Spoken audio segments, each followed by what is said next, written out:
Alright, welcome back. We're still waiting just a little bit on world mode, but it's nearly finished.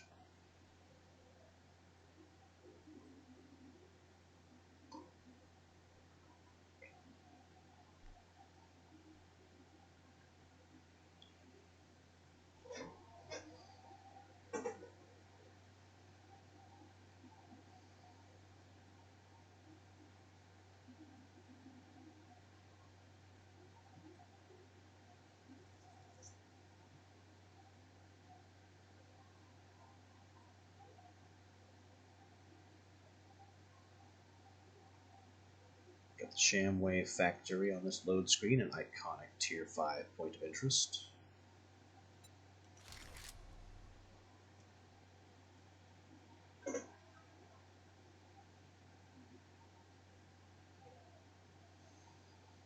I wonder where they put it on this random map.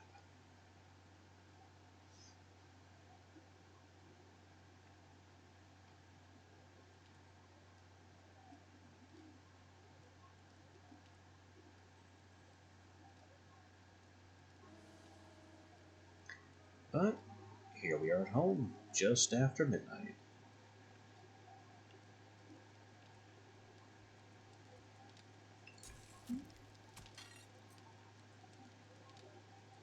Hooking up some more water for, well, water reasons. I don't need any justification for water. Nothing going on here.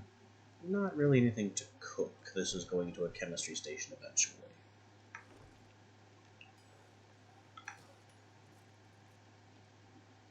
So we really don't have much to do but hang out. Maybe get a head start on that quest in the dangerous dark of night.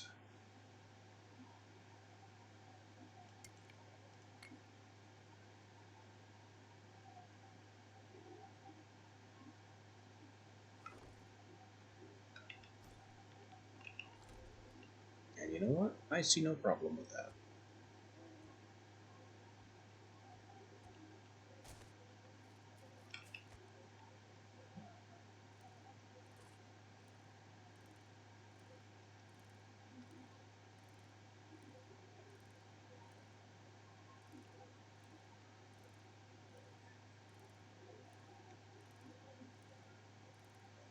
Another kilometer and a half of bicycling ahead of us.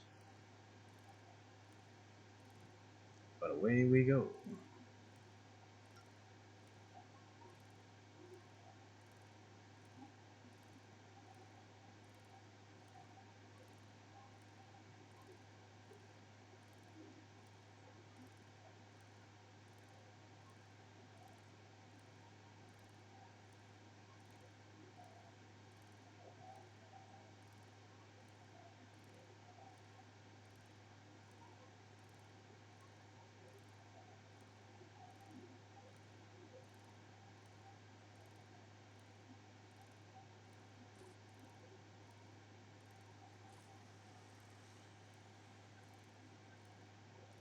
That zombie didn't even notice us.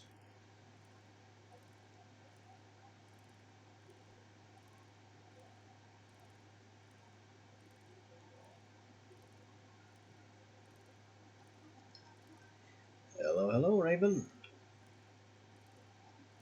You're here just in time. I haven't even done anything yet. We're just out cycling. Trying to get to our first quest of the day.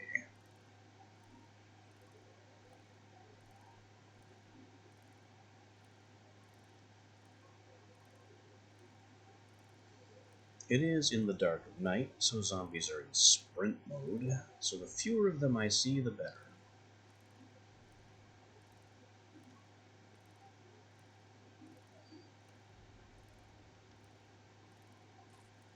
What is this place? Road Gentleman.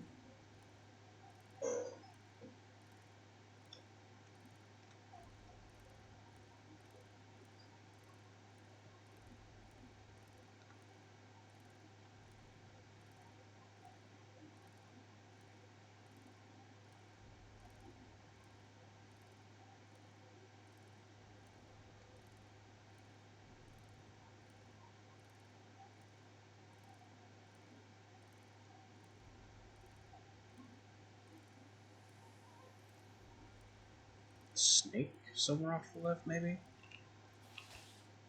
Hang on. Might be some antibiotic honey in here, and there was.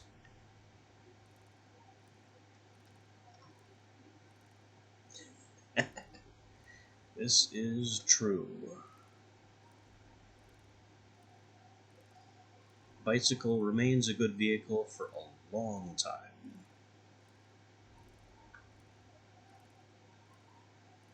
Though the bicycle itself has seen better days. That 45% health bar in the bottom right is kind of concerning.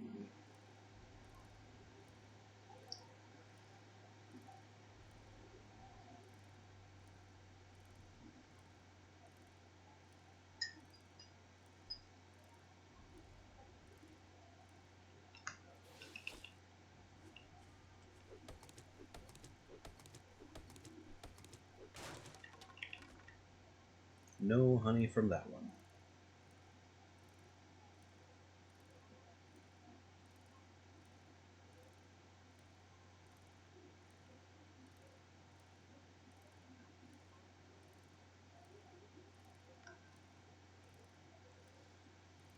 Yeah, I'm not built so well for cycling myself these days. Even though I currently live somewhere that's mostly flat.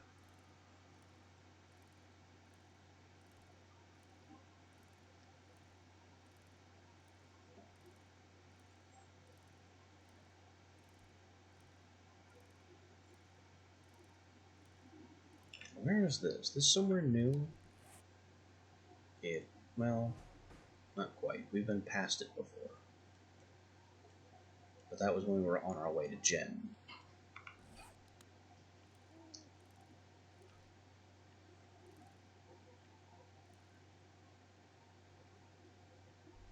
That's another corner cafe and auto shop. Those are everywhere. Dell's Cafe. I'm not familiar with that one.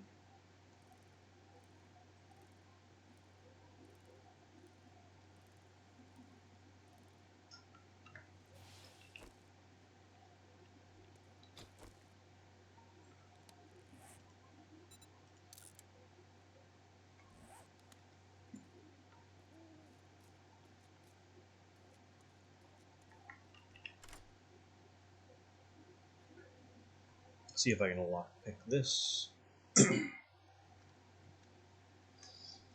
Do some perimeter looting before we activate the POI.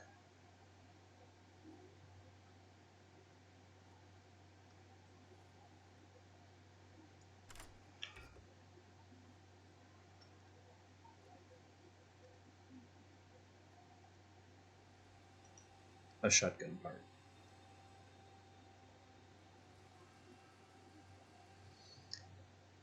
If we had just waited, this could have been my level 6 shotgun. Oh well. It is now the first step on the way to whatever our next shotgun will be.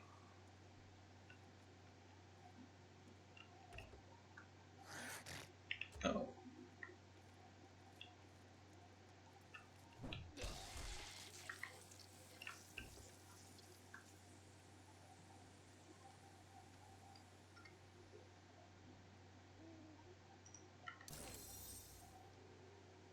Pump Shotgun 1 unlocked. Vehicle Adventures. A 1 battery is not great, but it'll go into vehicles just fine. Huh? That door just popped open and he phased into existence.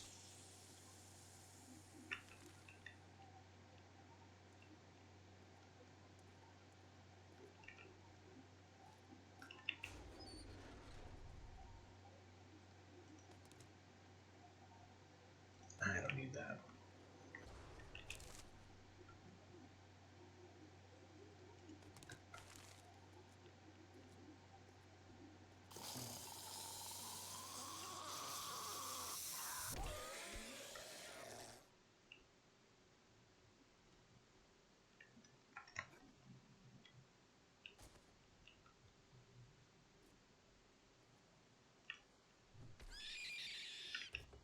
silly rabbit.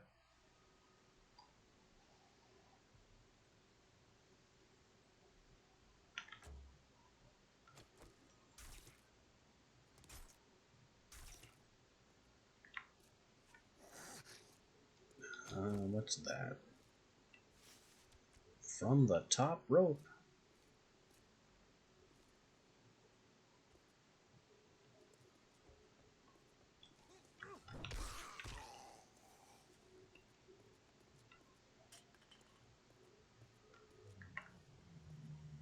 Oh, jeez, where did all these guys come from?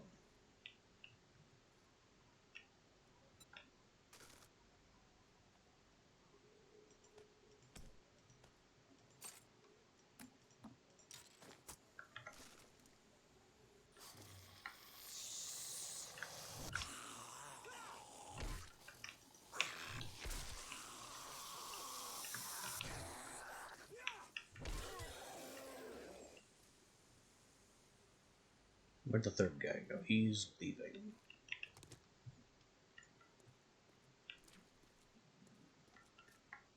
Okay, let's get this started.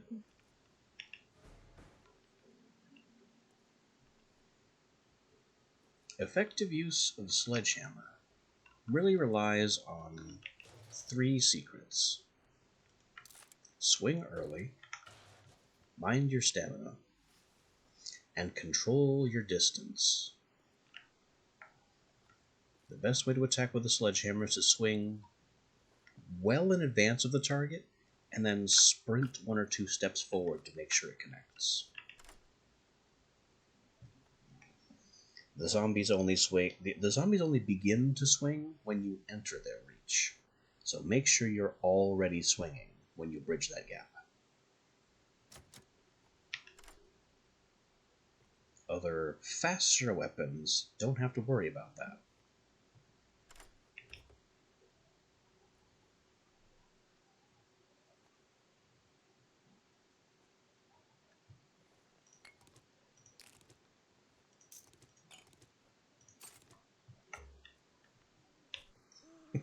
Thank you.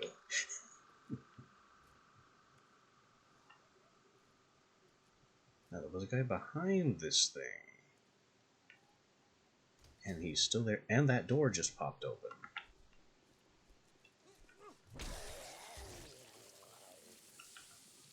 Swing, step in. Knock him down.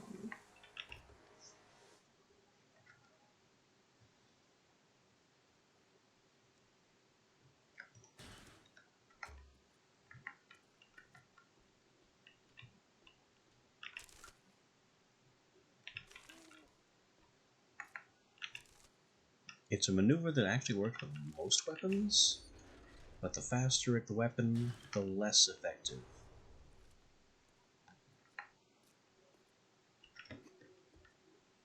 Alright, you. Bonk.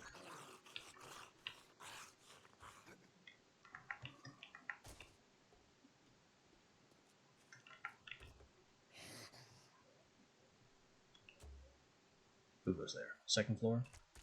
Same guy.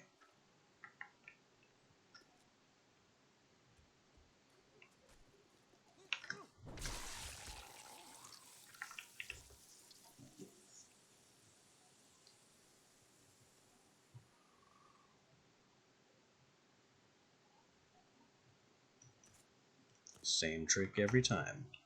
Back off to make sure he can't get in range when he's ready, and sprint in when I'm about ready to connect. Uh-oh.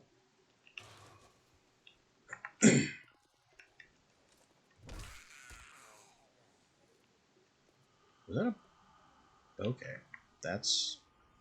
I don't know how he plans to get out. He... Whatever you're doing, man, keep doing it. I have never seen a zombie that confused.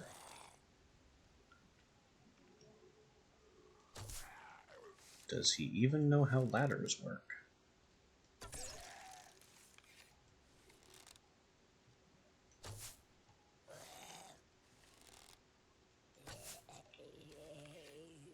Alright, I'm going down there. now you got here. That's an ominous noise.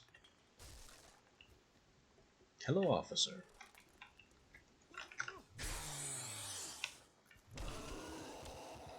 That... Ooh, got him. That heartbeat sound that he briefly made was his detonation timer. He was gonna self-destruct.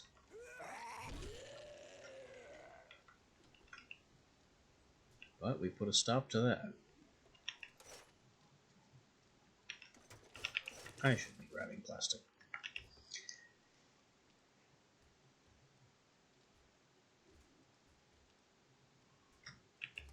Ooh, free honey.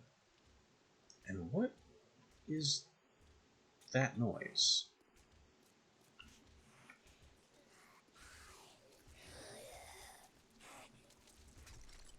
That's a lot. How about you guys play with fire for a bit? That must be my daily horde.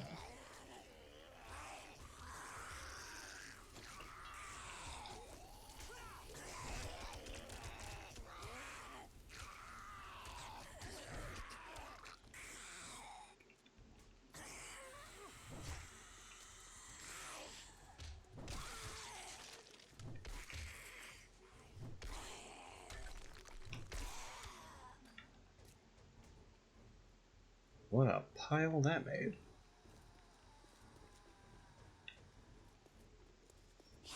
And there's still more coming.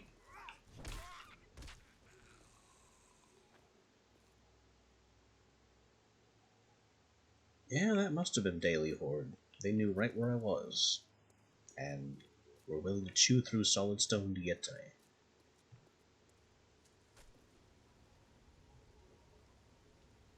Alright, where's that pipe go? We need a way to turn this flame off. It's usually pretty straightforward to follow the pipe, but this one just disappears into the wall inconveniently.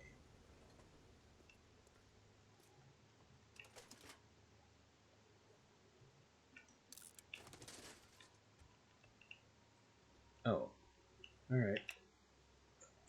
Thank you for the flashlight.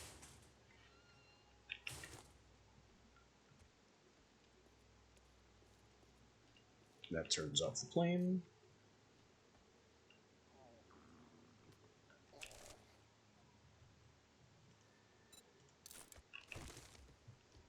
And now we can go upstairs.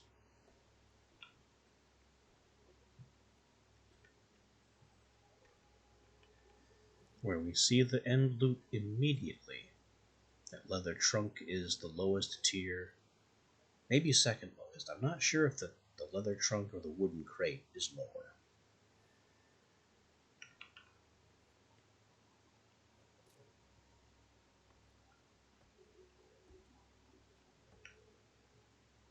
But that's suspicious. There's definitely more guys in here somewhere.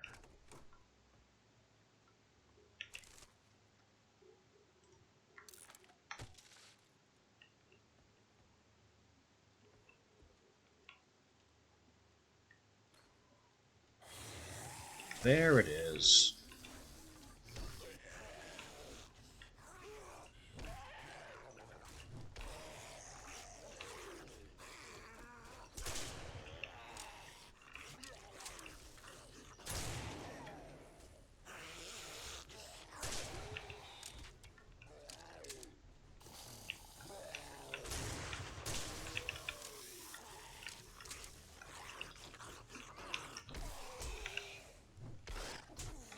This guy is a bit fast.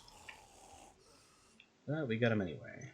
At kind of great personal HP cost. Let me patch that up a bit.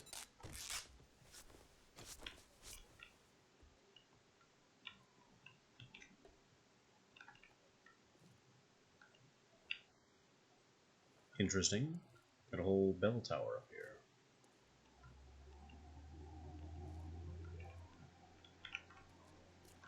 "'Tis but a scratch indeed."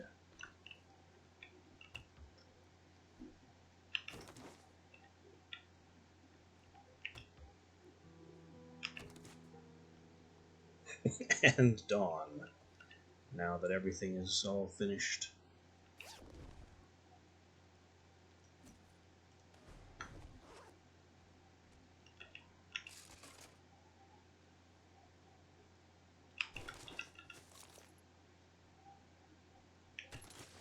May as well take everything, because now we're gearing up to go back home.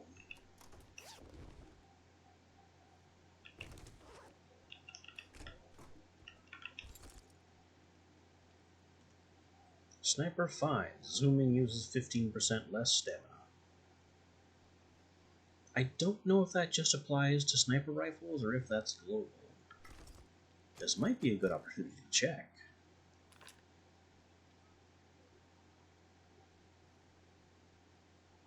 That's pretty frighteningly fast stamina drain just for holding the aim button.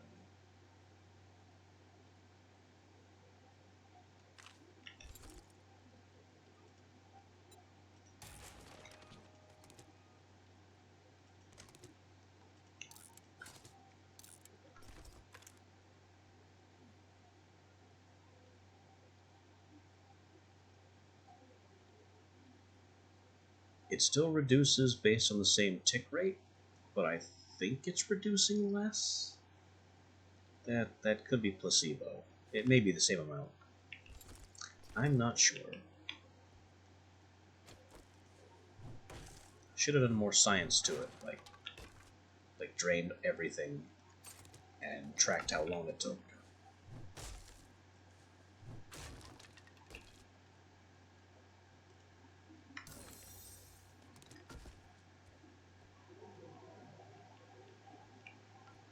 Should have done more science. What's up here? Just problems?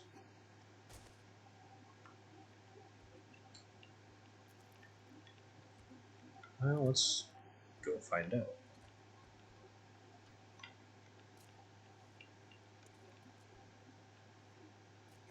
Oh, that's what this is for. Getting up here.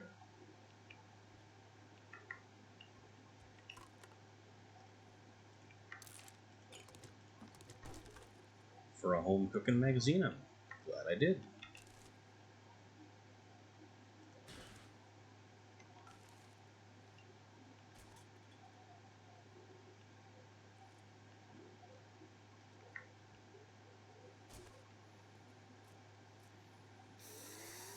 Oh, whoa. I'll take that. Just a deer, casually.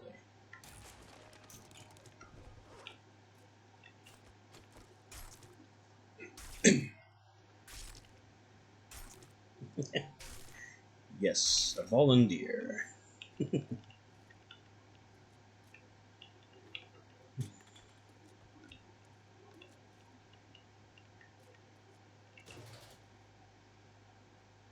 Two more shotgun parts. Sheesh. It's really mocking me for making that level 5 shotgun and not waiting on the 6.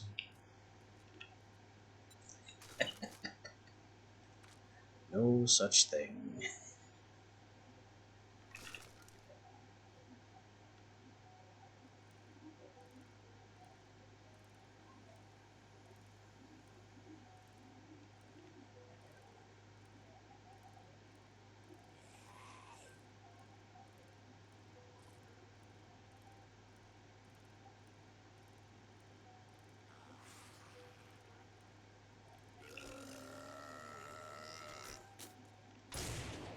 I missed completely. Pretty impressive with a shotgun.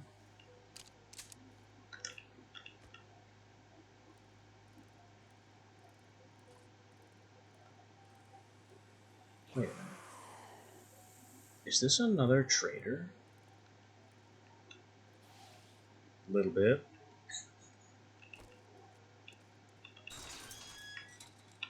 We found Trader Rect 2.0.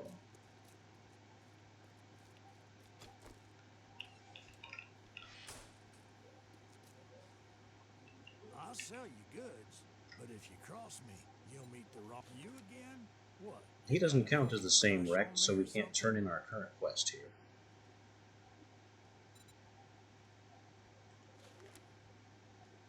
But I could buy honey. Or books.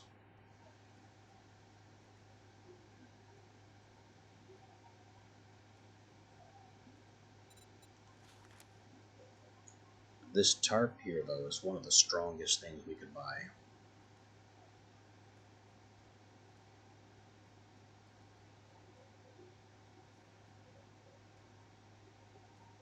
I don't see a lot else that's very exciting besides the books. What tarp does is it increases the water collected. It increases the storage capacity of dew collectors. So instead of holding 1 water in each of its 3 slots, it can now hold 2.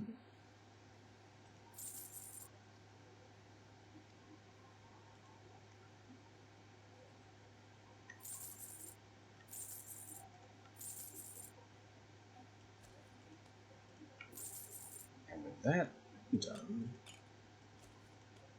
I'm a little more interested in selling some miscellany.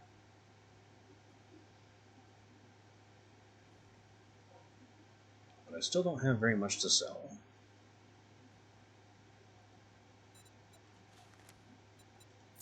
A sale is a sale, even if it is to a scumbag like you. Yeah. One More Vehicle Adventures is slightly closer to motorcycles.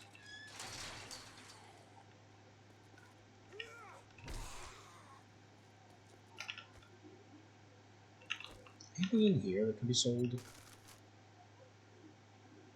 Not really.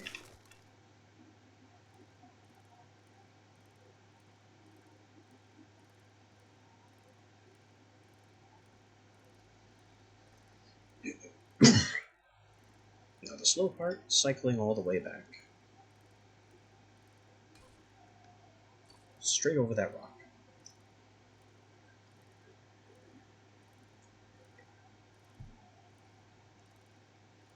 That's what I get for taking a drink of tea.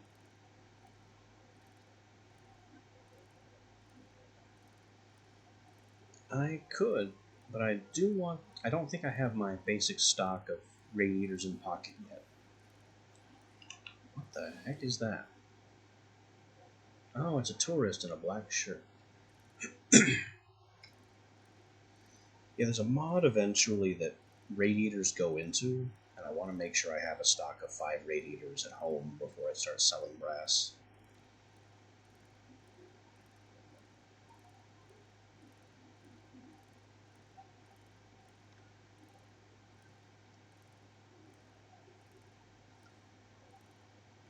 To be fair, it probably would be a good idea to scrap and sell it now, since I'm not going to need the radiators for a long time to come. That mod is, I believe, the vehicle supercharger.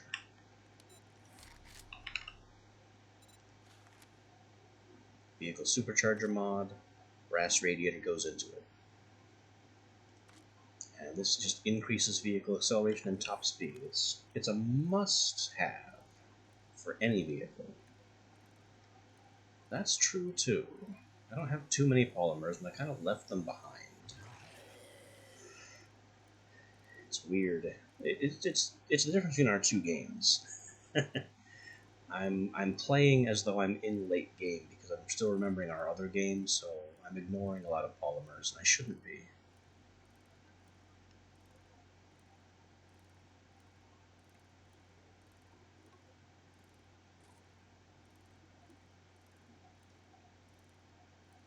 Where is this? I don't remember this part of town. Everything looks burnt and bombed out.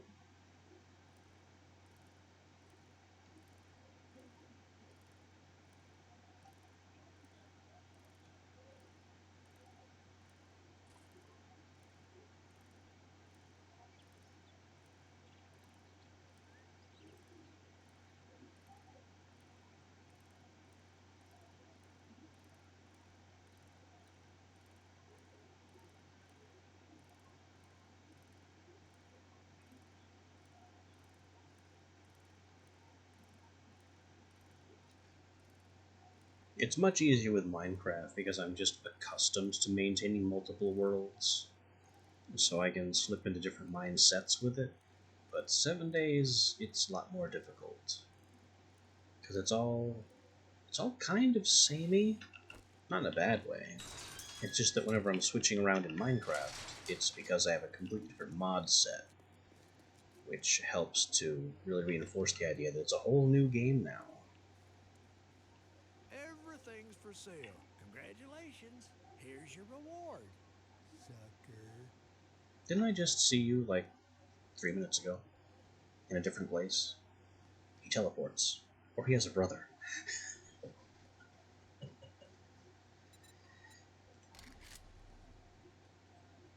Forge ahead or 5 glue. Weird that this is actually a question, because I can't make glue yet. But if I take the forge ahead, I'll be closer to making glue.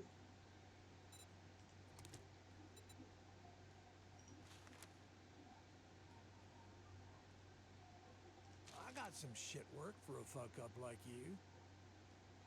Fun guy daycare. It's a deal.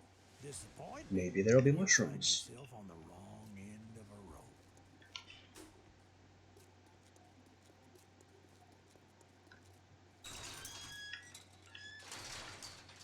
It also, just based on those numbers, is maybe over in the neighborhood where my horde base is.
Yeah, this is the space where there used to be some mines over here, and there's this useless thing that starts off being behind a bunch of furniture that you have to break out. And then I spent like an entire night knocking down the metal shelving that used to be here. But it's a nice place.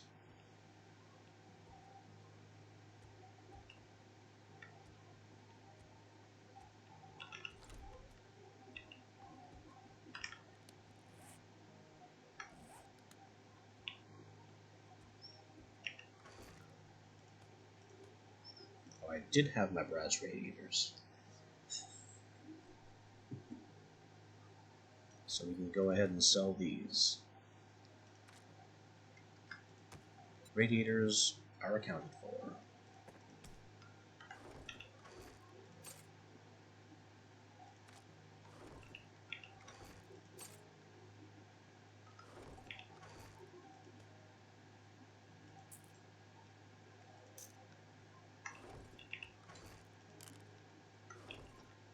There's also another place that I found for the first time yesterday called the Cartel House.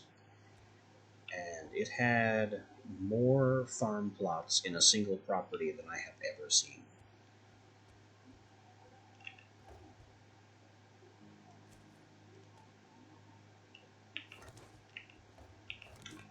They aren't there now because I dug them all up. But just rows and rows and rows.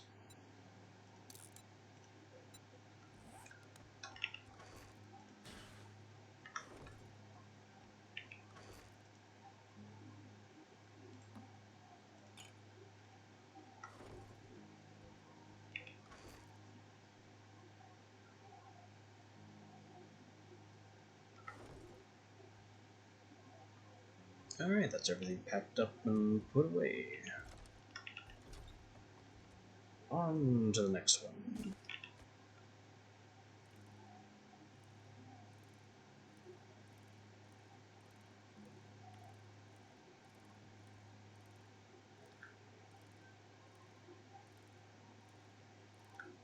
Our clock is still bright and cheery up there, letting us forget that it's day 7. Around 8 or 10 o'clock, that number should turn red and really drive home the fact that this is the day of danger.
This is a 120-minute day, just like ours. Difficulty setting is set to Warrior. Loot is 100%. XP gain, everything else is 100%. Zombie damage, block damage is 100%. I changed very little. So, for authenticity, this is mostly just a straight game, but it has double length days.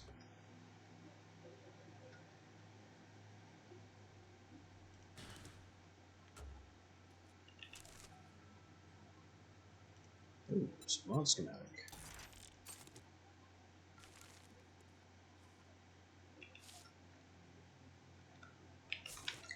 Yeah, that's why everything hits so hard.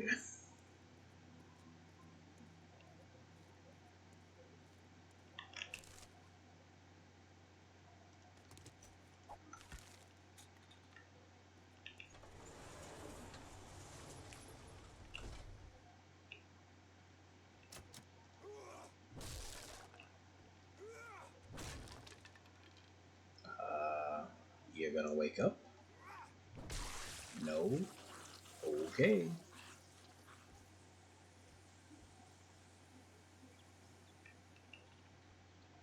So there's not really much here for preliminary looting.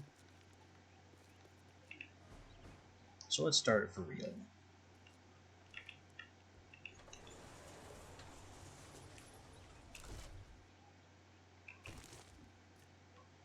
See if the guy in here is just as dumb. He's already dead. He doesn't exist. He's behind the dog crate now.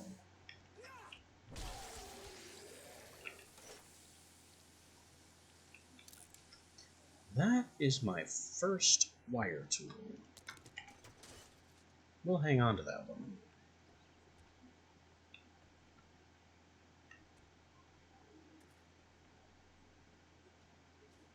What are these? Blocks? Like letter blocks with no letters on them?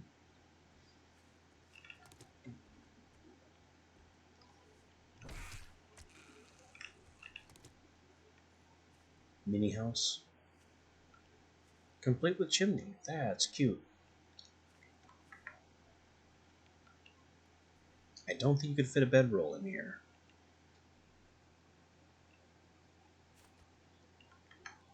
I don't think you could fit a single block in here. Nope. The walls are on the outside block space, so you have 4 whole spaces. You could fit a bedroll and a campfire and set yourself on fire every time you try to leave and have no room for a forge. Extra cozy.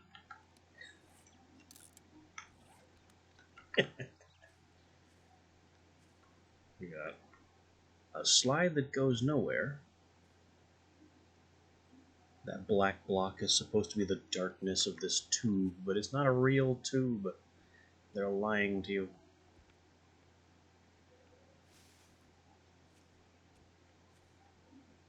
Still, it is a fascinating little play structure, built out of the blocks they have available.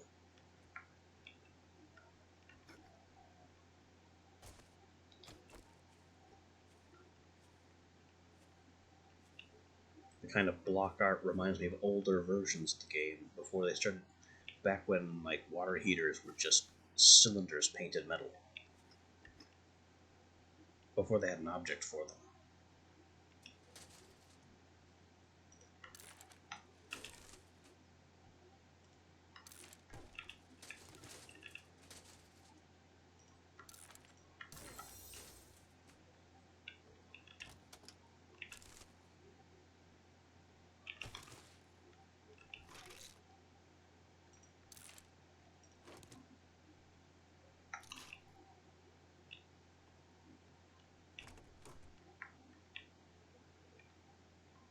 Hello? Hello?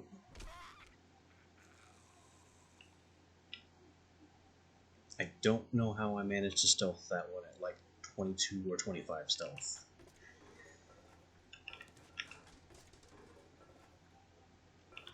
But we take what victories we are handed. Silver plate or no. I'm not too proud. Hello.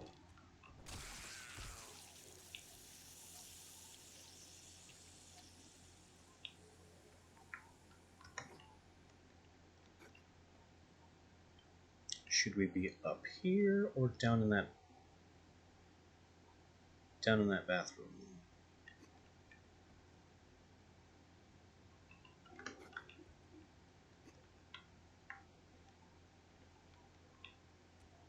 Looks like the bathroom is where we should be.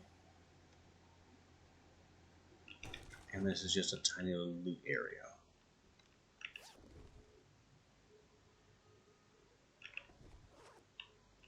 Just a couple of hidden things.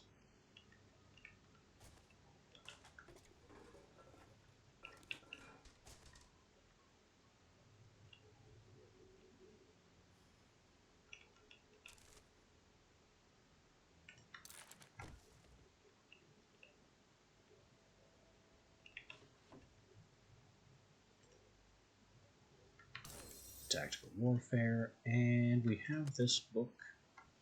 Maybe it'll sell, maybe we'll read it for the experience. We'll figure that out soon.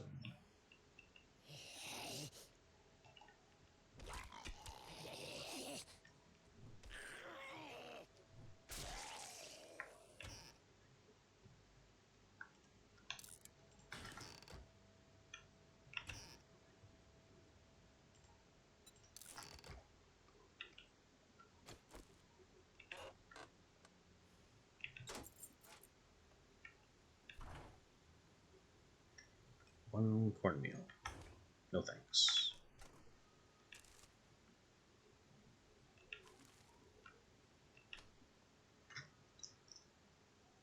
This room is colorful.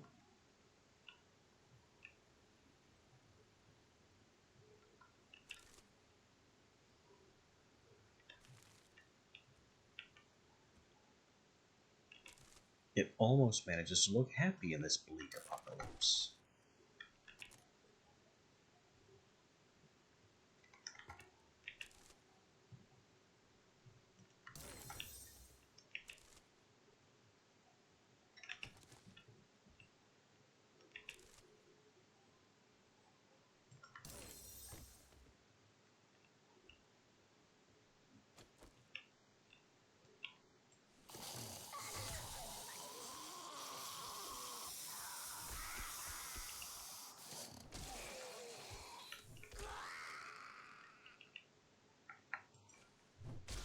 I didn't think he was dead.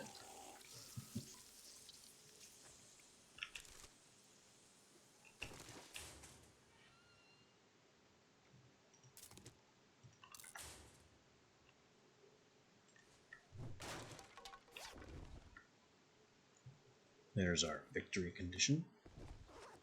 One of. Still need to clear the place. Why do they have a fire? I know there's a metal safety grate on it, but why is there an actual fireplace in a daycare? That's just asking for a child to set their hair on fire.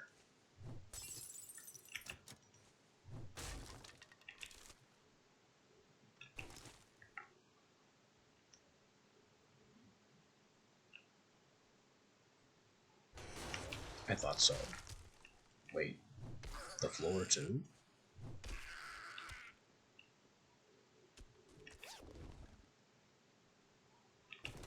So I expected that ceiling tile to break. I did not expect them to drop the zombie onto a breakable floor. That just seems... I guess they were trying to show me that the floor breaks?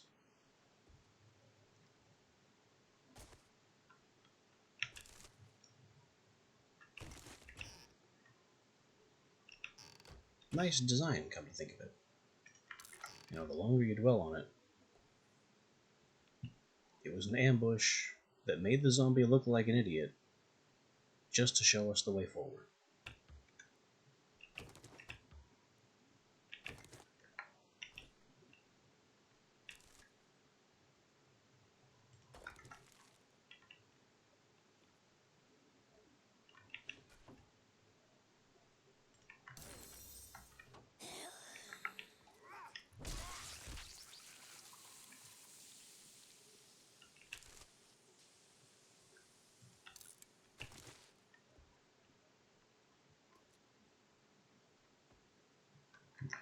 I believe that's a corpse.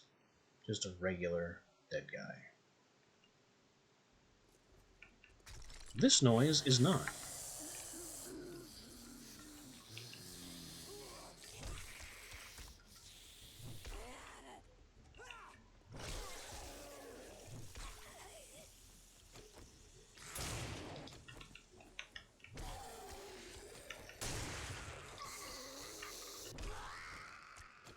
Now we're clear.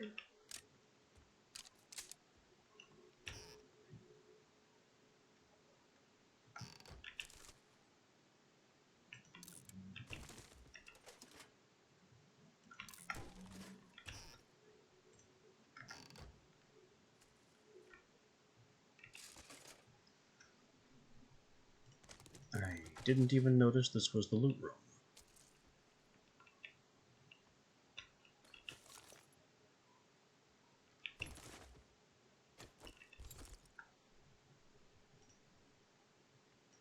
Another book for sale.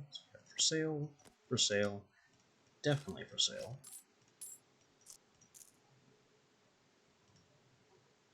This, I don't think I have room for. But we will. Eventually.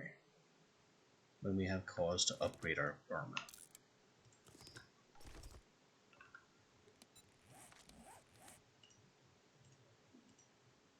Oh. I can upgrade the single pocket.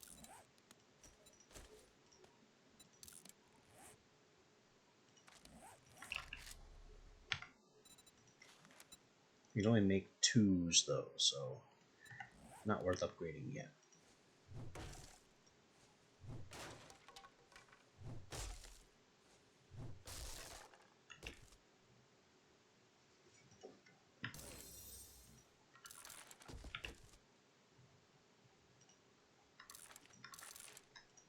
And another battery.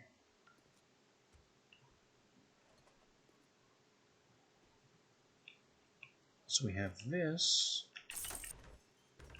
which takes us outside. But what is this staircase?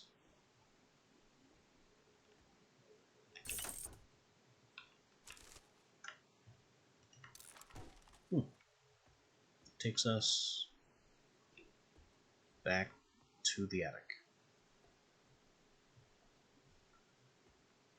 And whatever this is,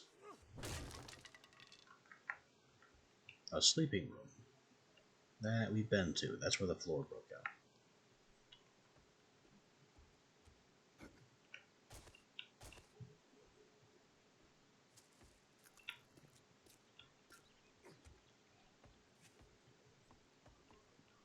Okay, it also opened this fence.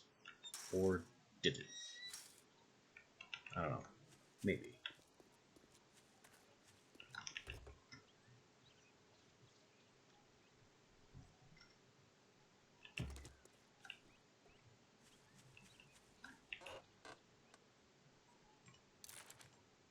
Great Heist 7. Motion detectors are delayed for 3 seconds.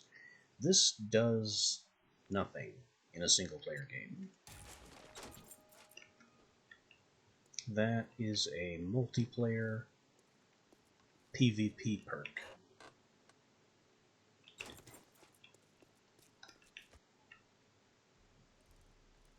For when your enemies use turrets and motion detectors. Me, I don't like to have enemies, so don't see much use in it.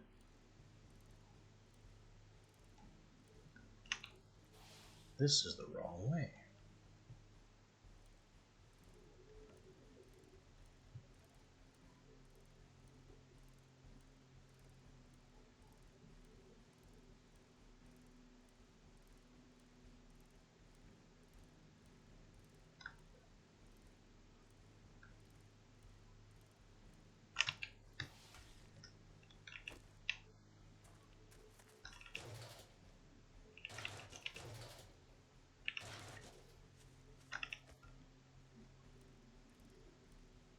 Free gas is always worth taking.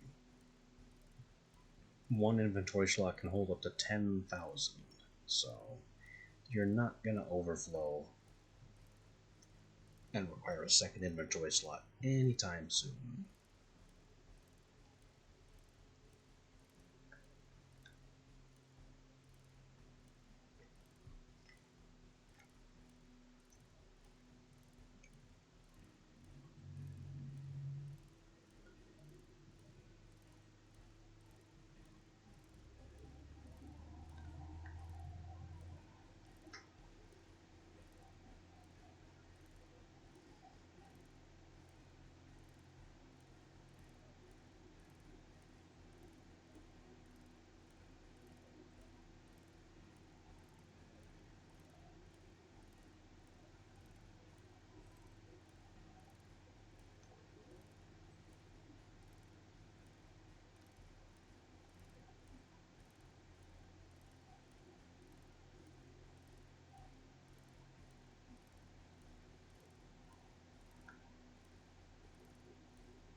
Home again for drop off.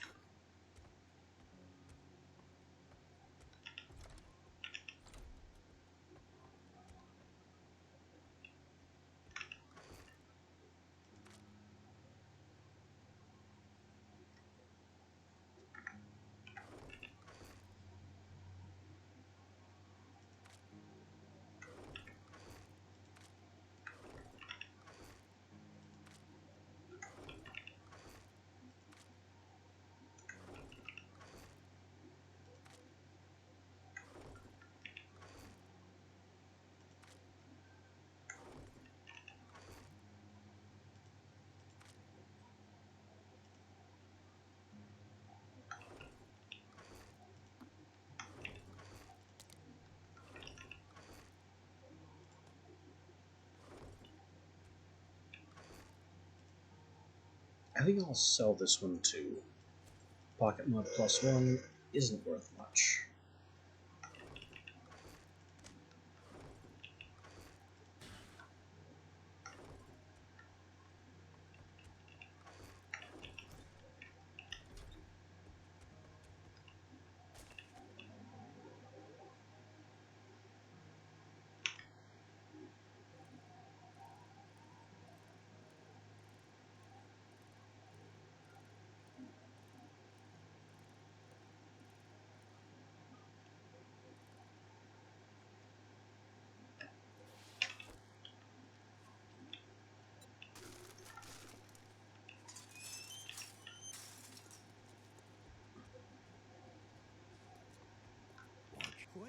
Looky here, boys. We got ourselves a real-life hero, and now he wants to be paid. Not much on offer here besides pipe bombs, which aren't nearly as useful as you'd expect.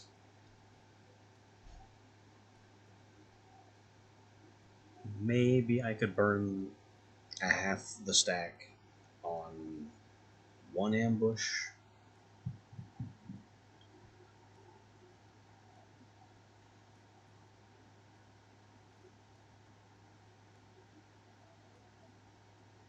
No, fire is more useful. I guess we take the shot shells here.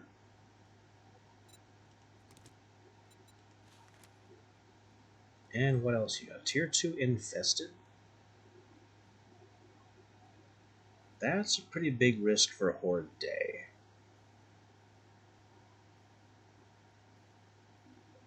But the ammo might be worth it. For me, you'll do what you told, asshole. Good luck. You better not make me regret that. Flash some cash or get lost. You can have all that junk.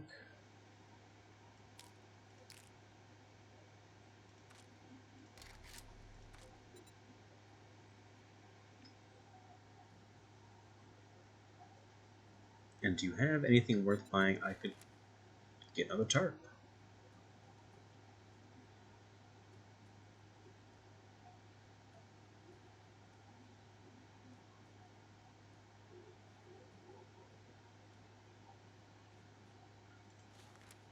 Or he actually has shotgun parts for sale.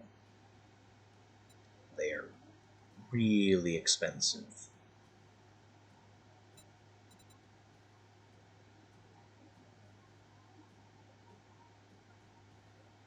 I still want them though. But the tarp will give us more value right now. Oh, you want a guarantee, huh? Well, maybe you should try Shamway.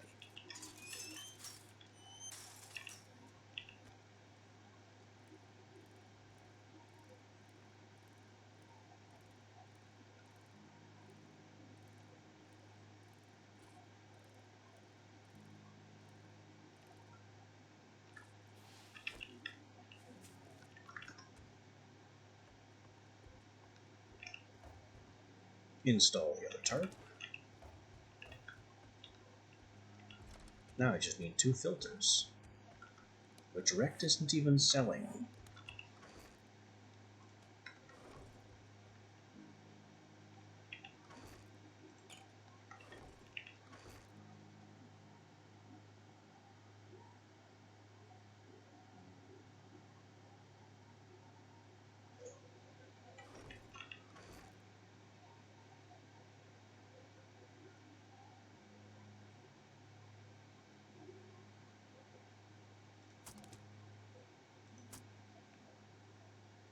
Pretty low on ingredients here.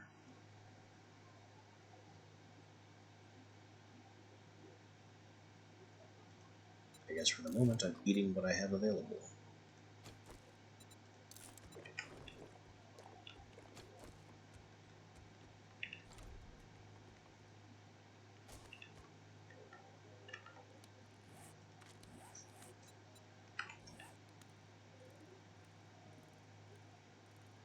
I should also spend these points so we have the best chance of surviving Horde Night.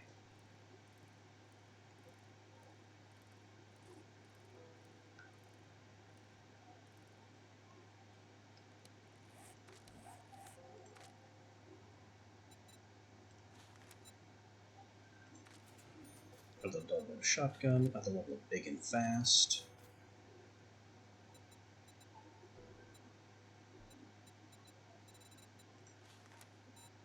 I would love to get here, but strength level 10 is just going to be out of reach for a while.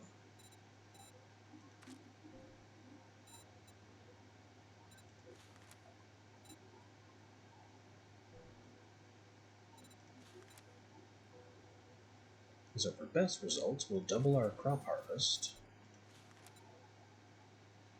and then take a rank of pain tolerance. so critical hits are less bad than they have been.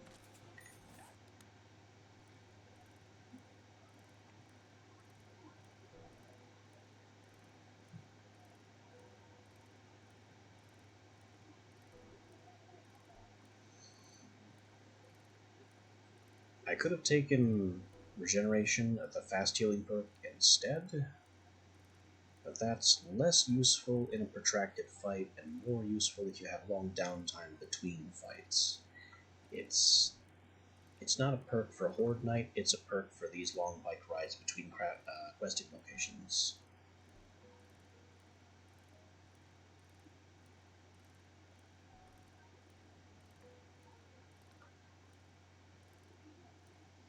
At least not until you get a really high level of it, but that will be a Fortitude focus, which we don't have.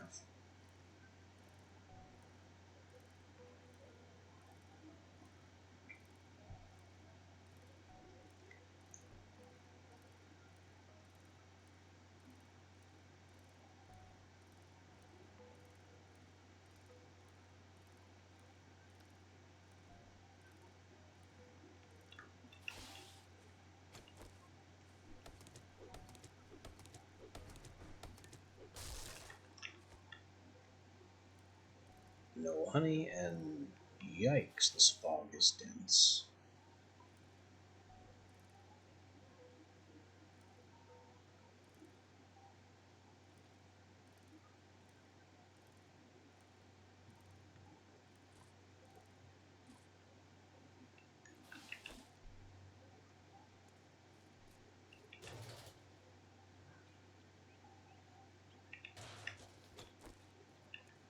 But here we are at Jerry'sville. I guess this half-broken building is part of Jerry'sville. Because I've never seen the POI without this right next door to it.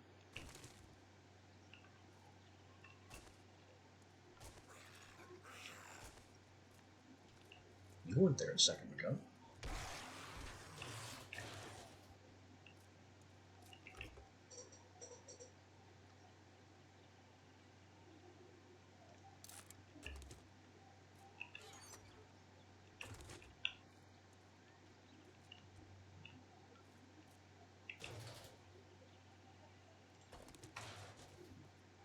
Another good tip for gas, especially if you have a quest here at a gas station, is to wrench the pumps.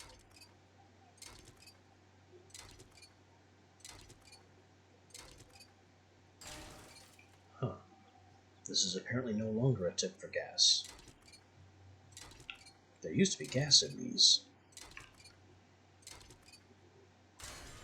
The iron and steel is certainly welcome instead, but it's not what I was expecting.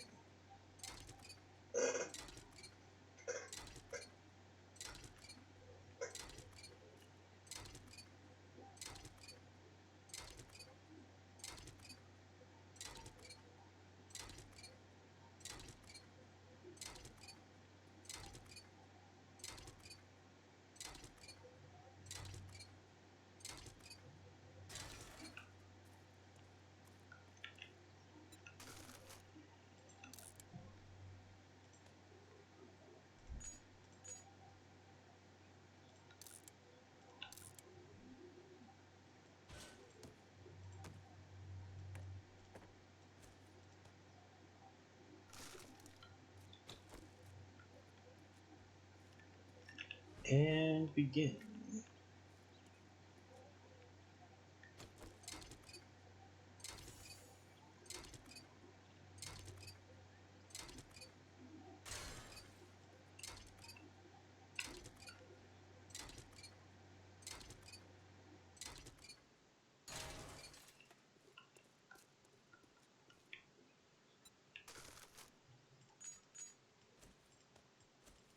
There's that clear area checkmarked on yellow again because I'm getting kind of on the edge of the POI territory.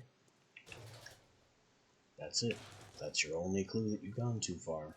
It's not good enough.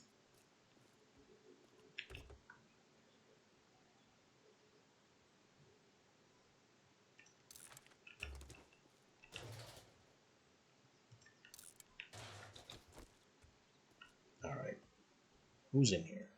Cashier? Cashier and half a dude besides.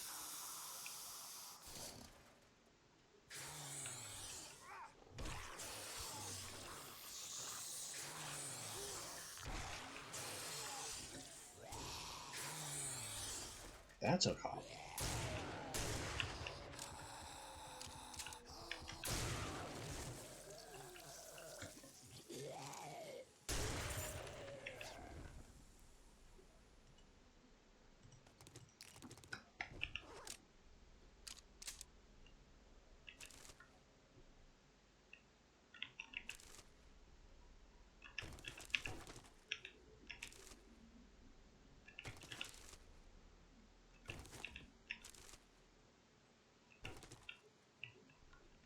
Tiny amounts of scrap materials.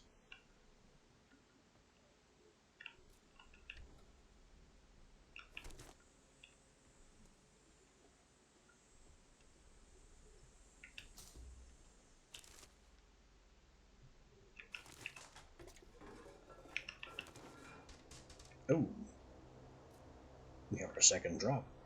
It's late. It should have been on day 6.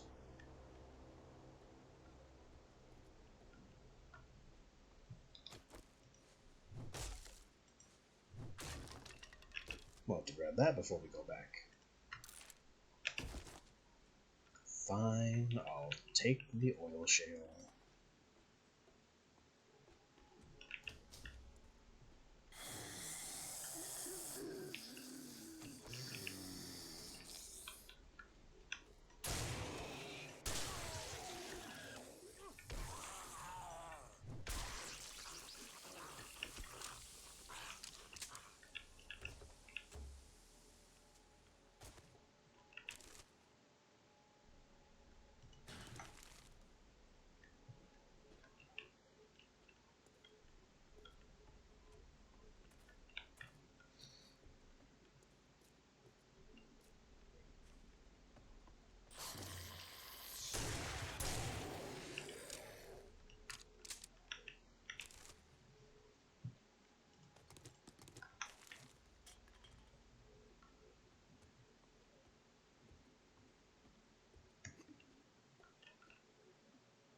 Nope. And a couple guys here. Hello.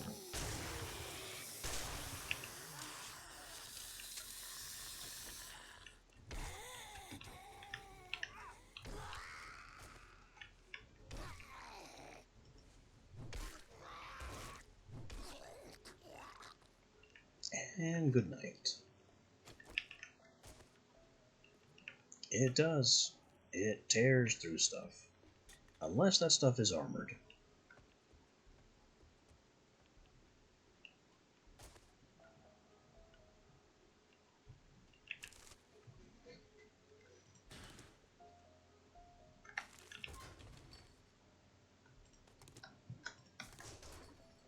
Shotgun and Hammer is a very bombastic, front-loaded, low-speed, high-damage playstyle.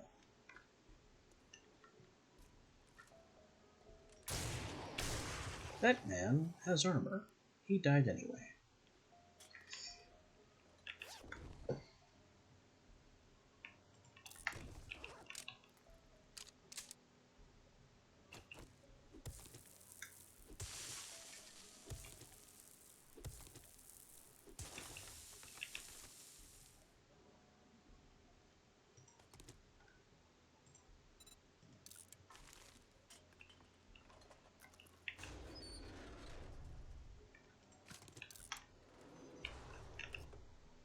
Alright, now we can actually go claim our loot from the roof and call this place finished.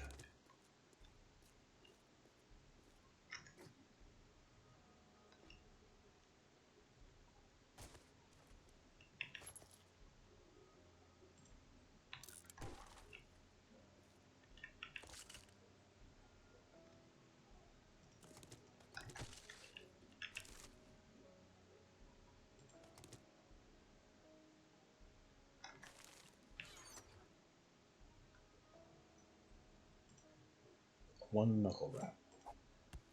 The rest is good, though.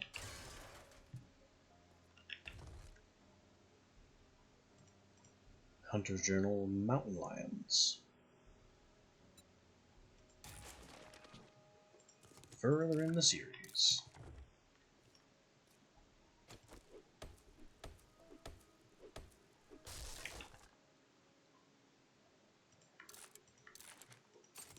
And another level 1 battery. I'm getting to the point where I am done with level 1 batteries.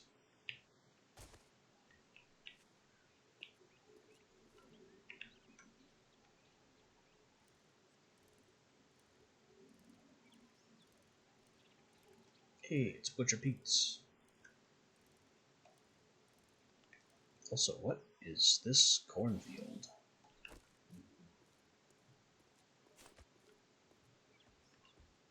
Fiery Farms.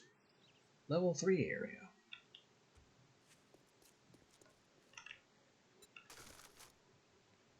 I think I know why they call it that.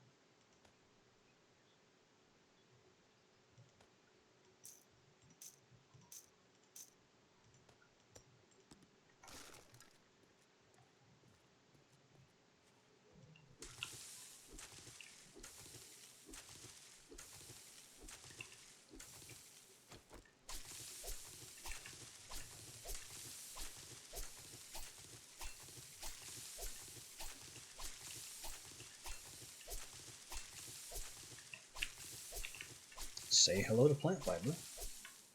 And also this nurse. If I had stamina.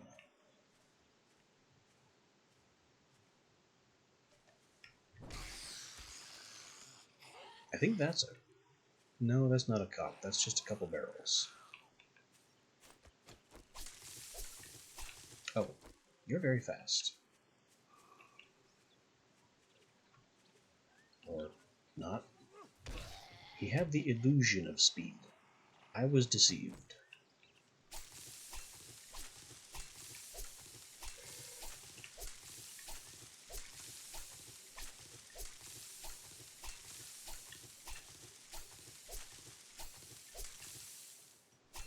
The only reason I'm using my knife here, which I don't usually like to do since I think it depletes durability, is because the knife is kind of faster than punching. And there's a lot of this to cut.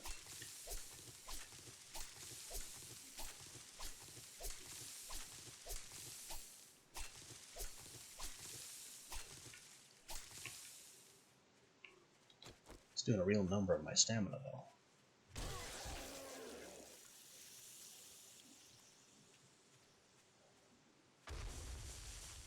Yeah, that's why I thought this was called Fiery Farms. I don't know what triggers that explosion.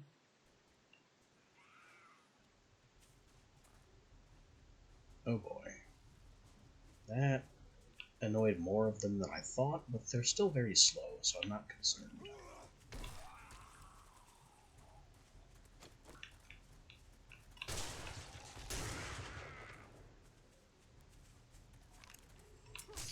Oh. That has 2 in the chamber. You know this.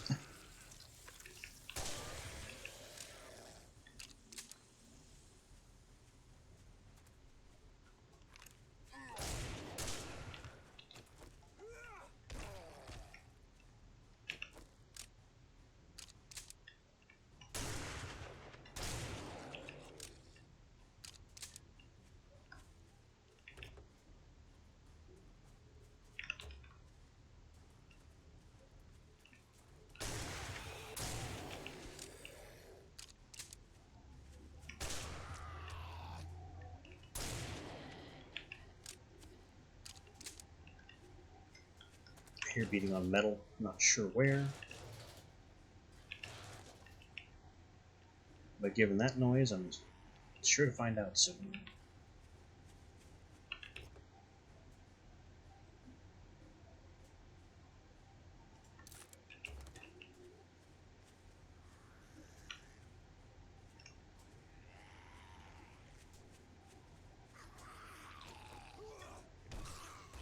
Is that a soldier?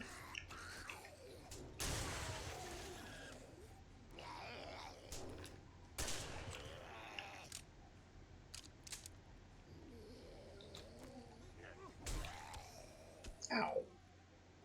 Very ow.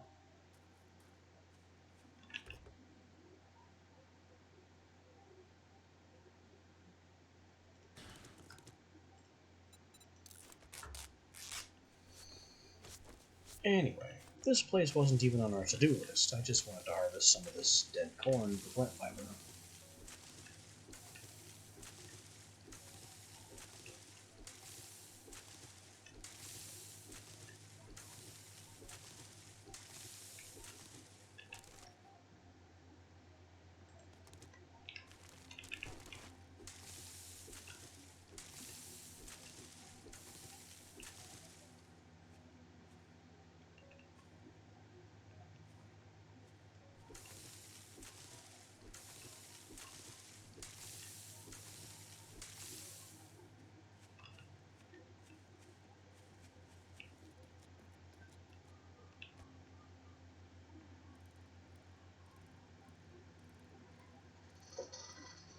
Let's go hit that airdrop. What the heck was that? Just a random flaming hole in the ground.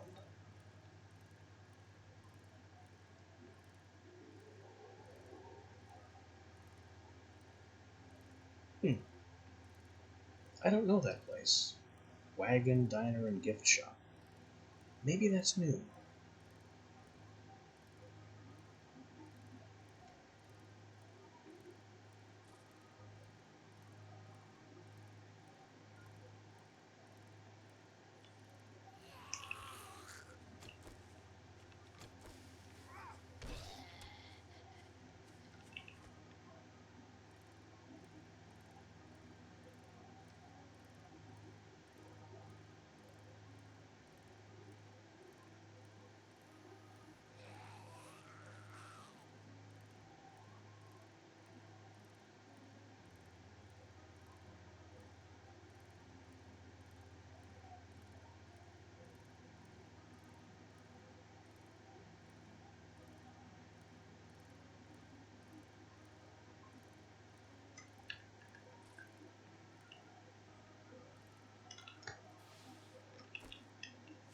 That is an ATM. Maybe we can get into it for some free cash. Or maybe it'll destroy the rest of my lockpicks. Time will tell.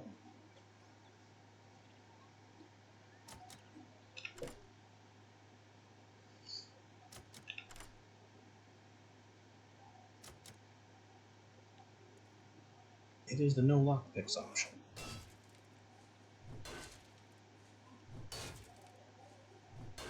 Joke's on you, ATM.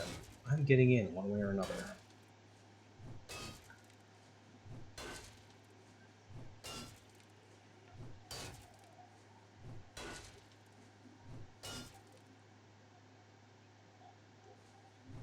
Thought I heard something.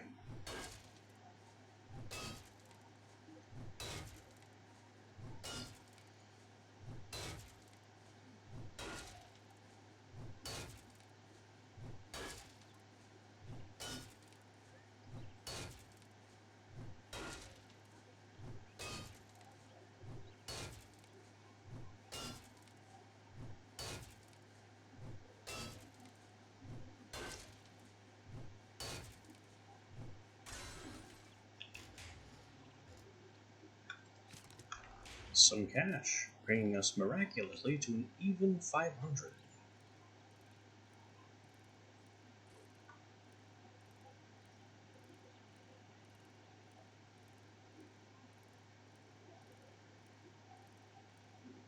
Isn't this pretty? Drop, home, wrecked, all right in a convenient line.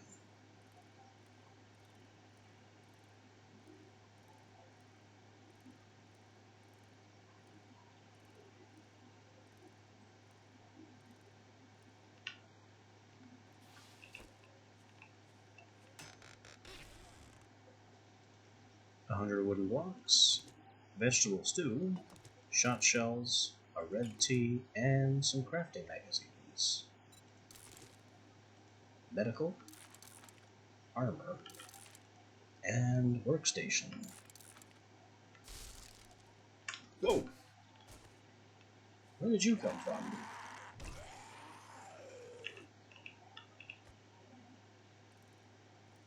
Sneaky little bastard.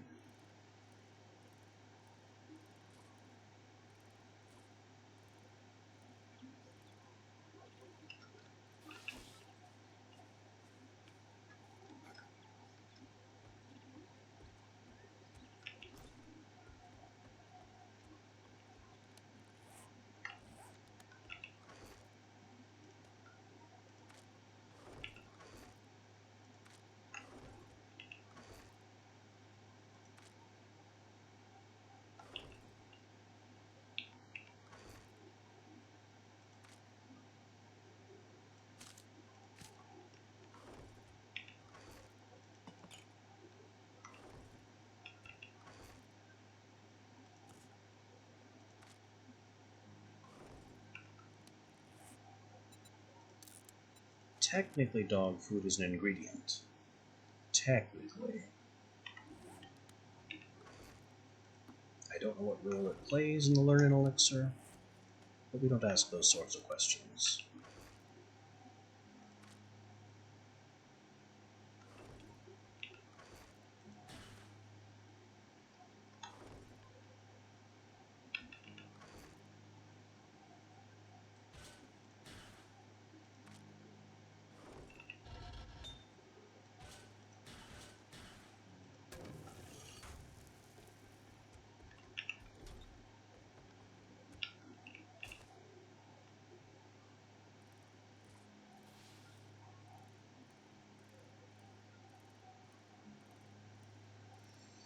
And off to our local merchant we go to turn things in.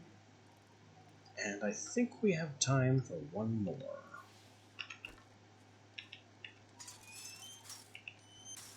Conveniently, I also think he'll only give us one more. Come near me again, and I'll cut you.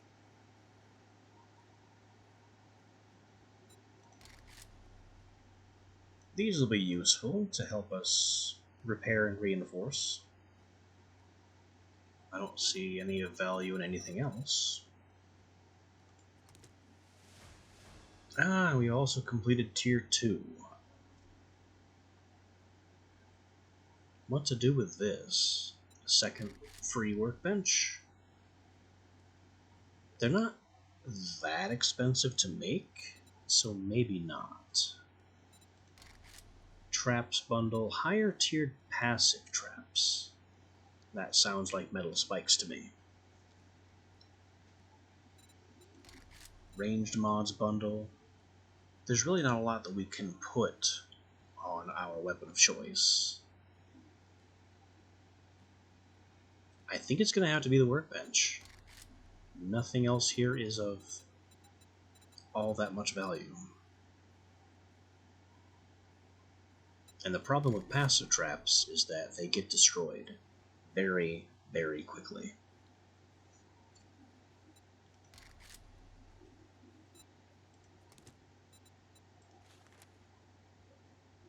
Name's not important. What is important is if you have the balls to help me with a problem. Can't say I'm not surprised. Well, we get to go explore the Wagon Diner. Oh, and I should sell what I planned to sell. Look quick, buy quicker, piss off fastest.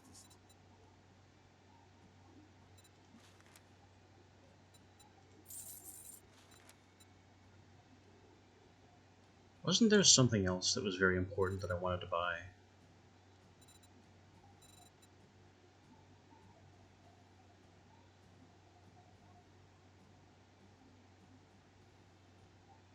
Shotgun parts. I'm not that invested in buying my shotgun parts. We got the tarp last time.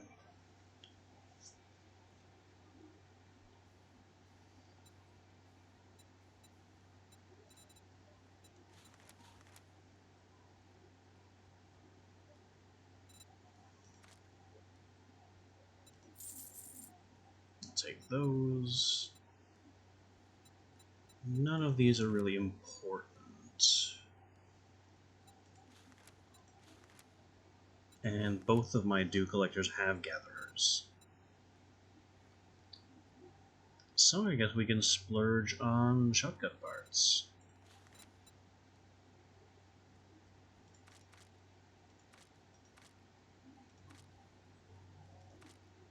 Five? Pretty nice.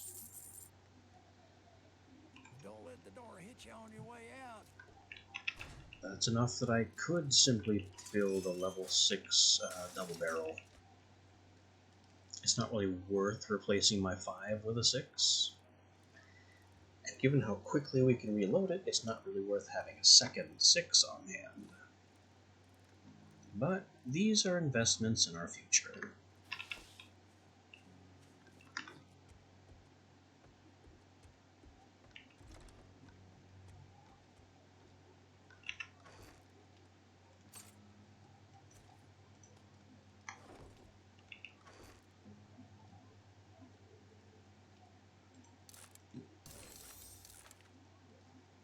Level 5 stone tools.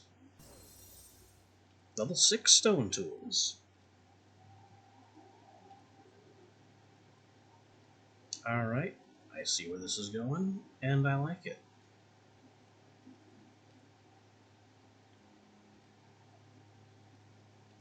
I don't need any of this. I'm keeping this.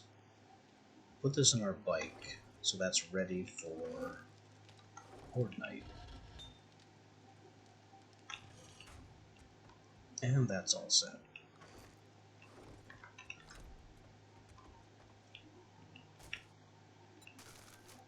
Oh, I should take this stuff out.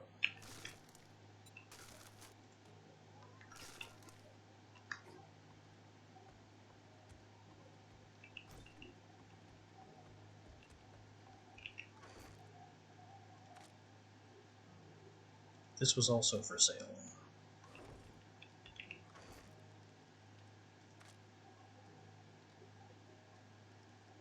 And I might want to make more shot shells.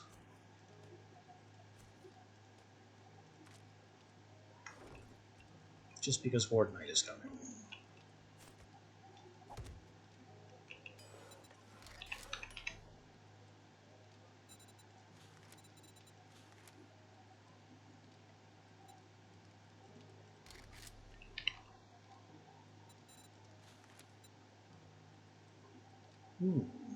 AP slugs are made with polymers? Interesting. I don't think I knew that. And then the breaching slugs are way too much steel for a bullet.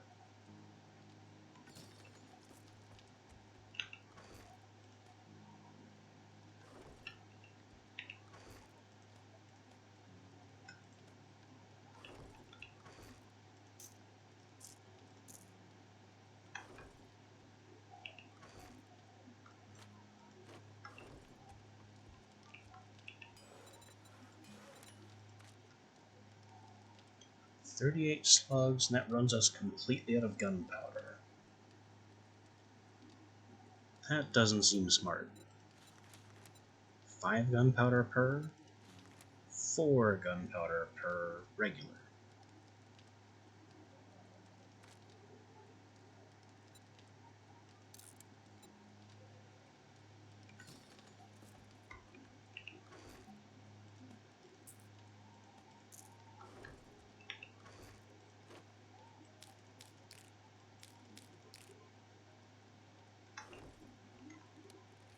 Why do I have this slot? Oh, that was my lockpick slot.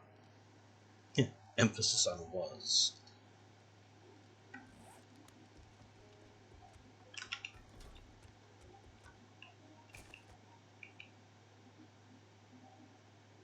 Okay, let's go back, sell off this book,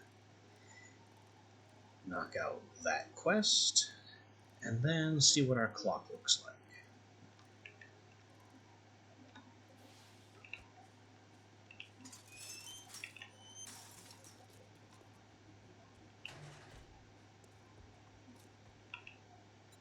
You got money this time, or you just here to piss me off? Cha-ching! Thanks, buddy.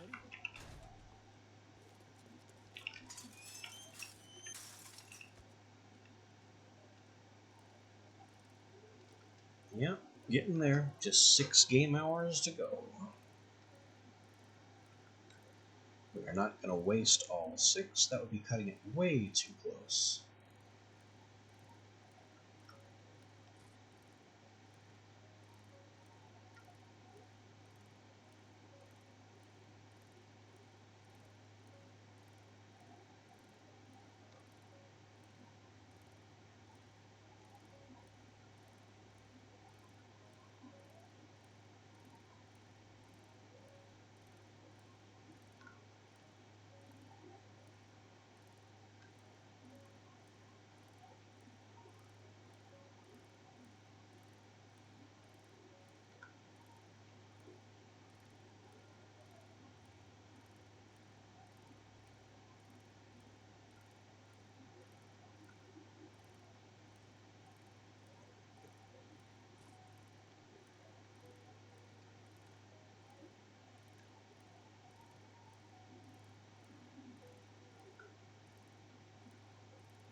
Alright, now we get to figure out how the wagon diner works, and we have no lockpicks for this police car.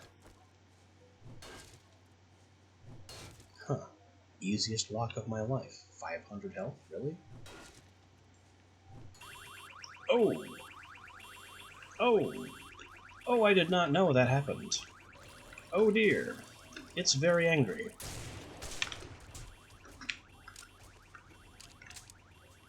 Mistakes have been made. That's a lot of crawlers. What is going on?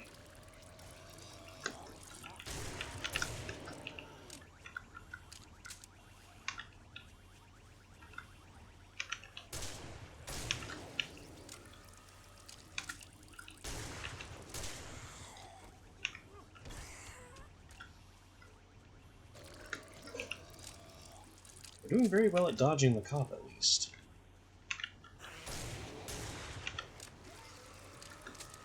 But I'm having trouble also shooting accurately. Ow.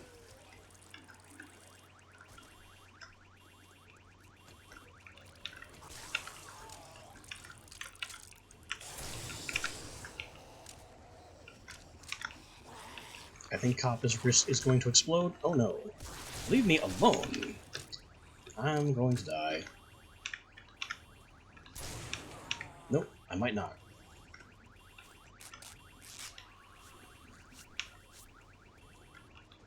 What does it take to shut that infernal noise off? Ow.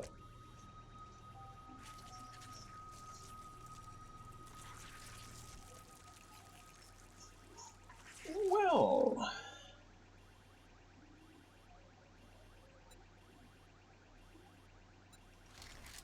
let's just reappear near the backpack, since that's where all our stuff are. That's another option I've neglected to mention. I have it set to drop everything on death, including toolbar, so I have a whole lot of nothing right now.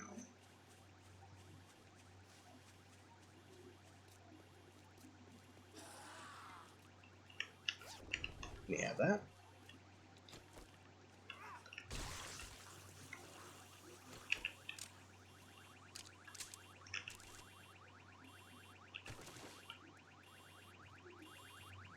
I am so happy that it puts all the stuff back in the same inventory slots it came from. That was a much needed change. It's now jammed. Can't open it. Shut up. Oh. Okay. Problem solved.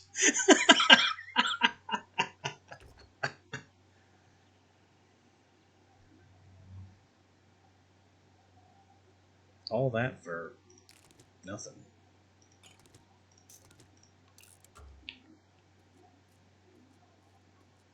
Well, we have learned a valuable lesson. Don't do that.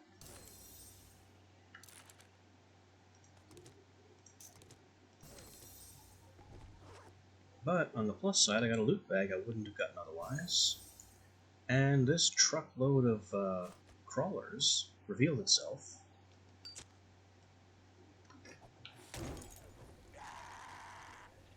And then apparently reset. So you can have fun with that fire.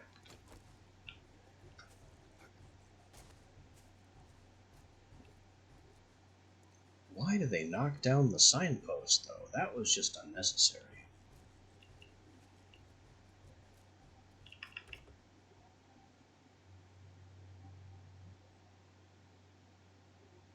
Another battery. We definitely don't need that many level 1 batteries. I'm gonna start scrapping them.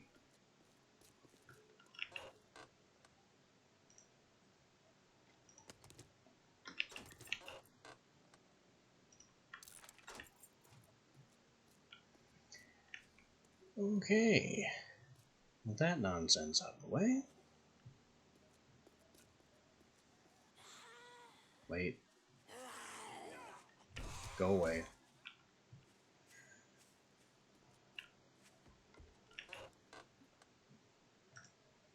Guide to archery. Sneak attacks with arrows have a greater chance of knockdown. A book is a book. I'm not going to get much use out of that one. I also want these books before we reset this.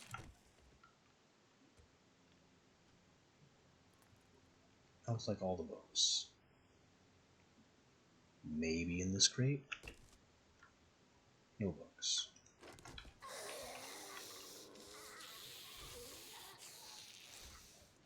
Okay.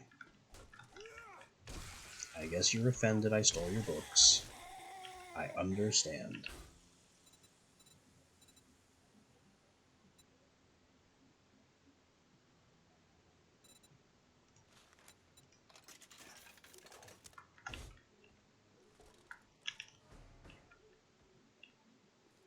Yeah, they took down the light post. That was just a light post they ripped down for no good reason.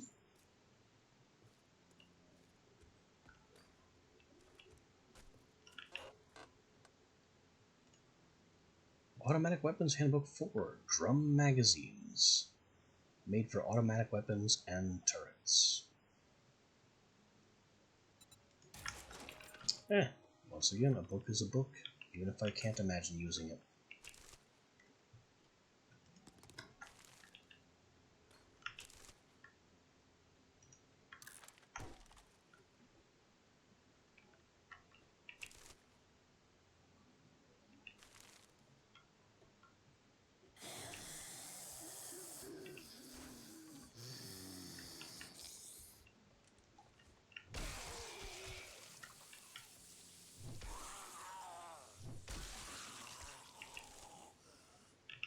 I didn't technically hit that guy with the big swing that killed her, but Sledgehammer has a kind of area effect where things near your primary target on a power attack can just fall down.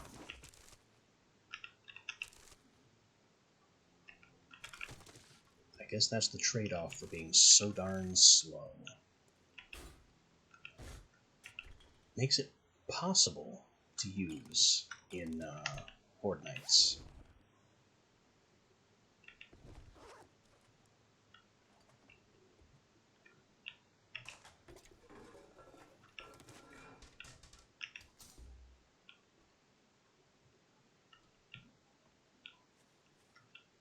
Yeah, I haven't done a hammer playthrough in a long time, but that's why a big group and a power attack, everything falls over. The chance of that happening increases with your hammer skill.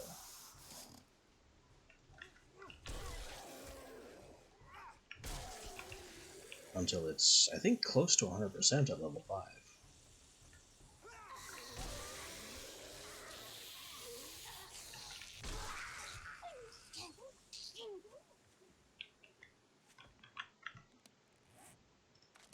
Let's see.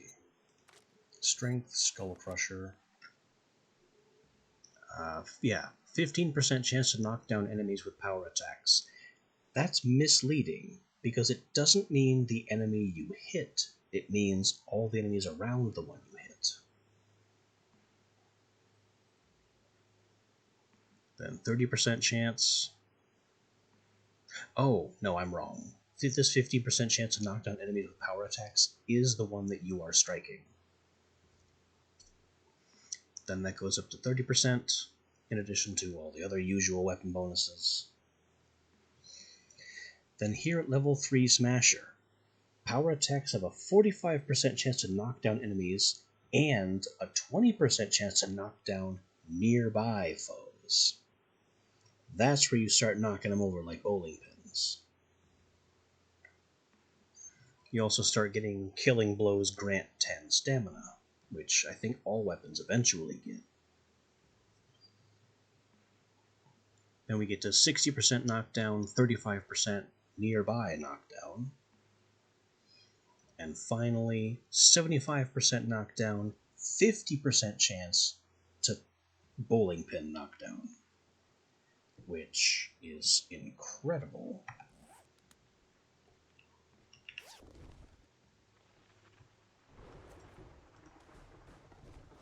Uh-oh. That thunder's telling us we are running out of time. This was maybe a bad choice of location to give a lecture on the merits of the sledgehammer.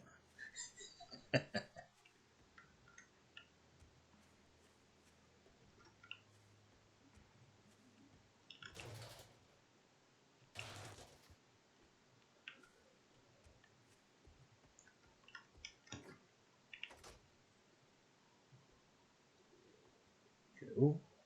Anybody home?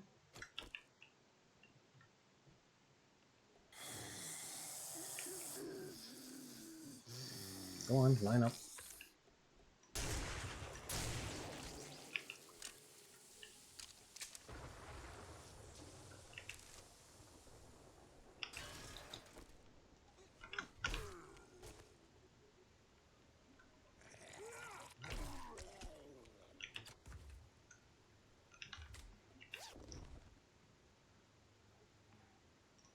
Athletic outfit 2, health bonus. I don't like it. I'll take another cook pot though. That'll save us from having to make a second one for our eventual chemistry station.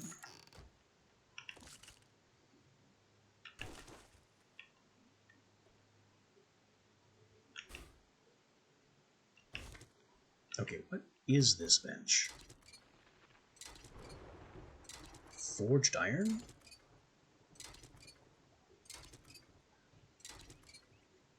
Unexpected, but highly welcome. 10 forged iron for what looked like a drafting bench or a stripped down crafting bench, or workbench.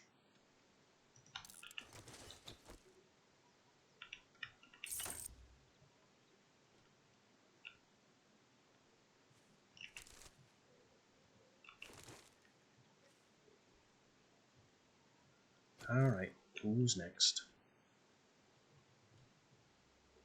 You are next.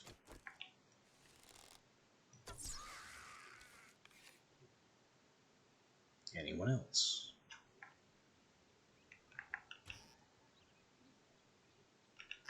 In the old-timey diner car. Oh, this isn't even the diner car. This is the kitchen next to the diner car.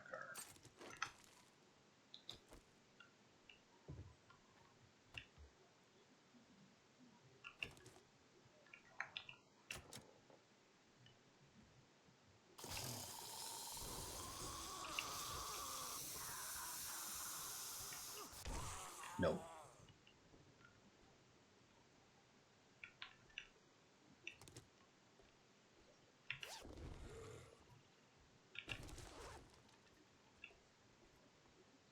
What the? Who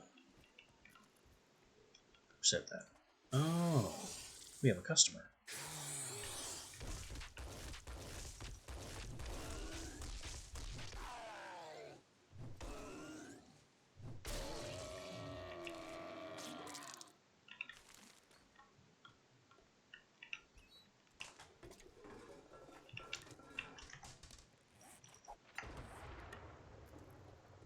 Is this the whole place? I hope this is the whole place. It is not. There's definitely some people behind there. Just admit it.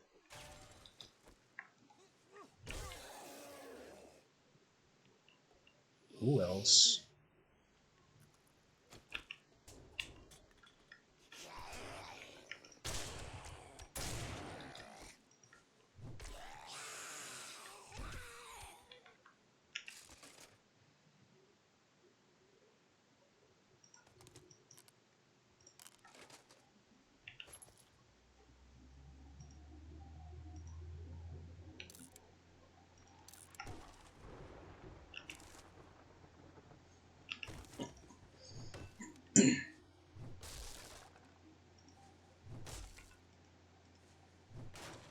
Yeah, it's good to explore the game's weapon variety. The club is, hands down, one of the best. Probably the best. The weapon against all other weapons must be compared. But that doesn't mean everything else is bad, especially after they updated Spear and made it viable. Speaking of spears, spears degrade slower. Pipe pistol 3, that's just scrap iron. And another rad remover. Interesting.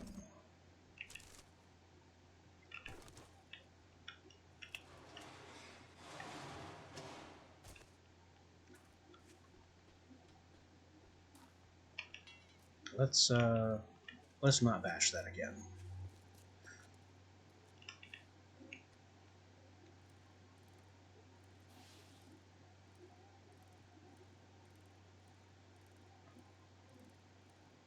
Okay, we're now in crunch time. Forward night begins at 2200.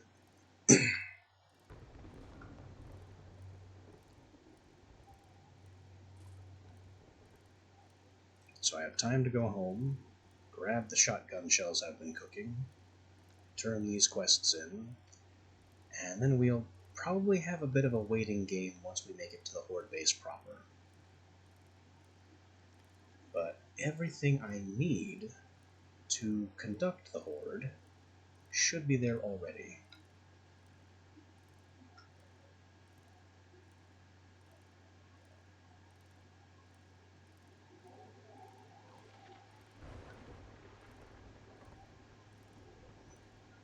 I really like the thunder sound effects. They're so authentic.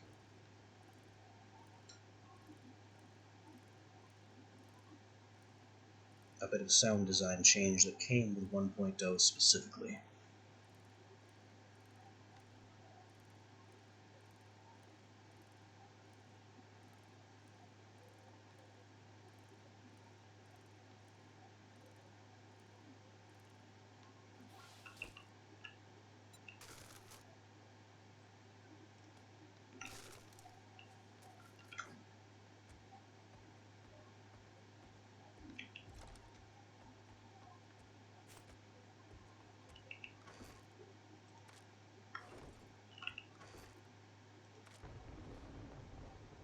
I think I'm taking the coffee.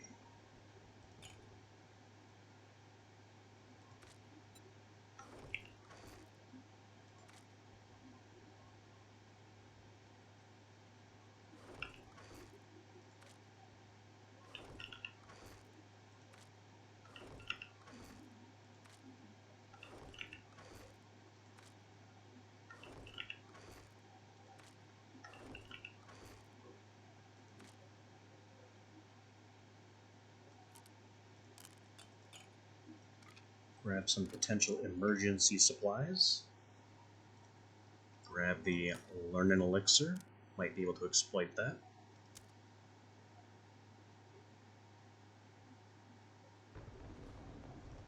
Also, the Moonshine, who will illustrate why this is both a good and bad idea.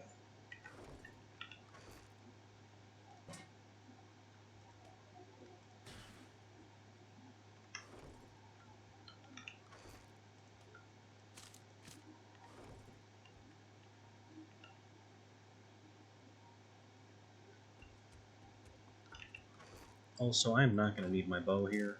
That's just taking up space for now.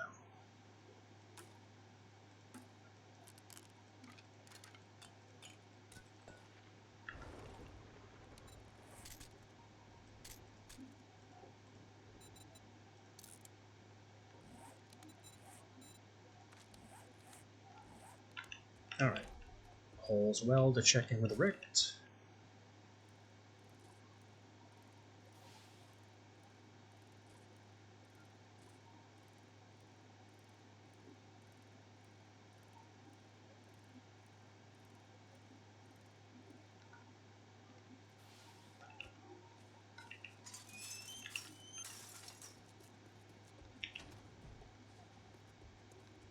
Yeah, well, I guess I'm gonna have to pay you now that you did it. Shot shells. Perfect. Take a look. Don't expect me to hold your hand through it. Oh, you want a guarantee, huh? Well, maybe you should try Shamway. Forgot to grab our other shot shells from the workbench.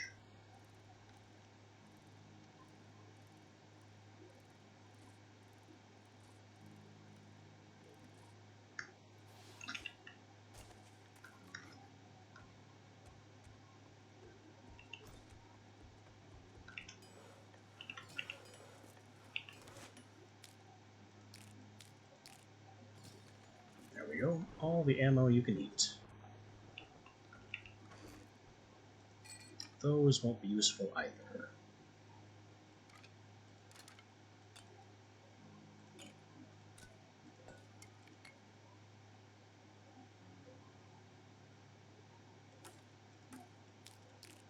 I think that'll do for a hotbar setup.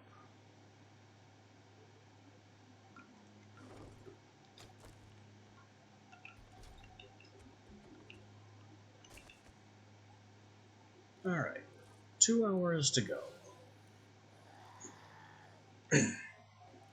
Time enough for a leisurely trip back, and there will be a little bit of waiting before this thing kicks off.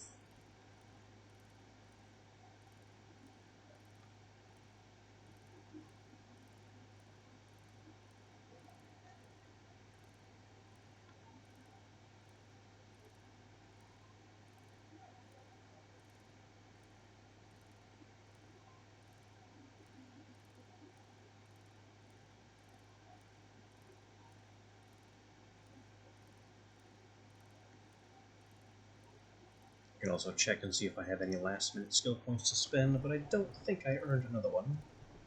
Especially considering we just died.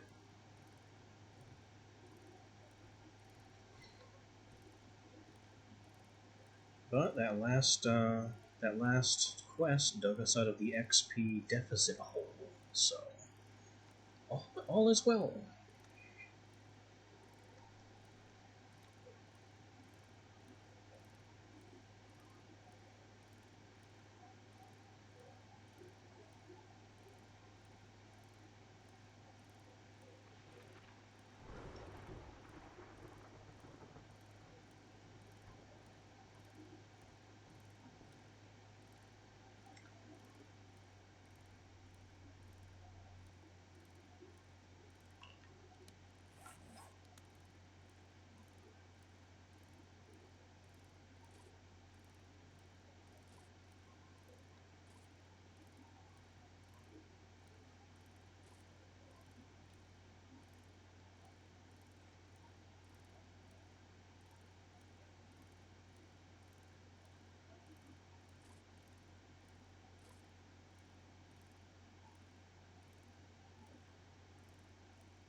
Here we are at the Dead Rooster.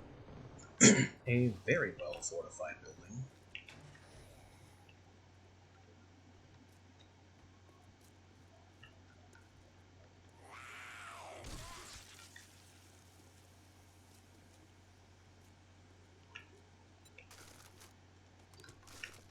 Let me actually pick this up entirely. We just won't leave it on the ground.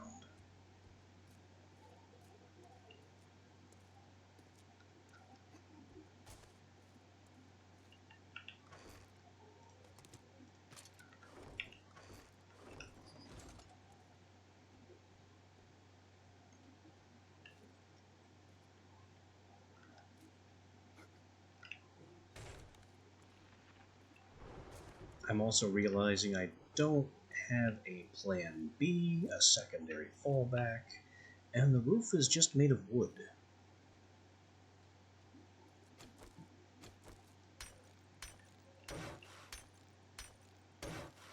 Definitely want to reinforce where we sit.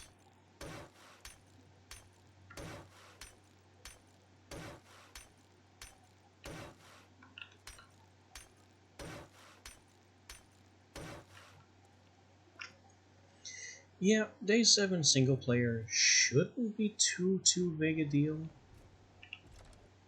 Like, I've previously handled this with a single wooden door in a wooden house with a pipe shotgun. Or the old-timey equivalent of the pipe shotgun. That was back when the blunderbuss was a thing. Hopefully the changes don't take that away from me. But now we have 1 hour to kill before showtime, and not much to do with it.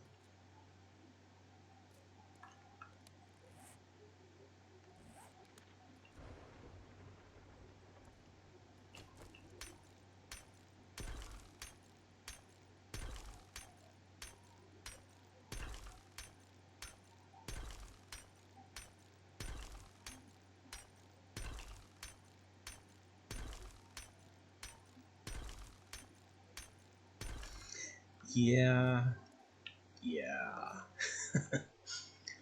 Multiplayer 7 Days cares a lot less about the so-called rules of what can and should and shouldn't be thrown at players.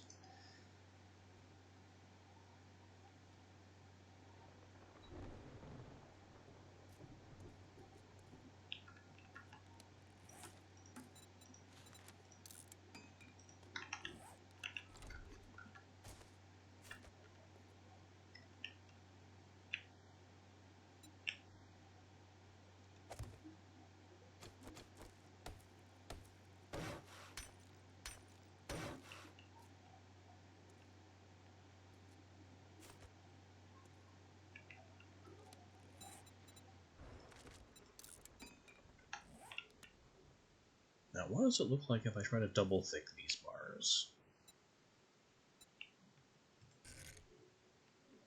Oh, that's a corner bar. We don't like that.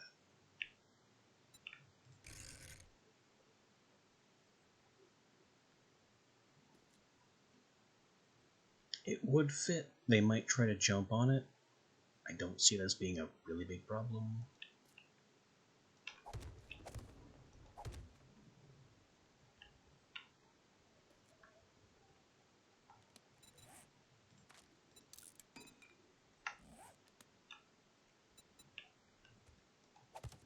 We'll double reinforce this side wall.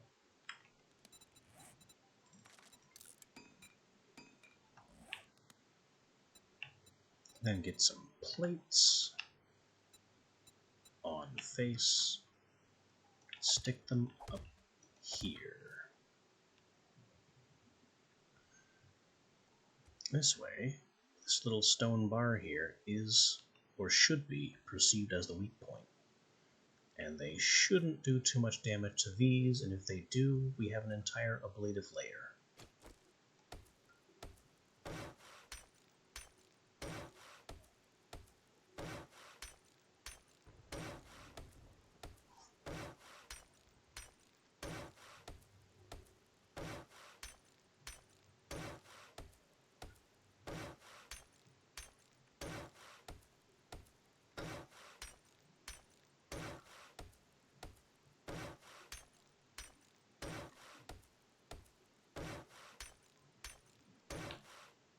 Now all we can do is wait.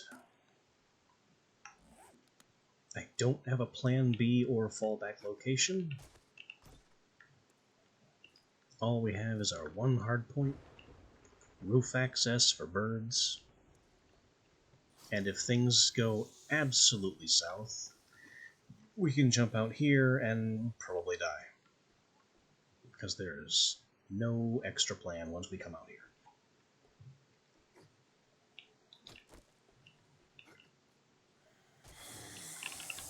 Would you like to come in? You can illustrate the principle.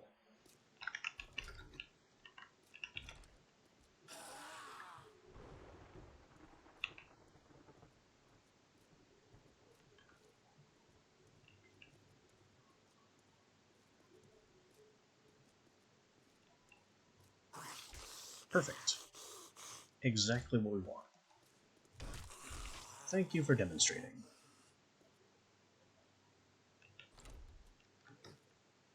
That is a good idea.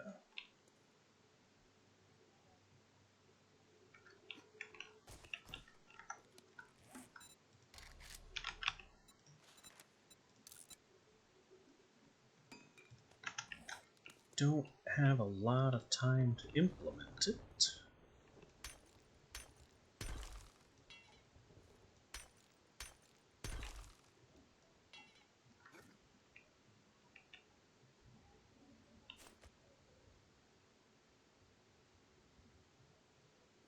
Oh, this here's gonna have 1,000 health.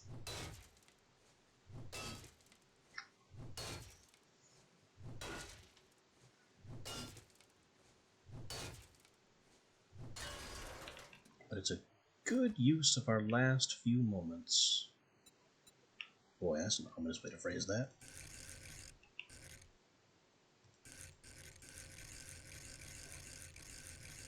Before the madness gets underway.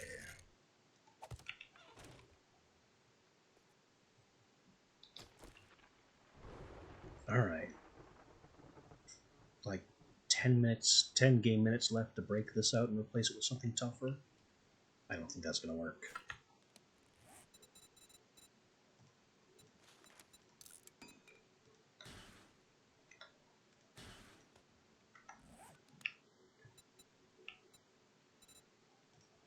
So instead we'll get the old pole shape. Spin it to fit to tighten this up.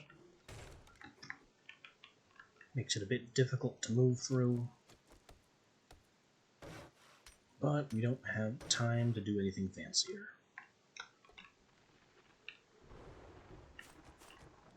Maybe there's a little time to do something slightly fancier.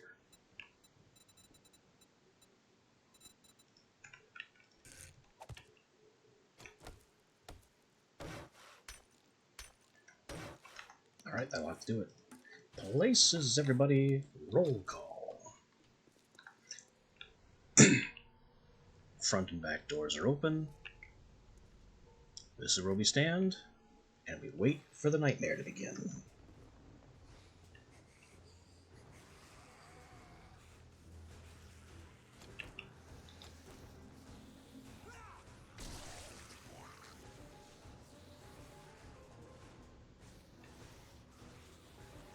The attackers from the back have to get through the chain link fence.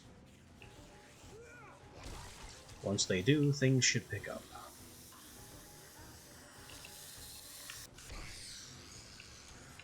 Until they do, this should be fairly simple.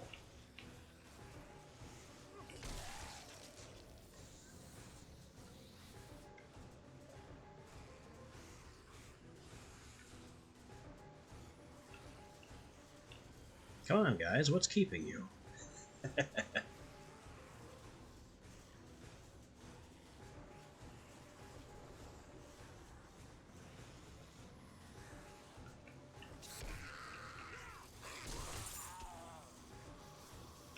First loot bag of the night. We'll go over the details of what this stuff is later.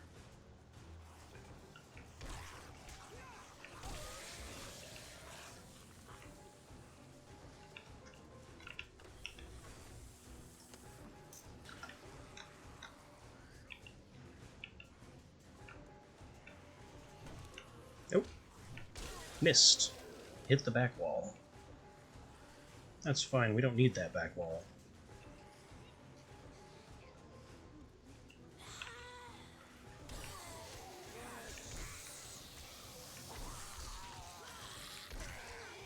Now we have more of a steady stream.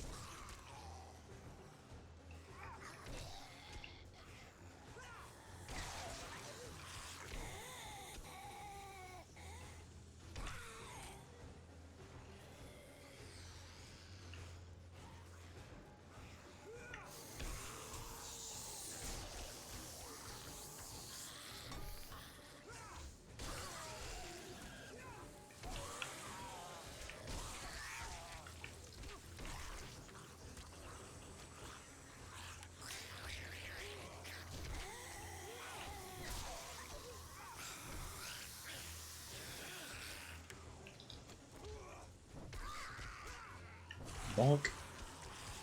There's the knockdown perk in action.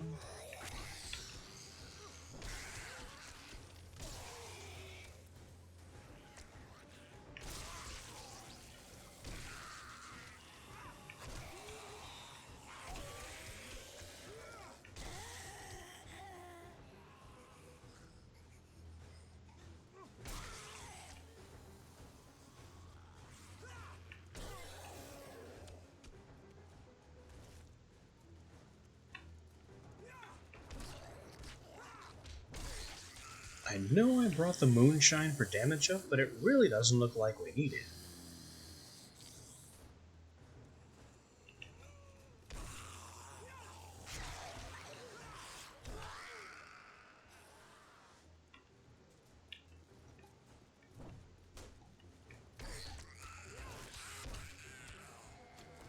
I think they're coming from the front door now.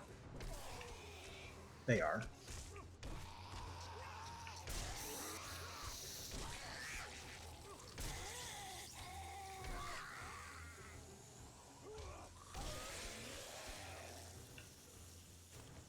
Have this coffee, because our stamina was getting a bit low.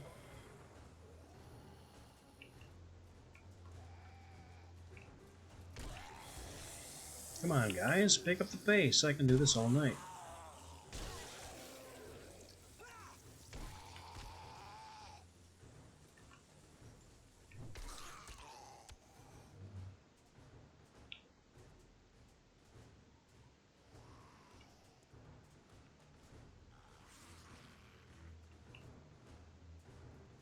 Odd lull in things. Here we go.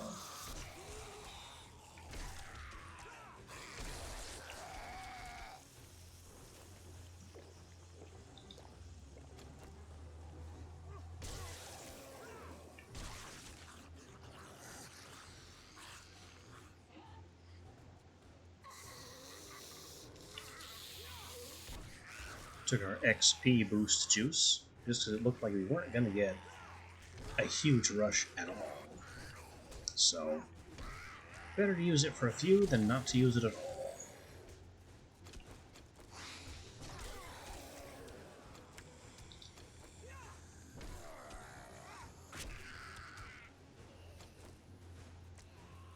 Nothing needs fixing.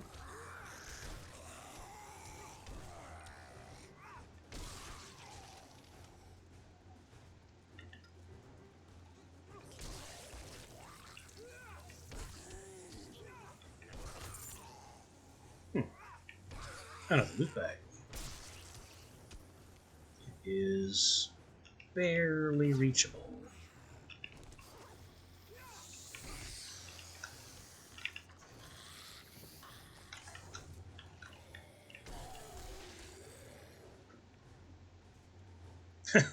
Challenge complete for killing zombies.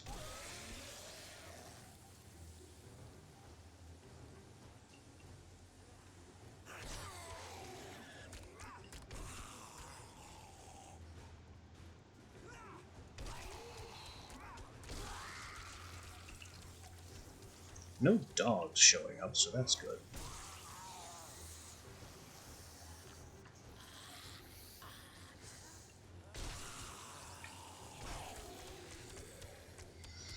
And this basic setup here should be fine for like the first 3, maybe even 4 Horde Nights.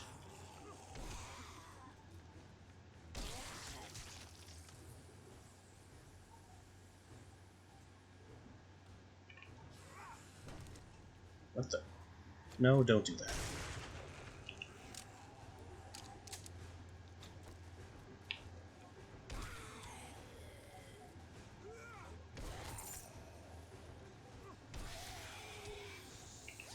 I would love that loot bag, thank you. I saw a duckbill mod schematic.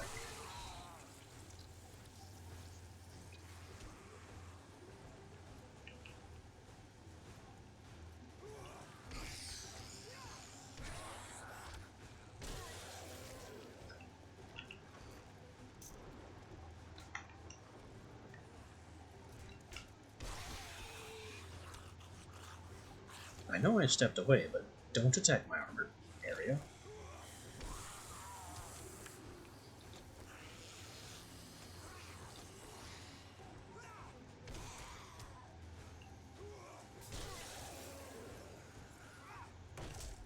Oh, I hit the door really hard there. Definitely need the door in good repair.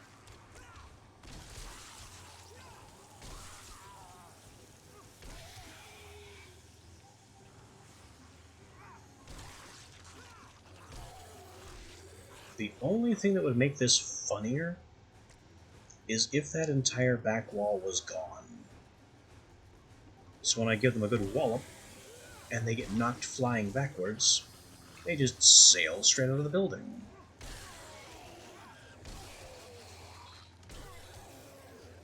And then we don't have to look at them again until they come back.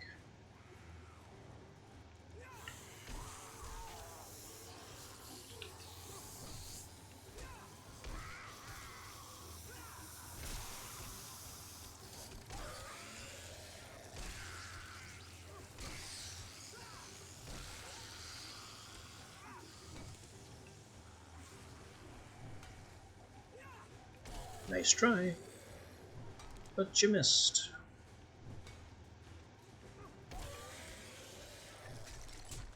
Oh, that guy got a hand on me.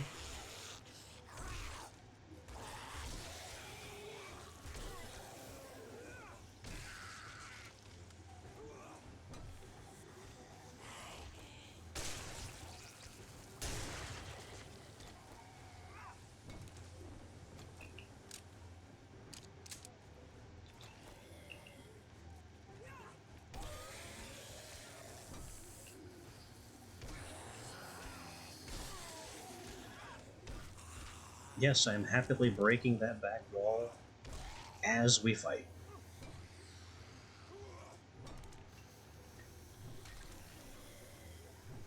Who said this was no time for renovations?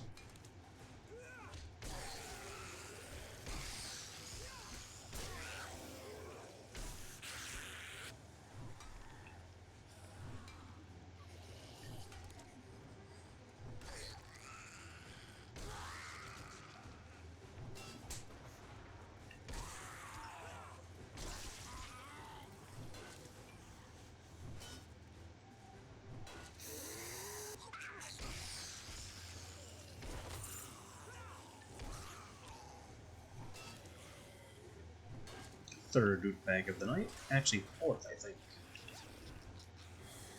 I'll just grab that. And out the window. No? Nobody wants to fly out the window? Close.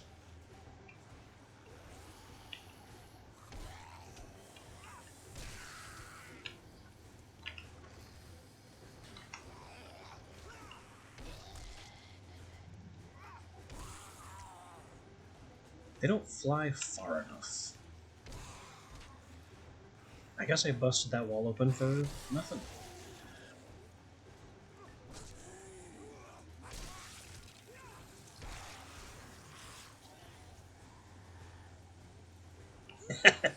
Yeah, I remember.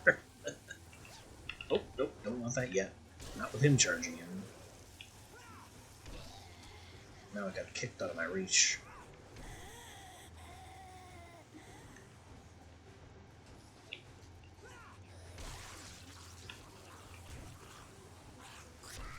Stun Baton would really send them flying. That repulsor mod is absolutely ridiculous.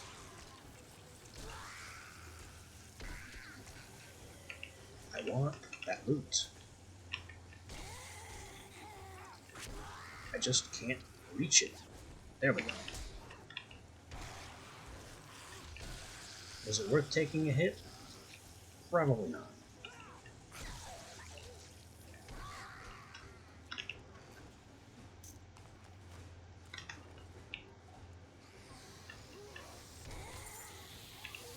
That was easy. We'll grab that while it's easy. Took another hit.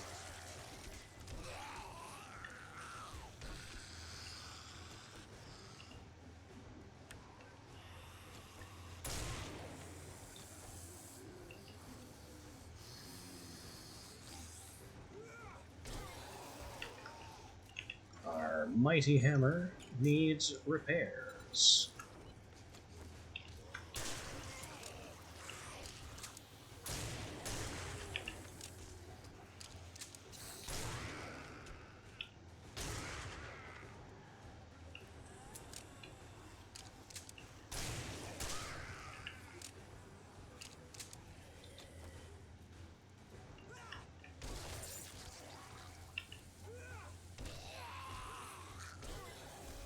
more glorious knocked over loot that I can't reach very easily.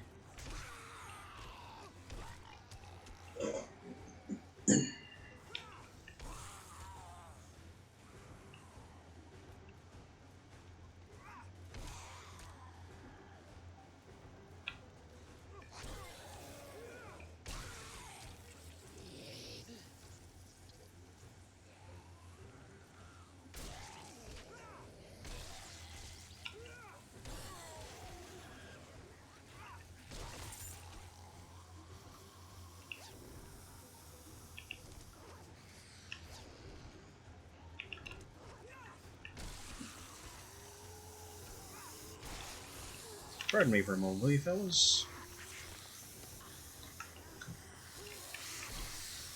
Thank you for your patience.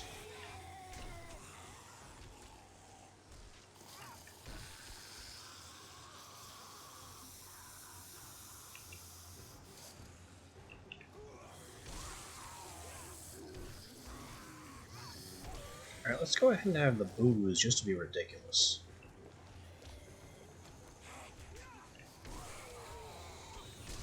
Now, there's a ton of everything. And the best place to aim your swing is right between the double vision. I think. That worked. Out the window he goes.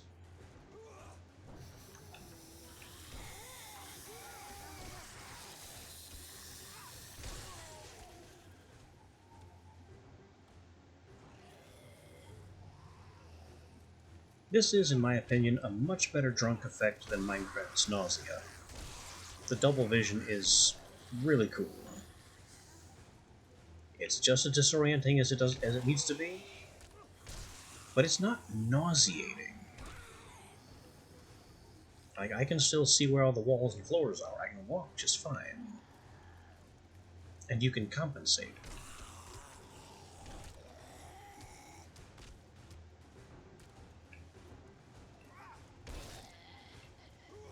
It's not as wildly wobbly as Minecraft's nausea can be.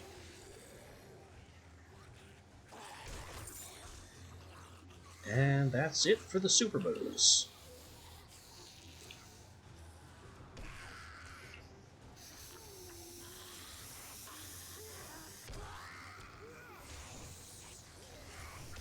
I kind of expected this would be over by now.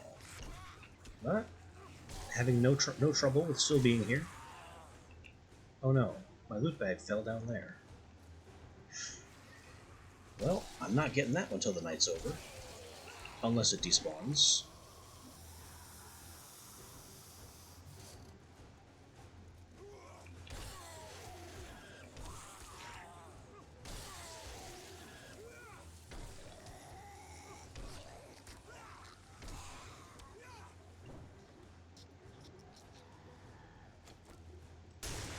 Be gone.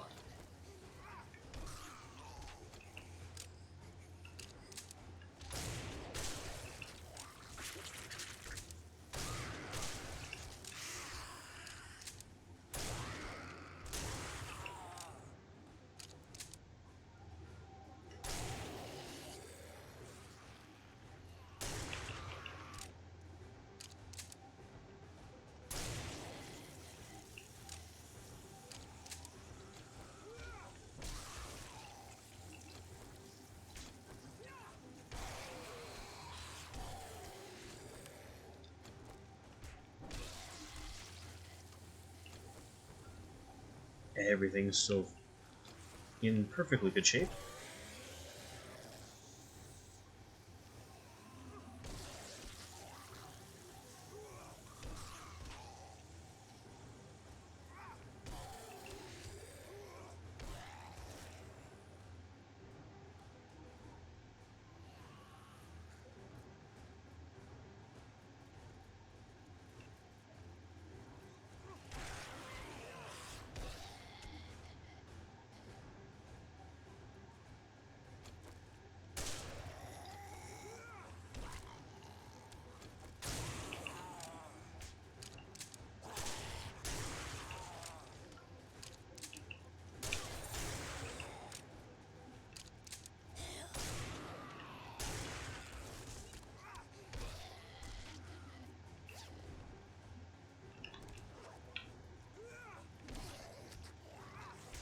Those utility zombies, they just keep getting up.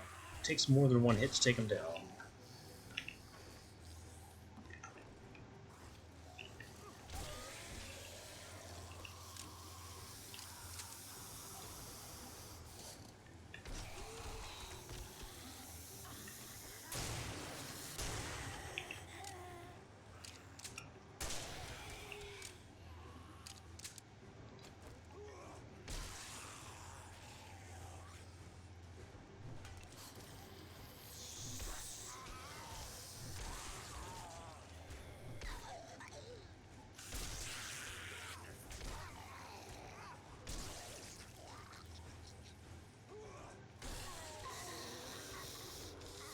No.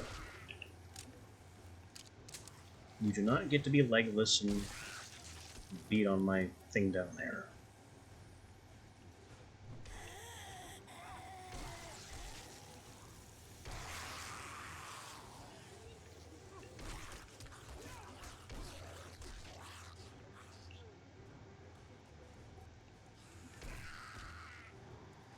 I think the distance they fly on death depends on how much damage they took over their health. So we might get to the point where we're knocking them flying out the window as we gain in strength or gain a higher level hammer. Something to look forward to and test.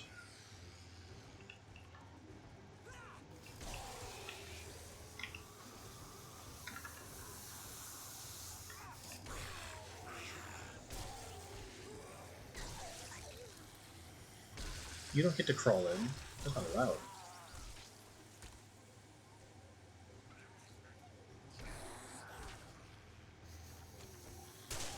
I didn't think he was dead. He is now. So is that wall block. Mostly due to our shot shells, funnily enough. We are blasting that wall away.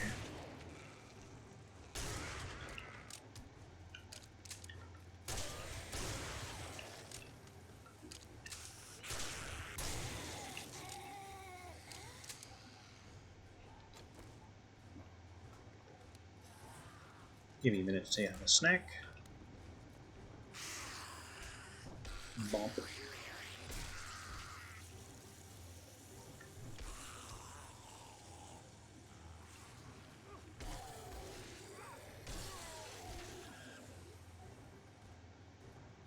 These poor fools are just going to pieces.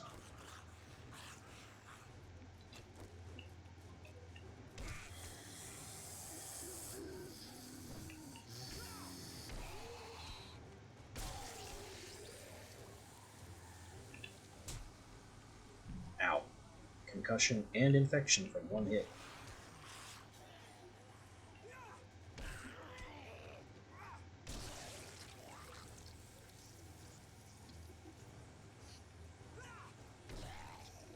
Well, that's fine. Not worried about it. We have honey. And it can't get to be too bad in the time we have left.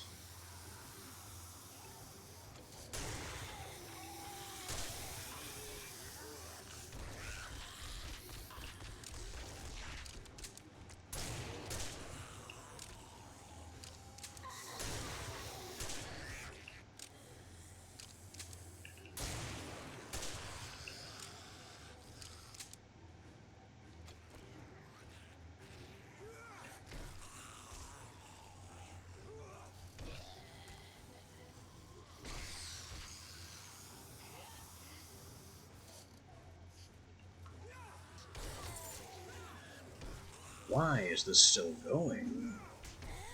For a day 7 horde, this should have been over by now.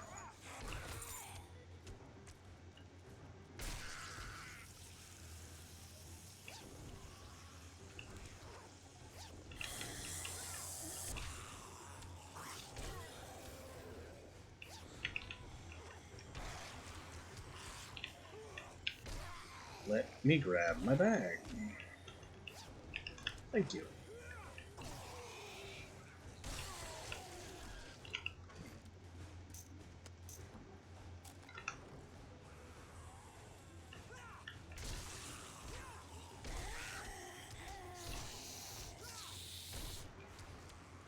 bag on the stairs still exists.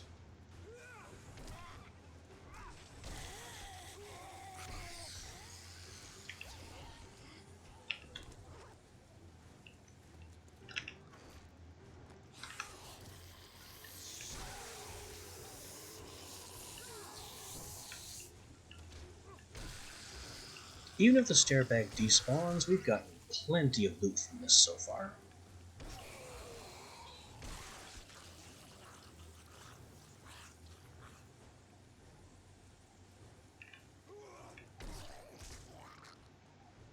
Is it over? It's gotten quiet.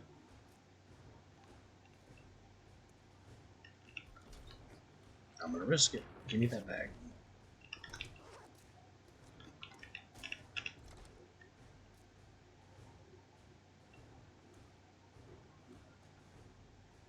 I think it's over.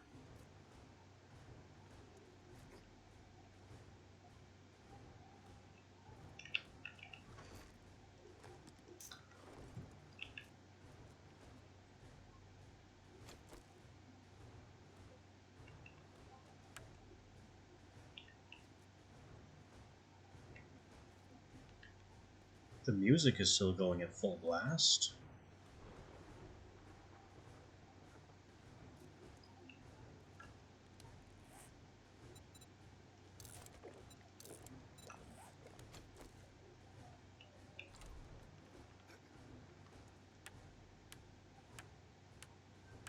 That got chipped down to half health. Don't really care though, since I had a second layer. And it was only that one in the front that got damaged.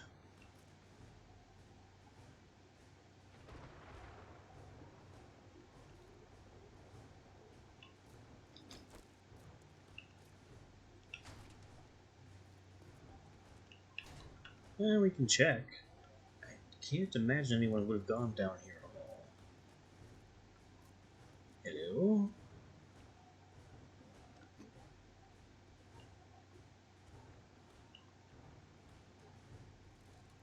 Nobody here. Not even the chickens.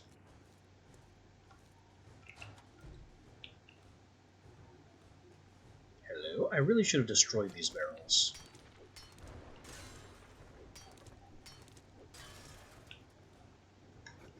Yeah. The music really should have stopped when the onslaught stopped.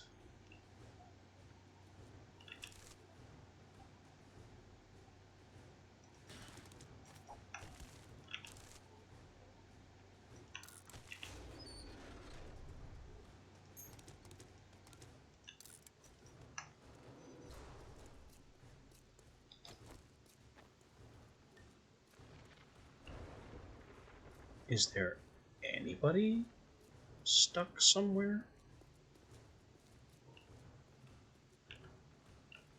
I'd suspect this side room, but they haven't even touched that door.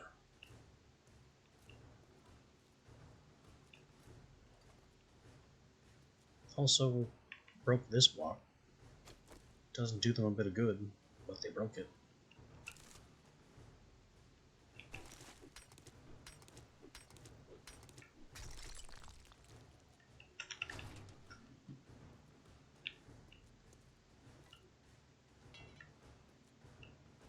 Well, that was Horde Night.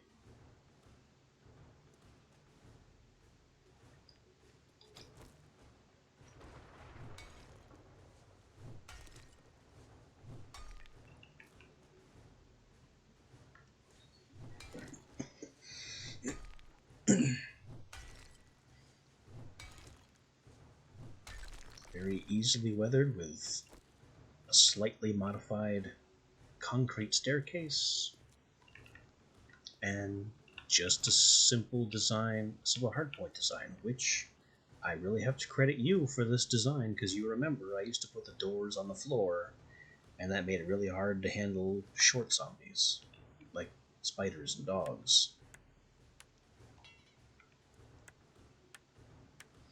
So these bars on the lower section, this bar here, and that door is really your design.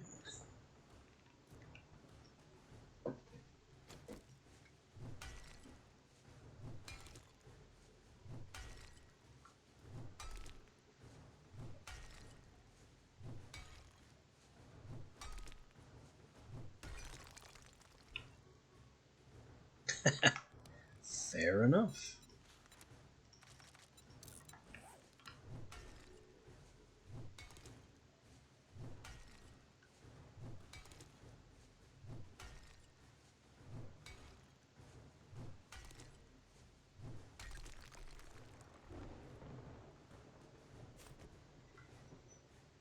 Yeah, I use the door for like Minecraft logic reasons because zombies in Minecraft are definitely attracted to doors, preferentially.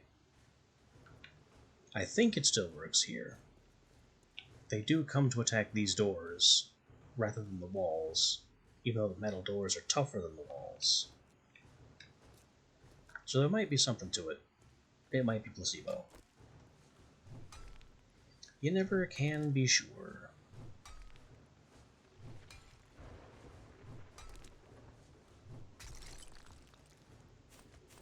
I've seen other streamers, instead of use a door and this little bar, what they do is they use this scaffolding ladder block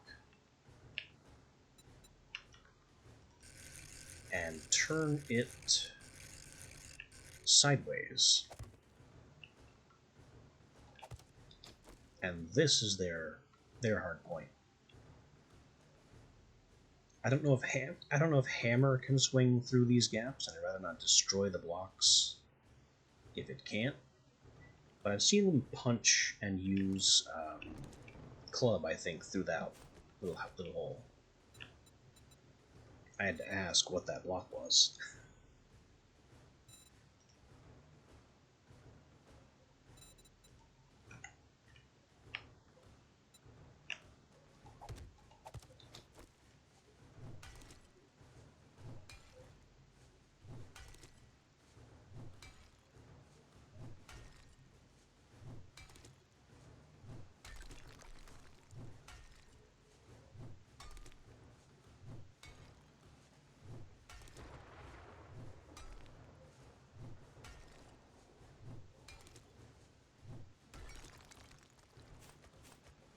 I'm just placing these ramps so for future Horde nights, the zombies are easier to throw through the window.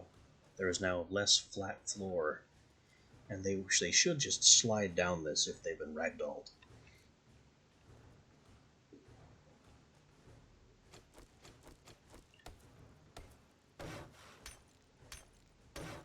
Just a minor conceit for comedy purposes.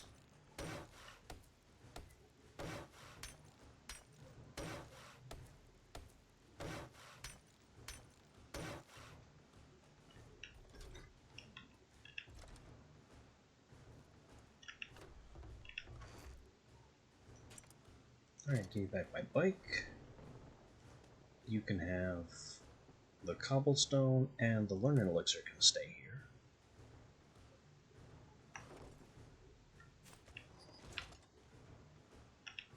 What have we done for loot?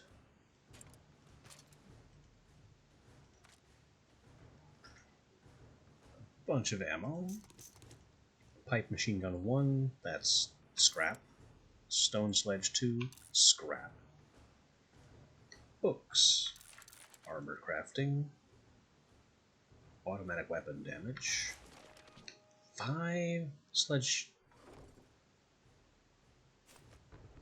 The music is kind of fading in and out.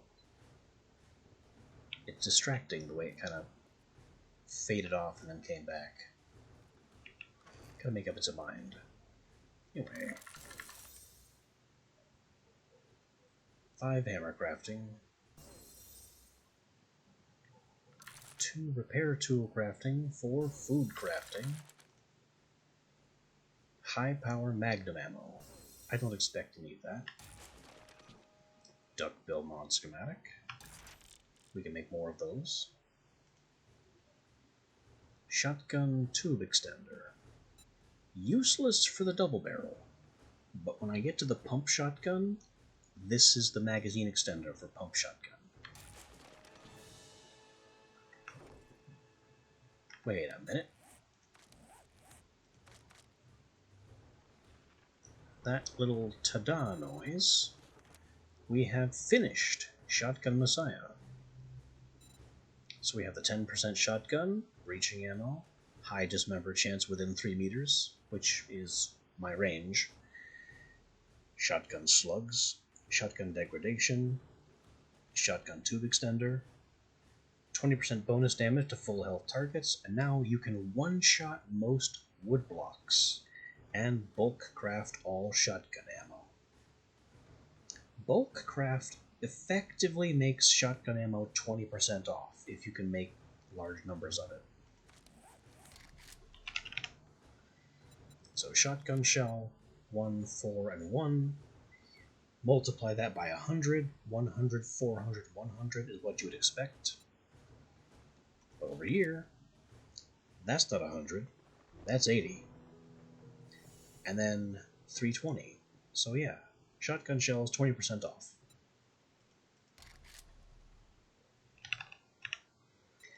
All shotgun shells 20% off.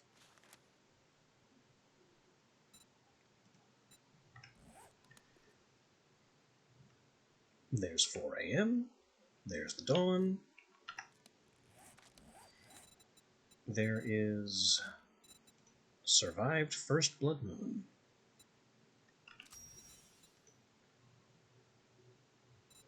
Kill lots of zombies. 10,000 XP and ammo for 500 kills.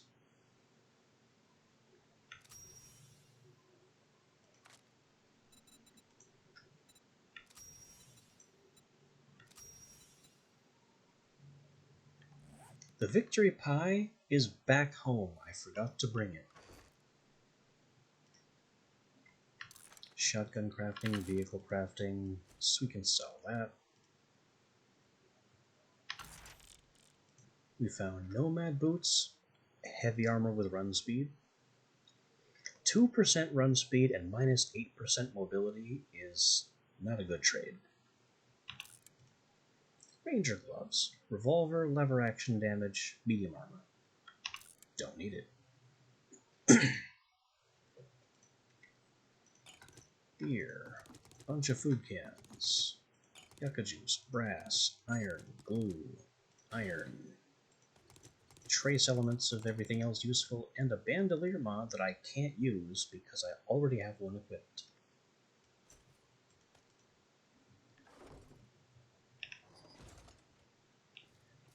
But that is a very good take.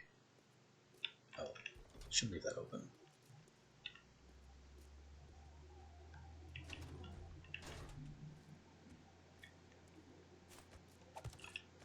Time to return home victorious and get our celebratory pie.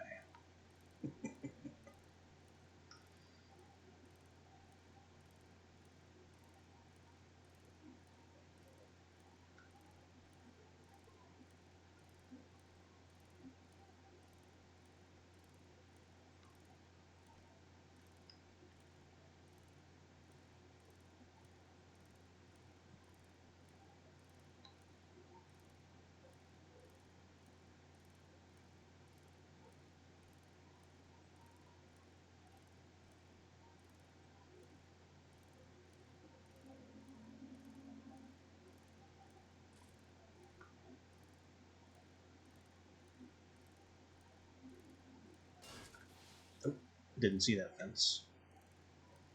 The fog took that fence from me.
There's our 6 water from having collector, from having tarp and gatherer. Might not even need more dew collectors. That could be enough.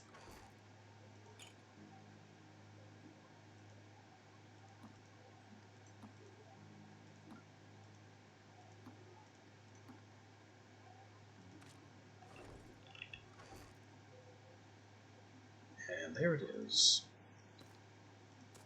Blueberry pie. Exclusively for after Horde Night victories. If you eat it at any other time, you are wrong.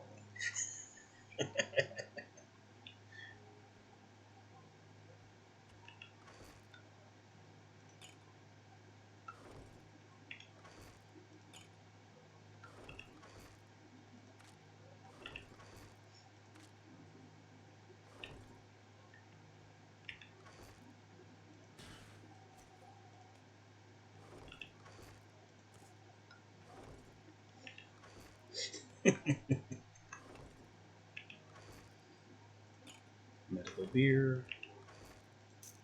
Pointless ammo.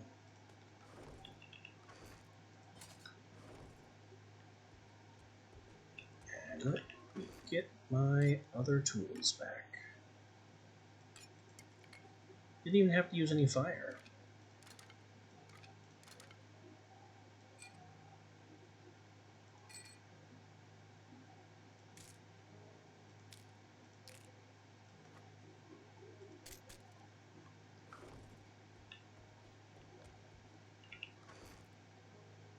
But I was ready with the fire, in case stuff got even more crowded.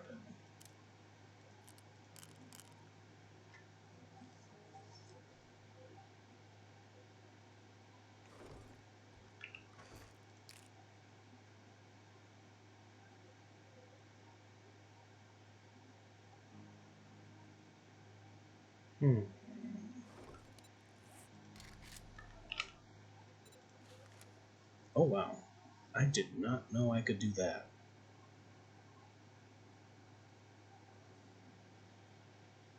I think it's time to update our bow.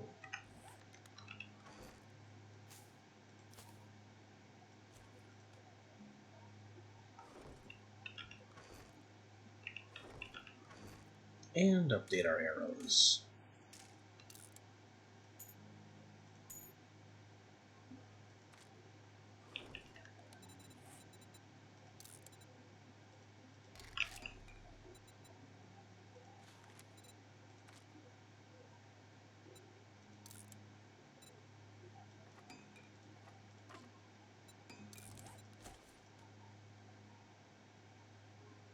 Oh no. Oh, that one came out of the bow. I did not accidentally make a stone arrow.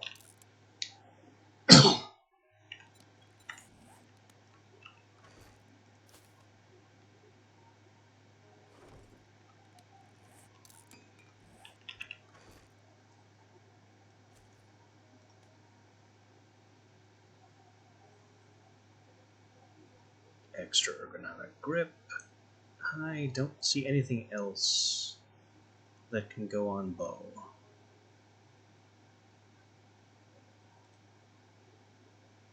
Double barrel. I don't see anything else that can go on. Well, I could replace one of these with a rad remover.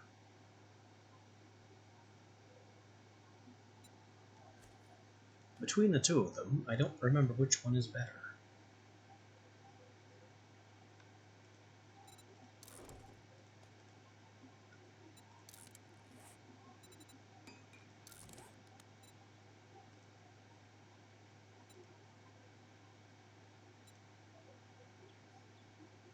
Both of these are hip fire mods. Improves handling while moving or firing from the hip. From the hip or while moving. That's it. They do both.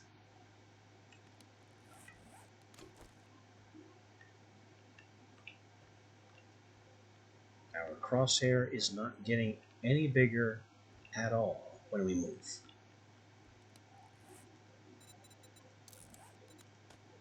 Without the foregrip. Oh, now it flexes. by very much.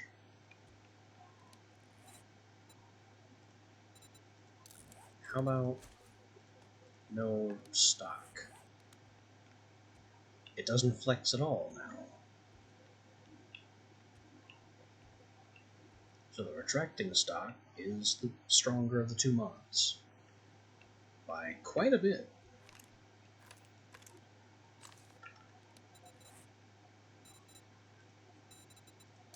So now we know which one we're replacing. Rad remover in place.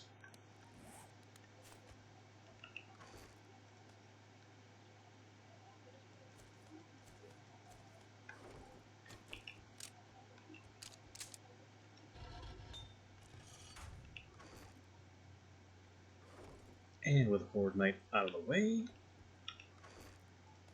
it is back to business as usual. Taking orders from Rekt.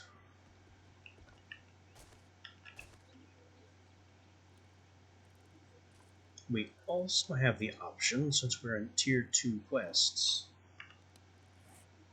to take another trip all the way down to Jen and ask her where to find Bob, I think. But that's a long way to go just to unlock another trader. And even longer still once we figure out where he is. So I think, as rude as Rekt is, just hanging around here and doing his dirty work is gonna be fine. Hey, well, you proved me wrong.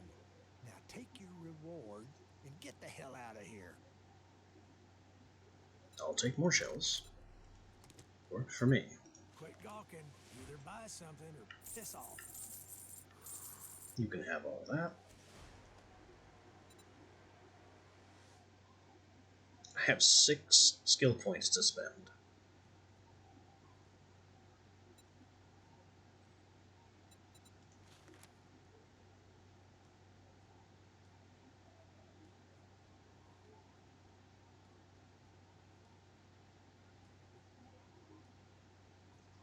And he just has nothing of value for sale besides shotgun parts. And I have enough of those for now.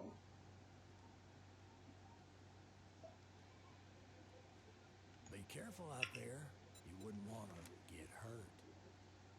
So what can we do for Tier 3 jobs?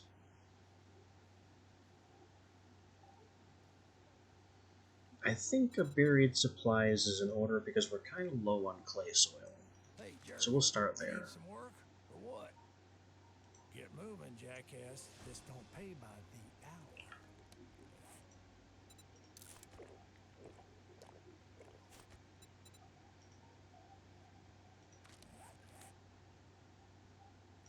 Now how about these points? 6 points.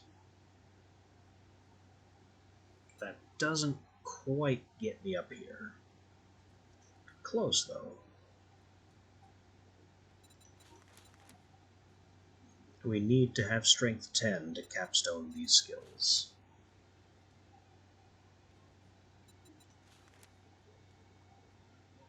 We need strength 7 to capstone chef.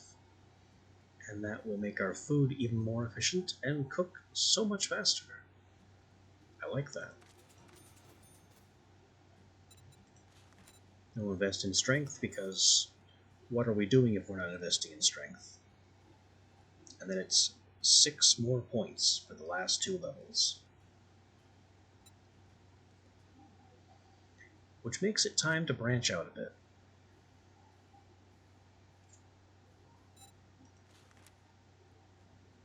Better Barter just has universal applications. I mean, a flat 25% bartering at its max level, that's worth it. I also really like Daring Adventurer, because that gives us more dukes and eventually gives us 2 quest rewards. The sooner you get that, the sooner you can get really rich. And stop having to choose between 1 or 2 really good rewards. just take them both. Unfortunately, that's also intellect 10, so that's a ways away.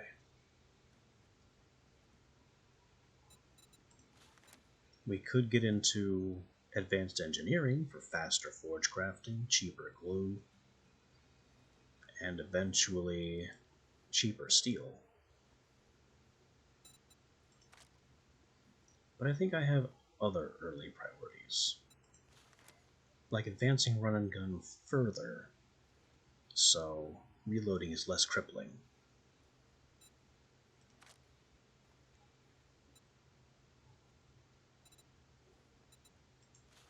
Or getting living off the land further.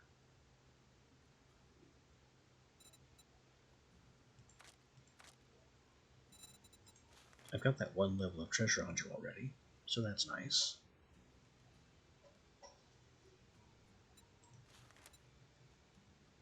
Infiltrator it has its uses.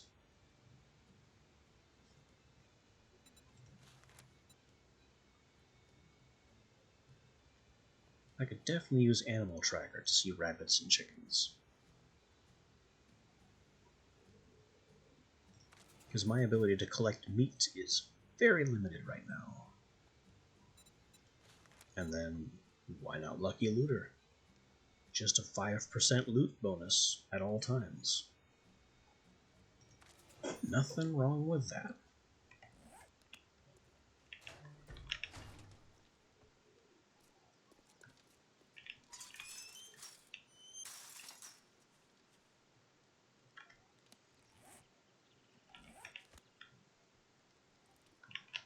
Hang on. These jailbreakers should go in the bike.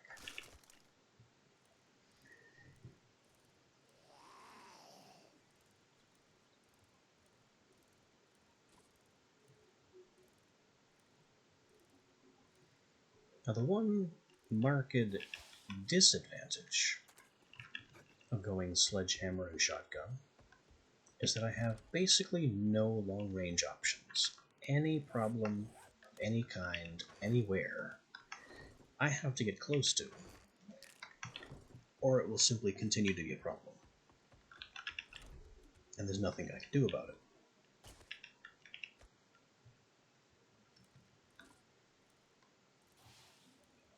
I deal a terrifying amount of damage in a very short time, and knock down everything like bowling pins in melee range. But beyond melee range, I am functionally powerless.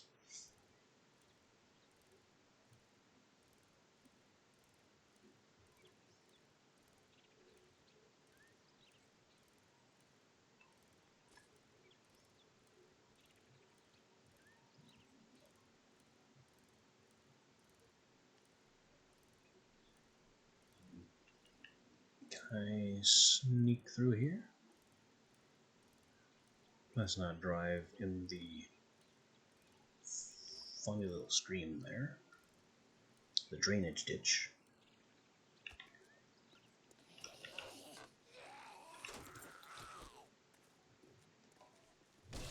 Shut up.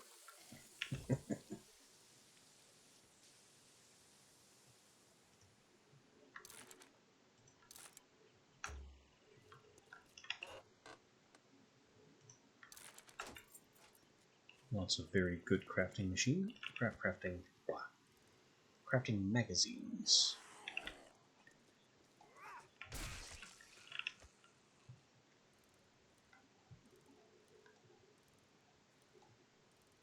I should also have a look at where our crafting levels are now, because I didn't pay attention to what was unlocked when we read all those magazines at the end of Horde Night.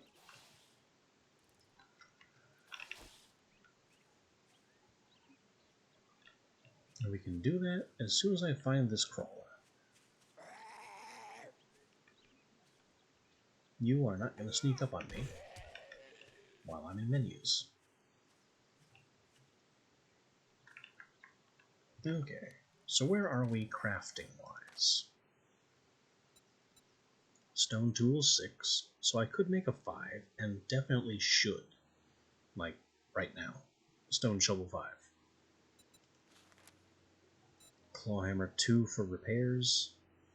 I mean, it's better than the Stone Axe for repairs, but really only useful on Horde Knight.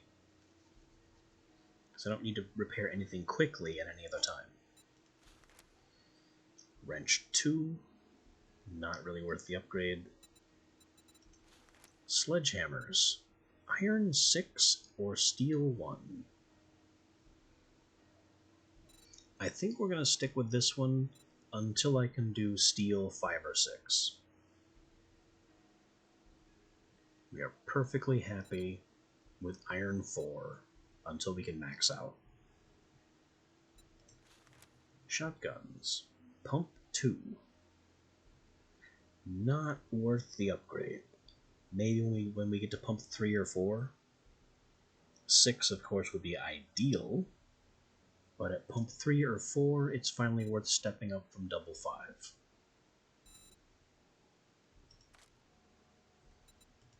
Then we have Armor 3. Maybe at Armor 4 we start making advanced armors.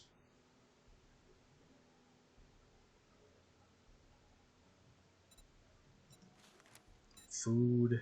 Food is getting places.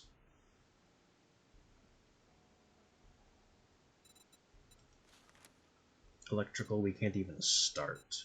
Robotics, we're not even into robotics. Vehicles. One more, and we can not care, because the mini bike is trash. And workstations. We're getting close to being able to make the bellows, which increases melting speed.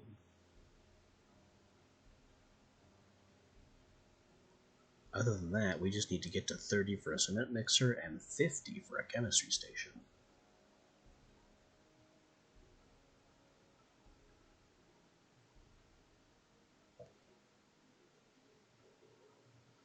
What does that mean at the top of this entry? Reading Forge Ahead unlocks workstations, boosts loot odds with advanced engineering. I get that. Lockpicking boosts up to crafting level 15. I don't know what that means.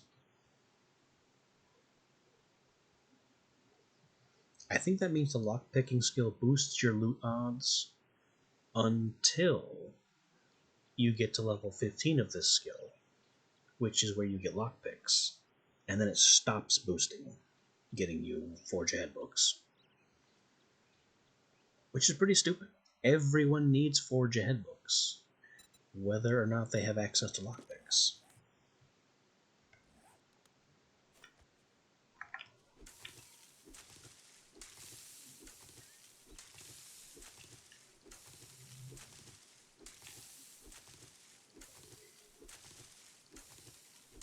Considering the critical importance of crafting stations for literally every player of every playstyle, period.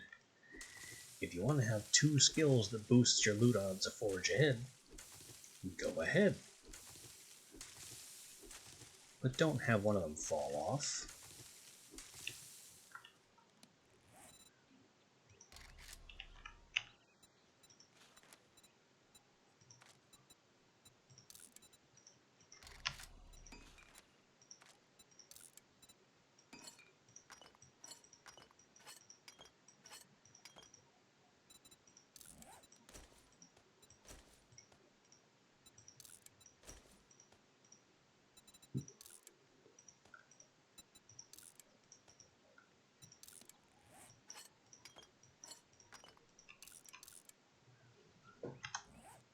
Okay, level 5 tools. Time to get digging. How? What?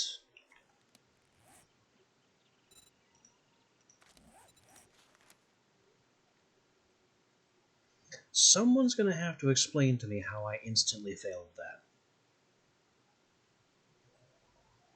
Because I was right here.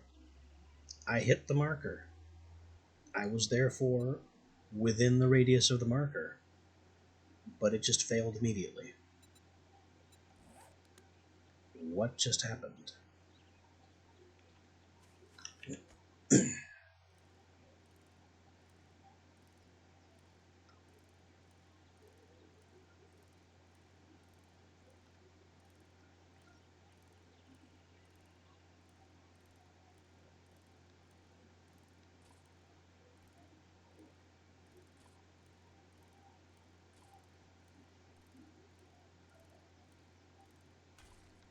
Boing!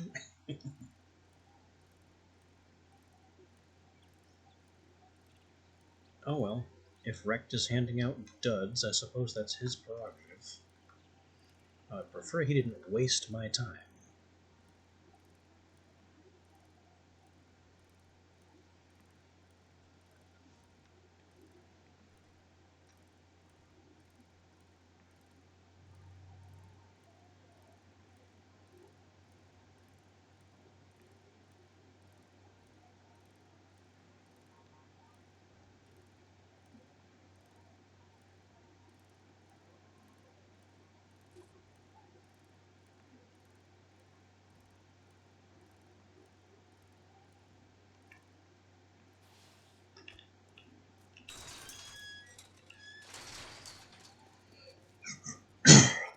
Well, our tools are upgraded at least. Smells like dysentery. What else you got? A tier 3 clear. Oh, look who's tired of eating out of... Good luck. You better not make me regret this. Nearby fire station. Right in town, to the next town over.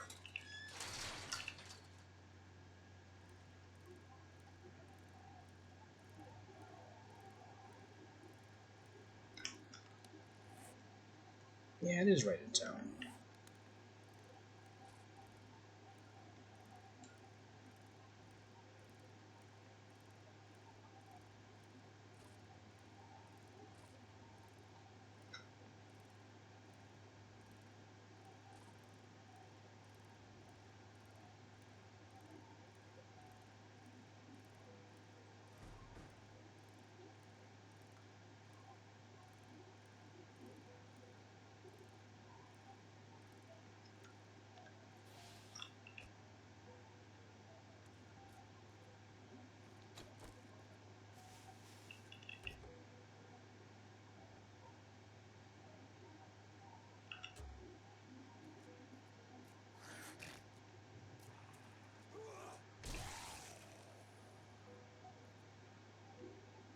Another police car that we will not break into again. Let's just do this one for real.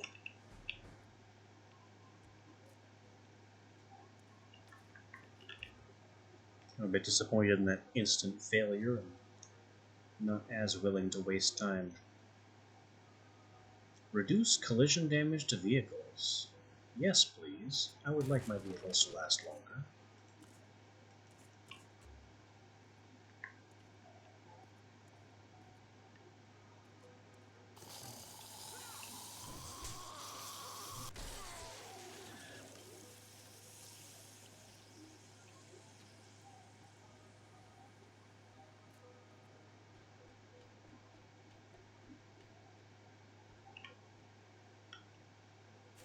How would you guys, in the corner, like some fire? Perfect.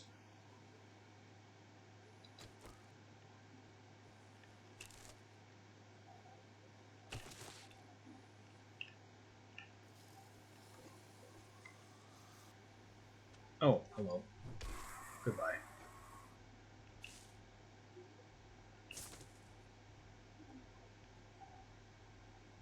They did burn to death, so they're not going to be coming up here.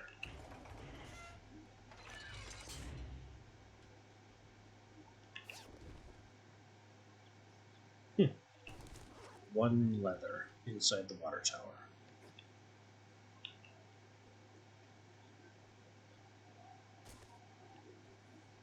A lot of effort for very little. Oh, but I did apparently get a bag from one of the guys I burned. Trigger group semi. I like this mod more than I should. Increases rate of fire. Yes, it increases recoil, but I don't really care, because it's only very slight. But it increases rate of fire without changing its fire mode to, like, burst or anything strange.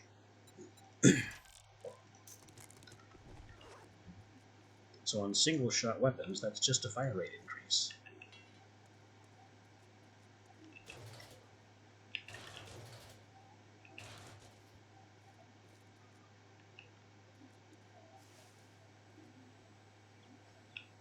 Now, I don't know this area.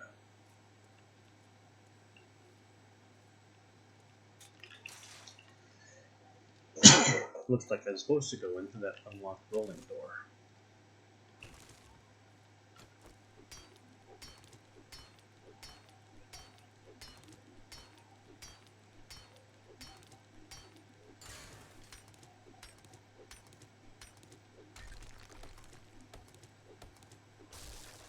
This is sand. Don't care.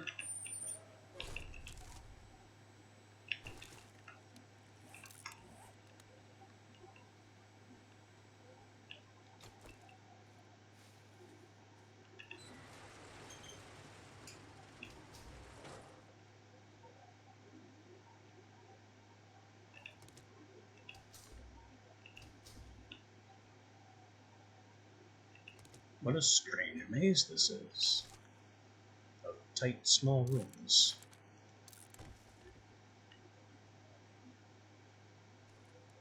Alright, we reach a locked door dead end. Now we're in the ambulance garage. With friends getting up to come play.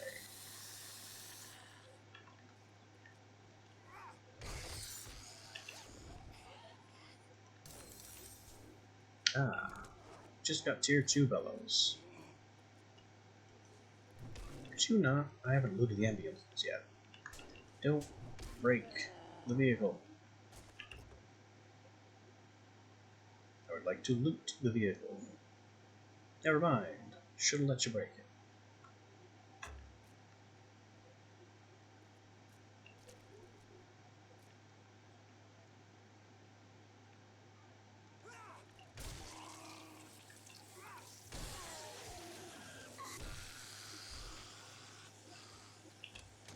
One, two, three. Easy close.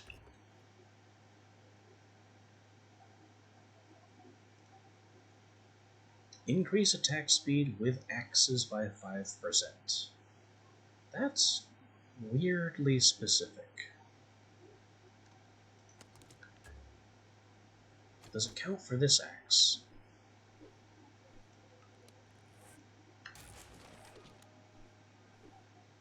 It does. Change is slight but noticeable.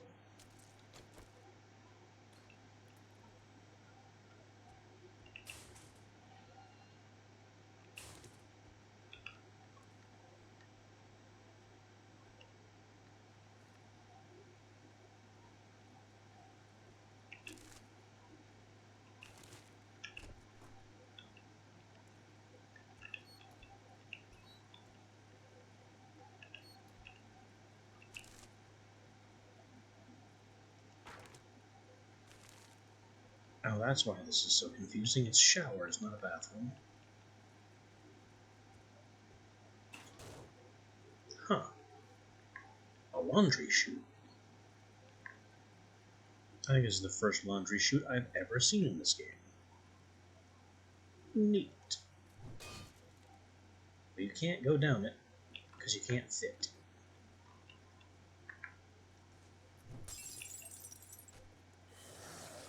Uh-oh. The ominous sound of having made some friends. Several friends.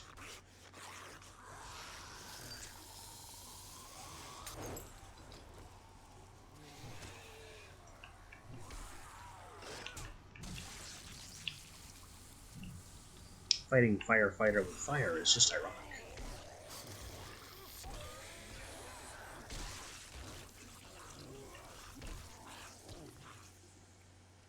And effective.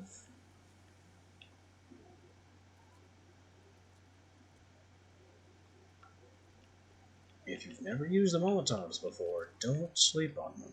They are stronger than they look.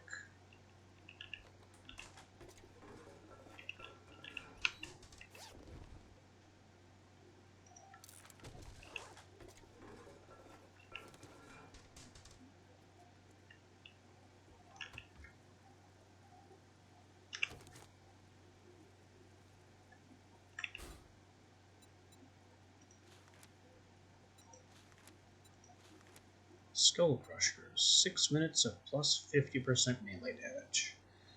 I don't seem to need that.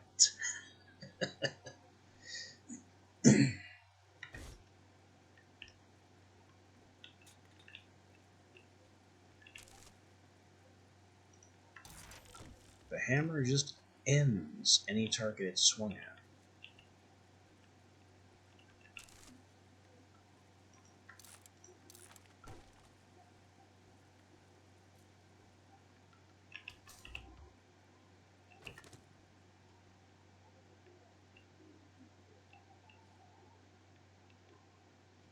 Little bag of flour. What is flour? Cornmeal? Cornmeal. Some tiny amounts of cornmeal.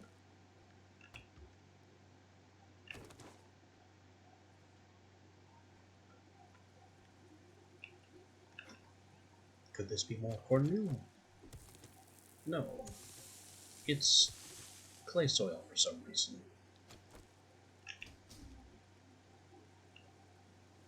Now we're on the roof. Roofs are dangerous.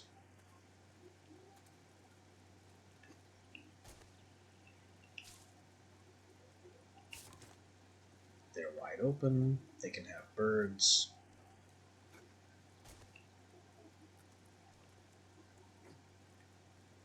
Basically, they like to surround you on roofs.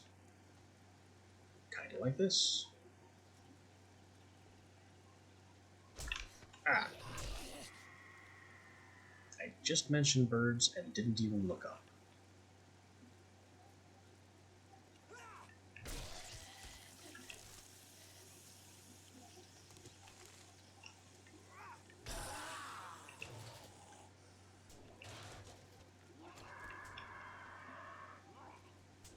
Additional bird.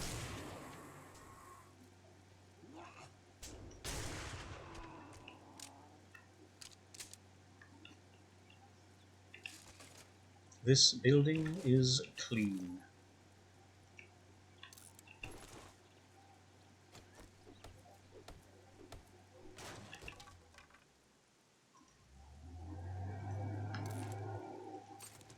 There's the stun baton. Stun baton also not to be ignored, if you have the skill points for it. Wait, why is that locked?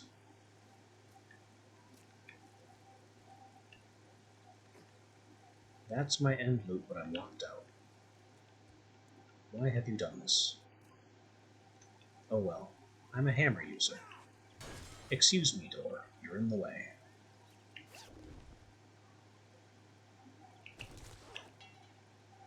No lockpicks for the chest.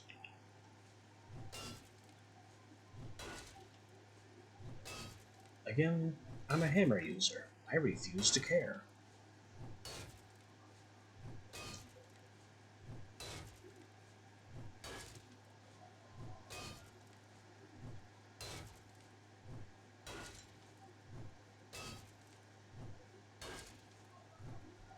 Very much so. Where I mentioned the disadvantage of hammer and shotgun is that I only have melee reach and no long-range options at all. The chief advantage of hammer and shotgun is that everything about maps, POIs, walls, They're all just polite suggestions.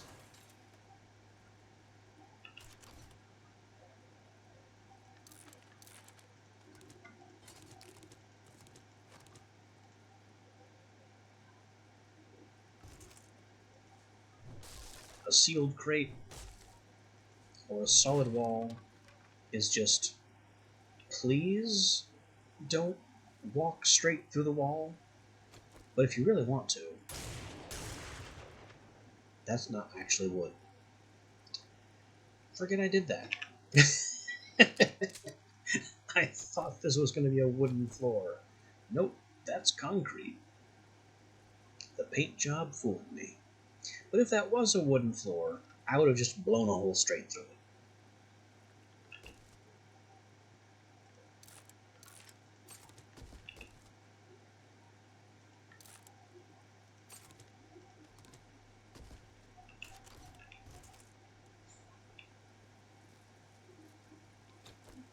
I feel like a defeated bully now, shaking my fist, going, "You're lucky you weren't a wooden floor."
Miss. Tag. For minimal damage. Smoosh. Let's get this repaired. And also get this repaired. Oh. 1500 health? That explains a lot. Also, what modifiers could I even put on the bicycle? Because I have no idea.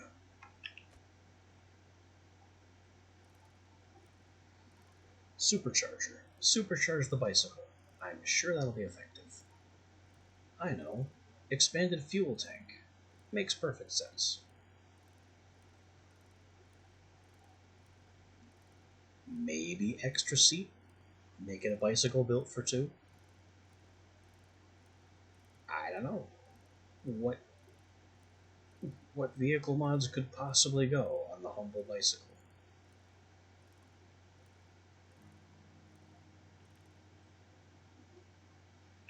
Vehicle armor. What would that even look like?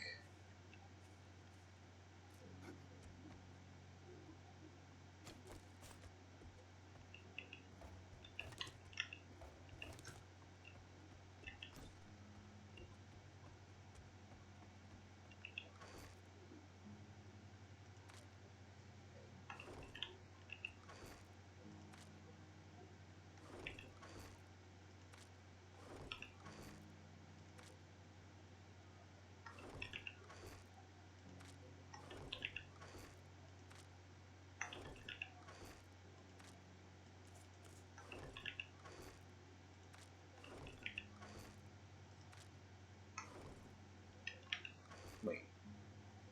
Oh, cloth didn't quick stack here because it's full.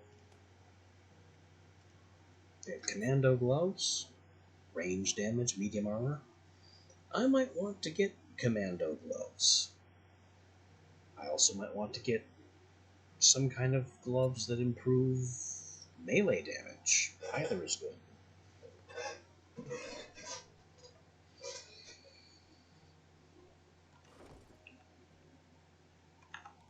Not really sure what I want to go into yet for armor.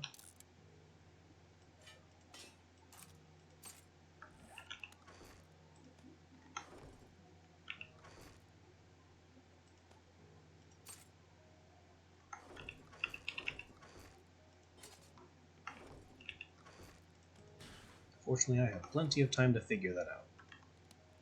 This baton sells for 119. Yeah, I'll sell that rather than trashing it.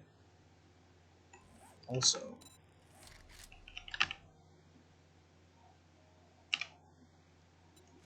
lockpicks are made with iron and mechanical parts.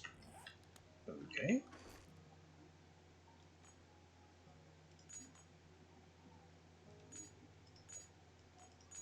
Let's get 30 of them.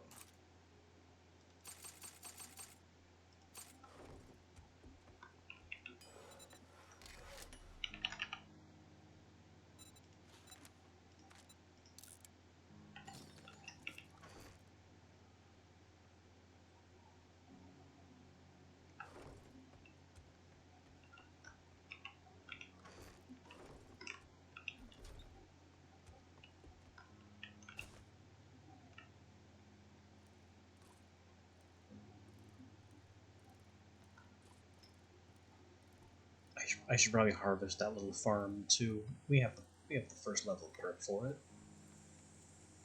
It's about time to start cashing in on our ground-based investment.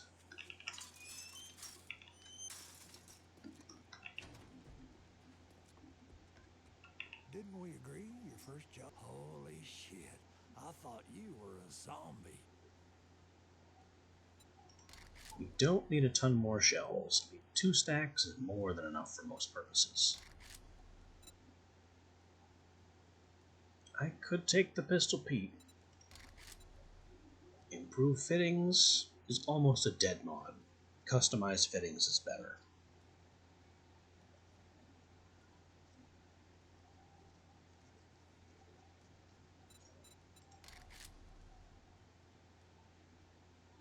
I'm thinking the Pistol Pete here.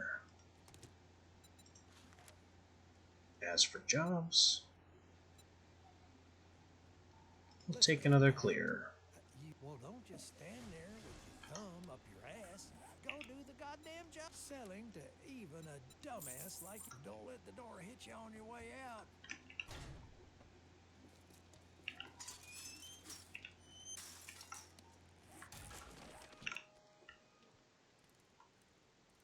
Off we go.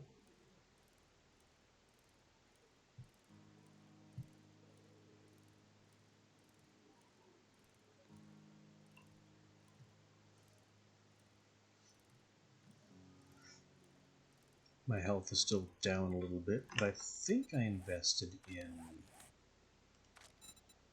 I did not invest in Healing Factor.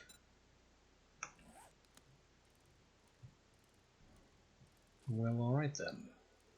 That's where our next skill point is going, so I can get some slightly faster passive regeneration.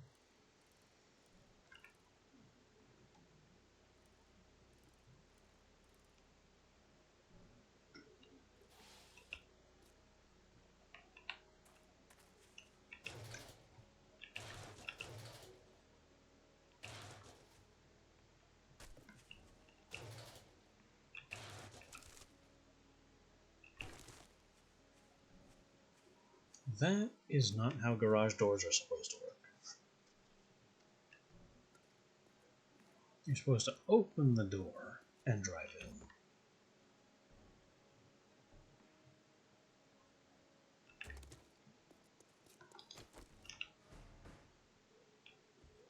Are these part of... They are not. They are a separate small thingy. Also, I almost failed by running out there. Didn't pay attention to the check mark.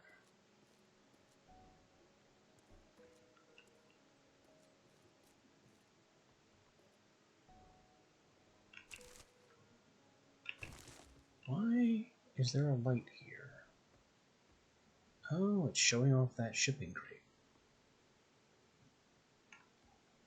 So now I get to agonize over how to even get there.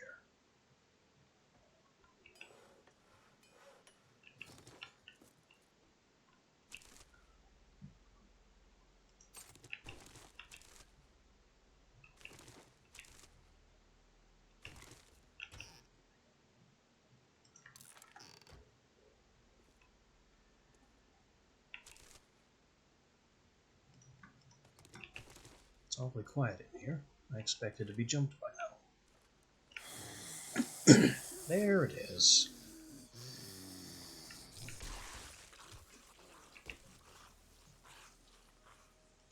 Brown dye. Of all the dyes in the game, that's the one I want the least.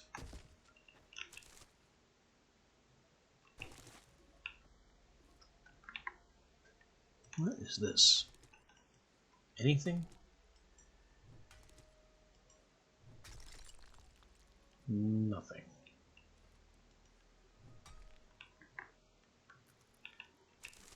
Just a small bit of structural damage in the apocalypse.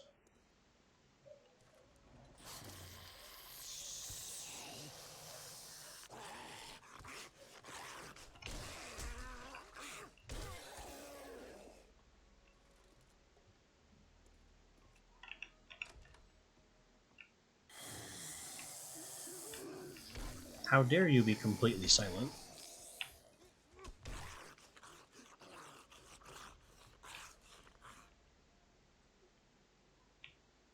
This door, I think, is where that light was.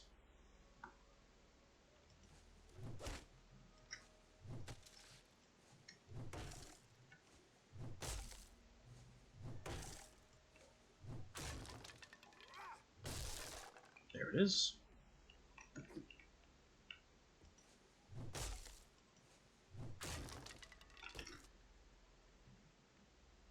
+1 lockpick. Oh well, we got hammer crafting too, which is much better for our purposes.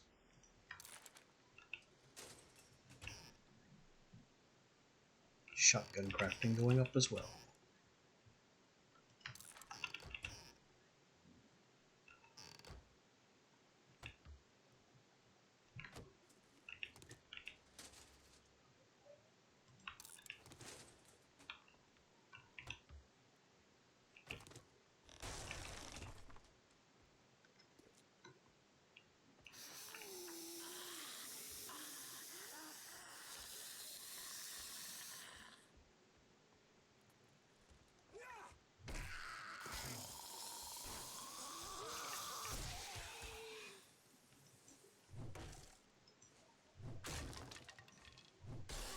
Couldn't hit him. The door frame was in the way somehow.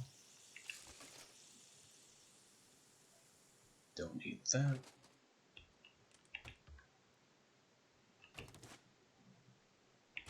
I mean, steroids sell, but in my opinion, not enough to justify the inventory slot unless you can stack them. I would rather have corn and potatoes for future cooking.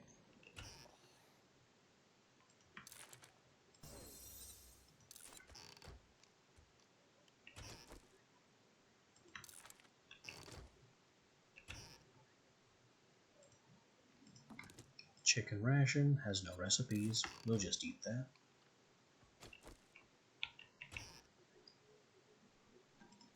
Chicken soup. Same story. Free snack.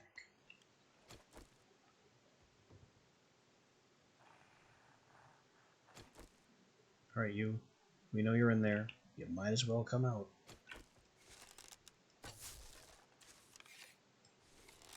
Okay. Don't.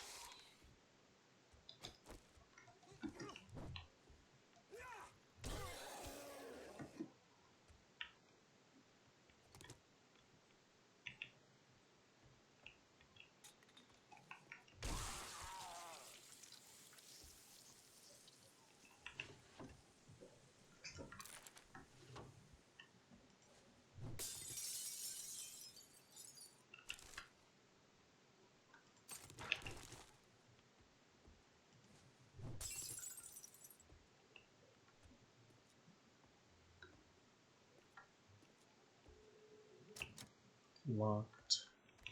Unlocked. Dog? Shut the door.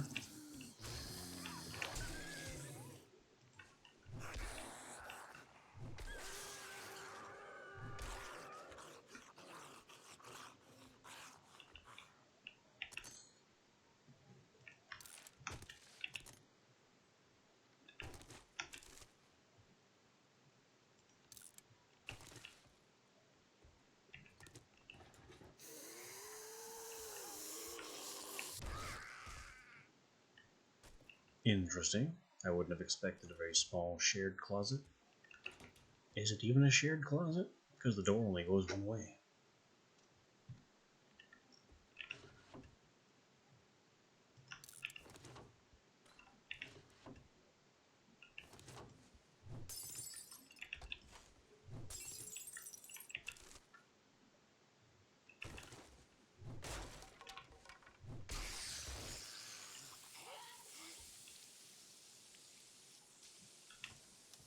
Gun safe. I have one lockpick.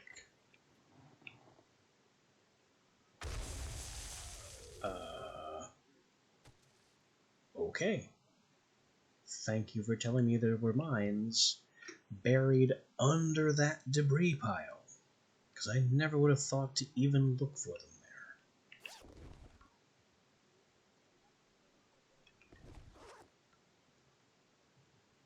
There's still one right there.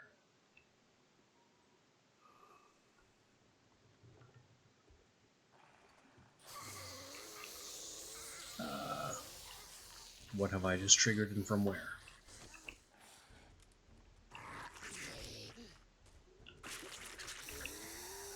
The locked room. More explosions. Yeah, they hit the other mine. There you go. Have some of that.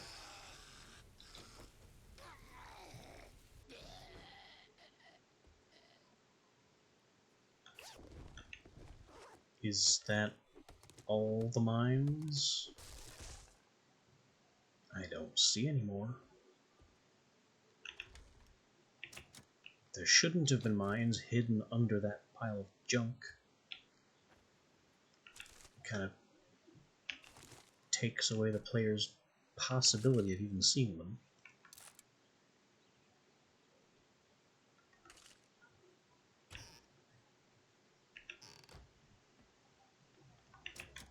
But we're clear. We have a path up for some reason.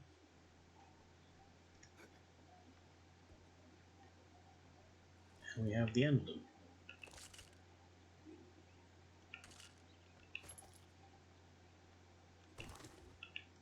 With again, one lockpick.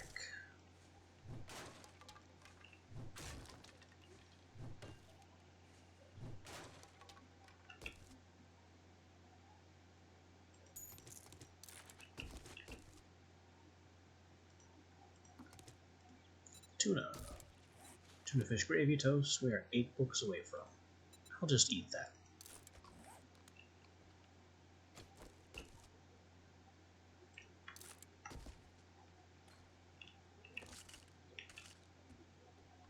Okay. Excuse me.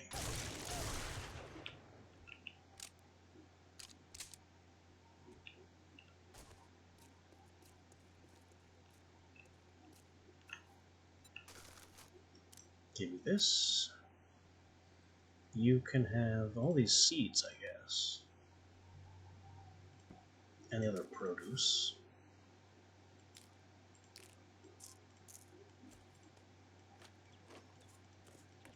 Oh, one more seed.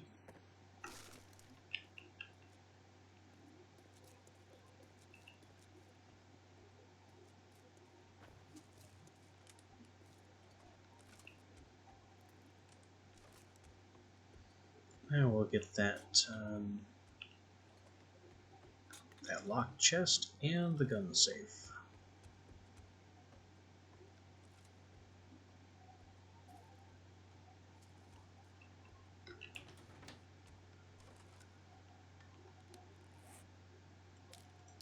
By snacking on this, 100% lockpicking success for 6 minutes. I only have one pick. I can't afford to lose it.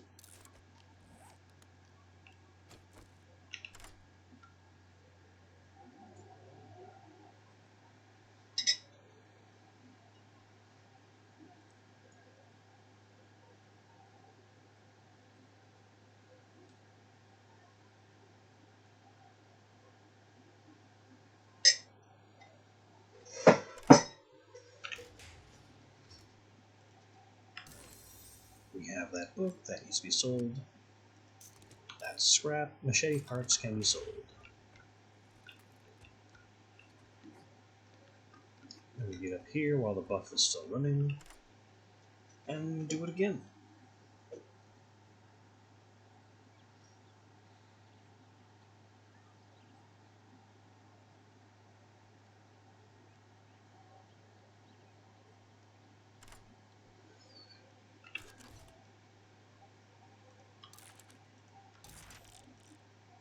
Ironbreaker. That's a mod I've been waiting on. Commando outfit, crit healing. Interesting, not crucial.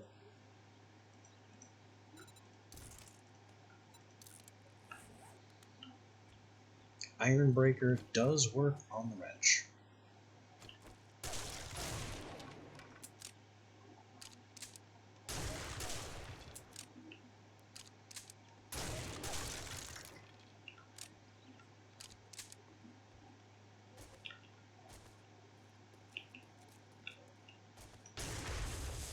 Kaboom! More kaboom!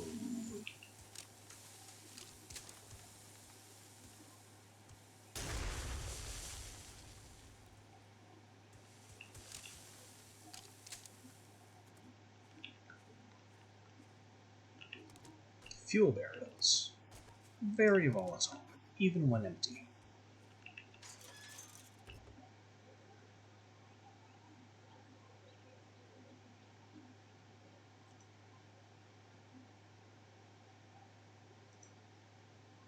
Huh. This wrench is better than mine.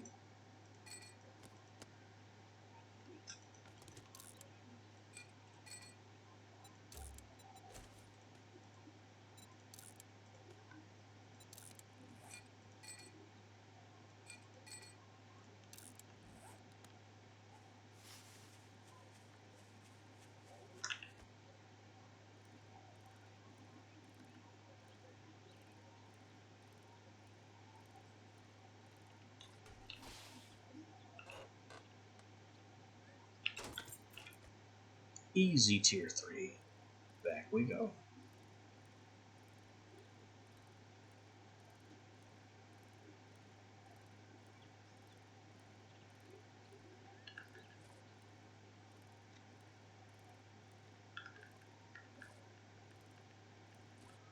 Bunny hops and bouncy wheelies.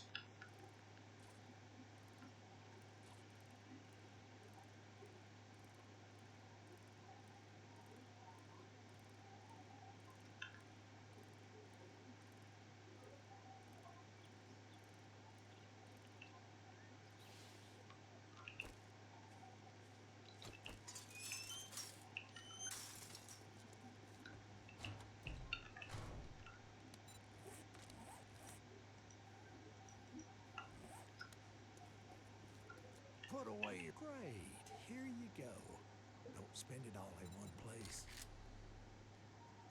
Medium and heavy boots have no stamina penalty and reduce noise.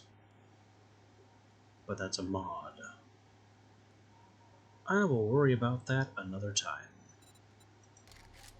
1 tech planet? No thanks. I will happily take 25 steel. What else you got? A fetch. Look, Blockhead, I'll give you some work. I'd say it's been an honor to work with you. But oh look, another dumbass stumbling into my shop. Oh, you want a guarantee, huh? Well, maybe you should try Shamway.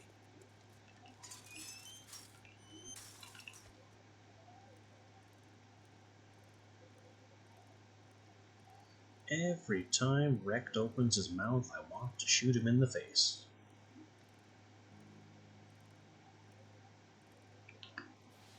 He is a very upsetting traitor. Why they let him be in charge of the lowest level area, I'll never know.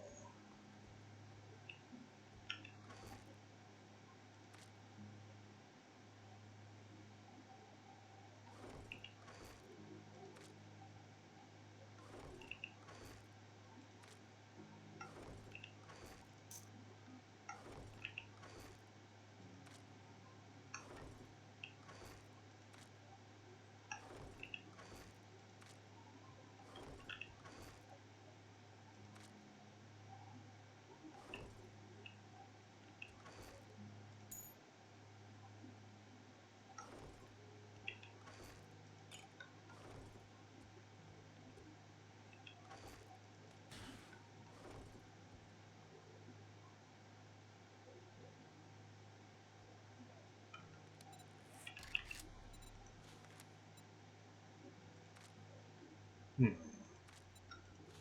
can only make farmer stuff up to 3.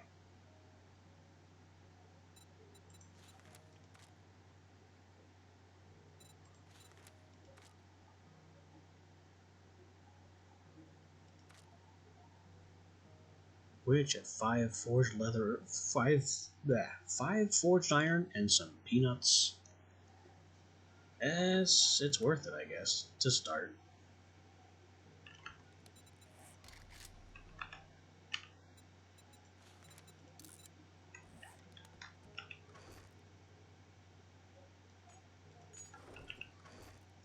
Forged iron, leather, and armor crafting kits. We don't really have armor crafting parts. Armor parts we certainly do.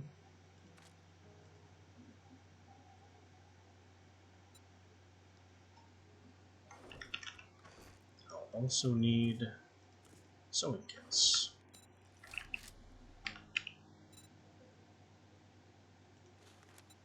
Missing duct tape.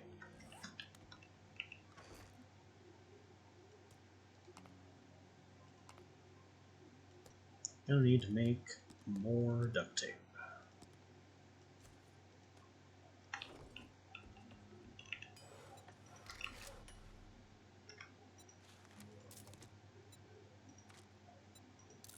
Crafting kits. Tape.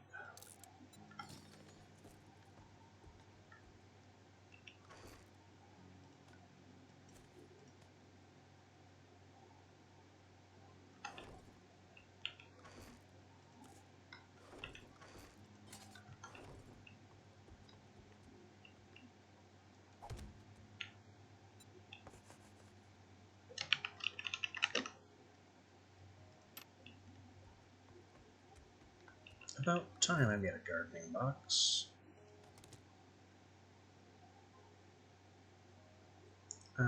Speaking of which, all my seeds are still down on my bike.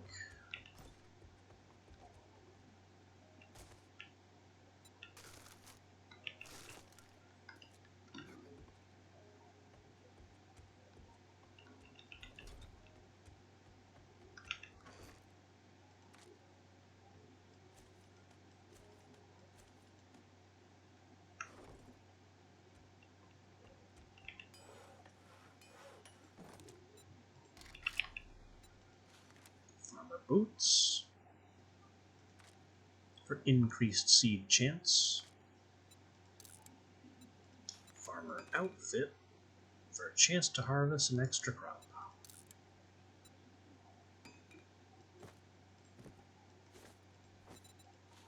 The hat, increased chance to find seeds. That's if I wore that permanently. And the gloves, rifle damage. Weirdly specific.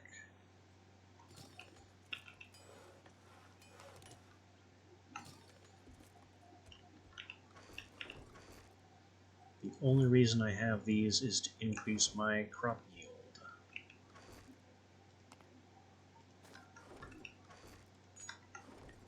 And the crop yield increase is 30%, and a 6% chance of additional seed, of just getting a seed when I wouldn't otherwise, or a second seed if I wouldn't. I'll just put those on.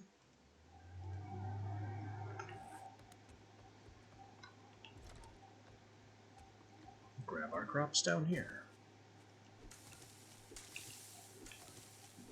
Long past time we did this.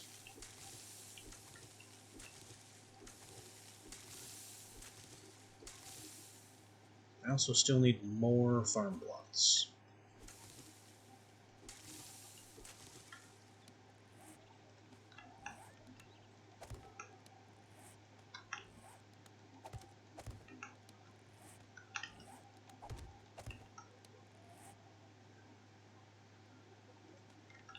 Now replant whatever seeds we have.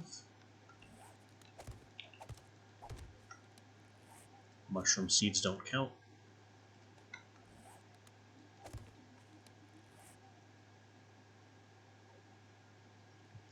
That's all the seeds. Put our real armor back on.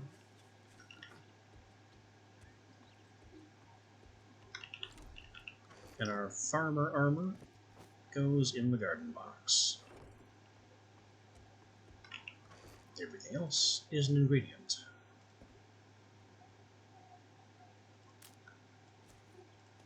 Except for aloe vera, which is medical, and plant fibers, which are a material.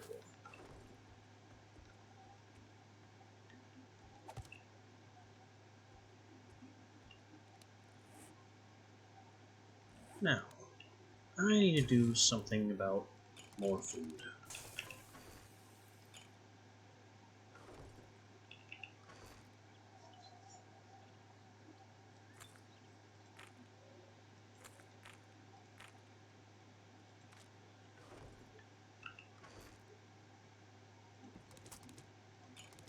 Let me just grab pretty much almost all of the food, and see what miracles we can create. Dog food, no good yet.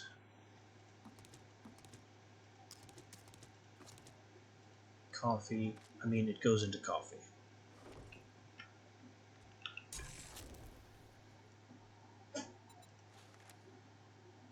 Step 1 is kinda gonna be to make some more pies.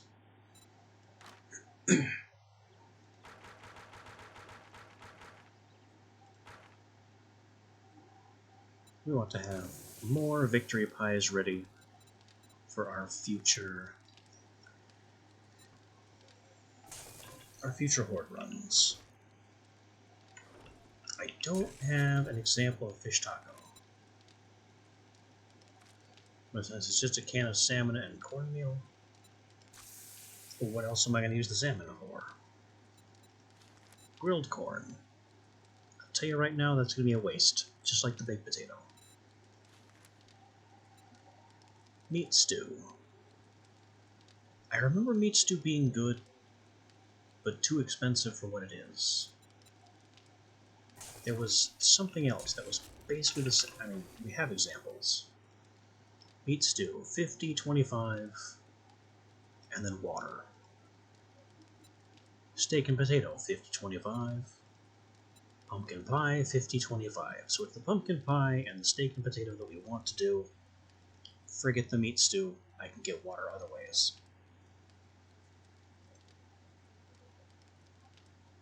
Vegetable stew is 31, which is not 50.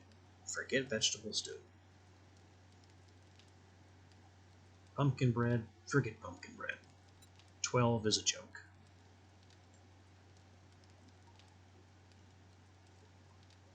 So we're looking for pumpkin pie and steak and potato meal, unless we can find anything better.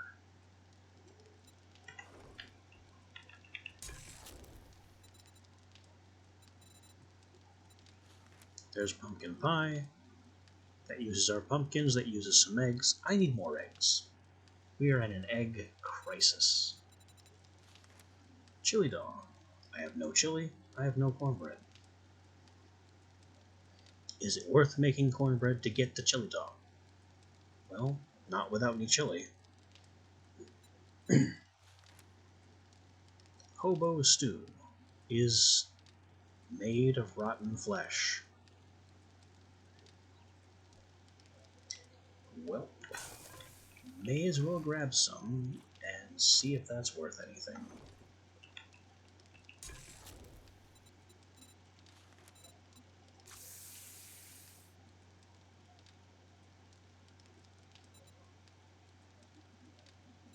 Steak and potato meal's off the table, though, because we don't have enough mushroom.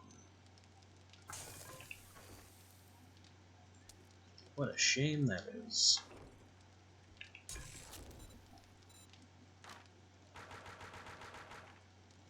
So about that pumpkin pie.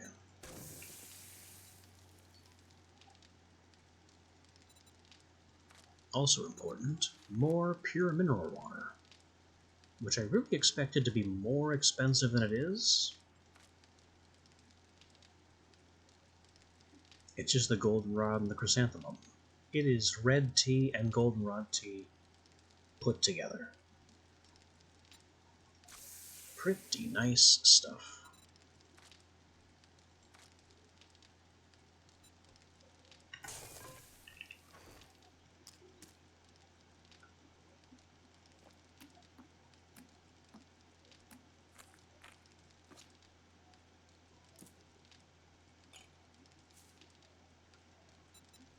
What is this meat even doing? It can bake in an egg with egg. It can chili dog. It's no doubt the dog in the chili dog. Meat stew, which is potato, corn, fat.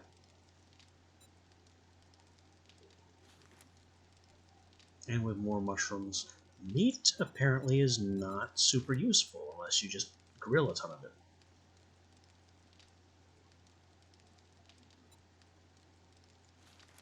Or stew it, I guess. Stew it would be the most efficient use of meat, but I honestly want an inefficient use of meat.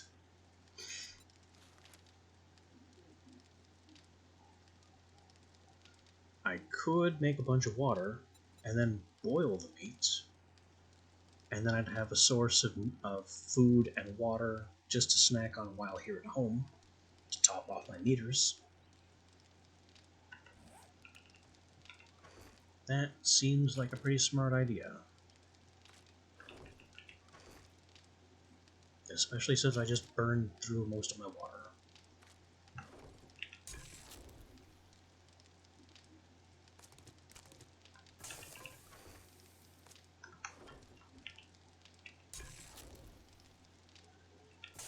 Oh, that's interesting.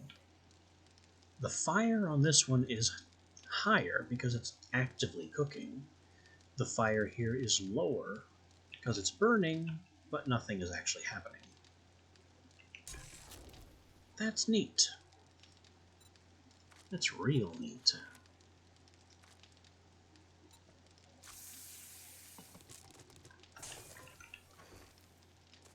Alright, we got more pies for the future. Fish tacos, 46 food. Considering how little went into those, that's pretty good. If you can find the salmon.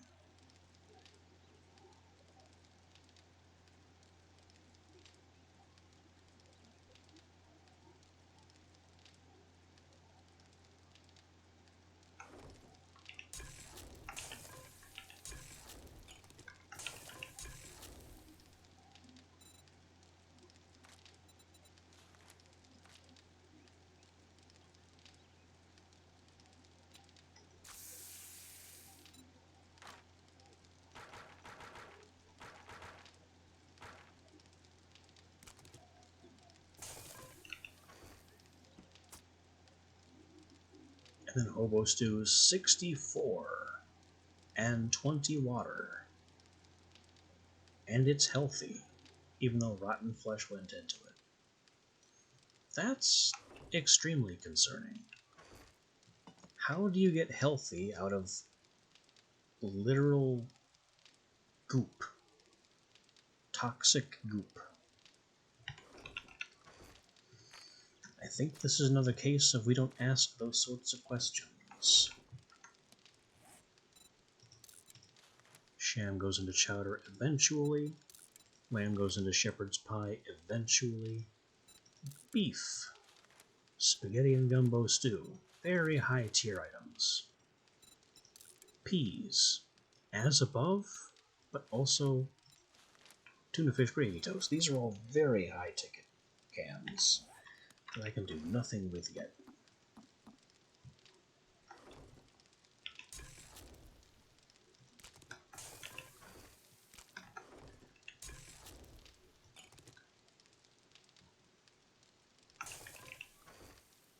I guess with us cooking up pure mineral water as our drink of choice, regular water is now an ingredient.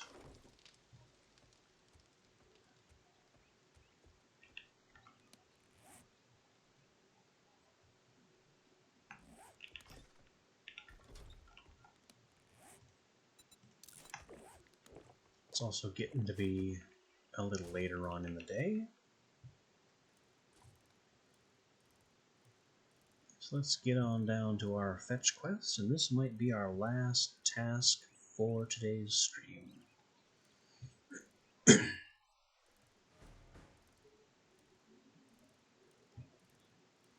I mean, I'd originally planned to close it down shortly after Horde Night, but then just didn't.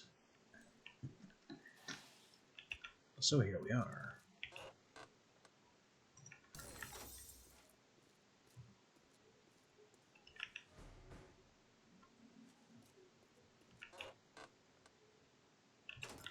Raiding mailboxes and climbing a massive pile of dirt to get to to do a second story job.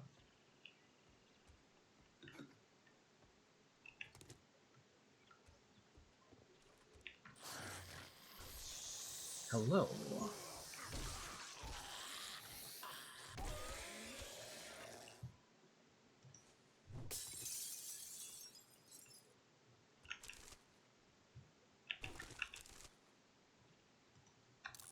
Ooh.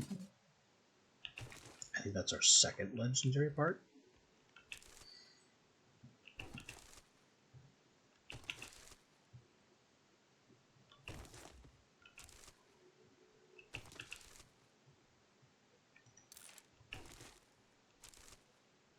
And we have a safe. This is a bit of a judgment call. I don't think I need to burn lockpicks on this little wall safe because it is a little wall safe. It shouldn't take long to smash into.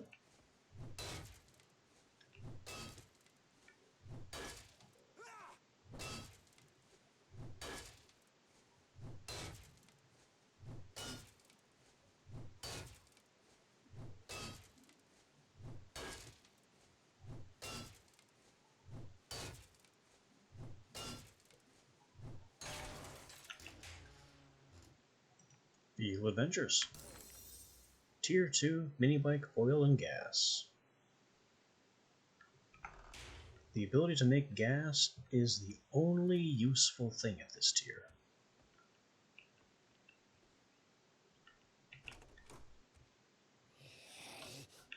I could make a mini bike just to prove it, but the mini bike is, as far as I remember, awful.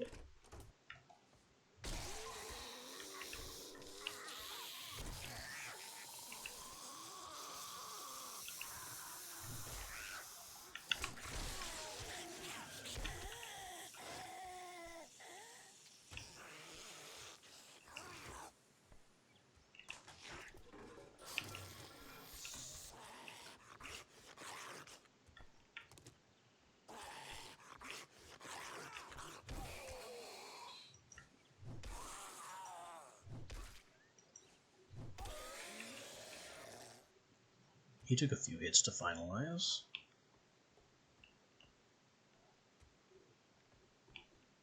Now, what am I doing and where am I going? Down these stairs, looks like. Though an argument can also be made for out this window. And up here?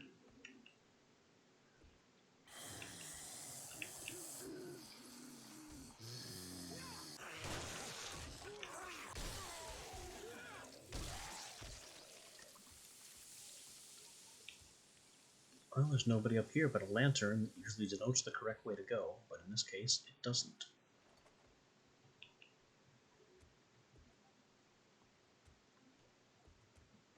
And now we are back at the staircase. So I guess we do go down. Visibility is now extremely poor, with some kind of smoky fog that's rolled in.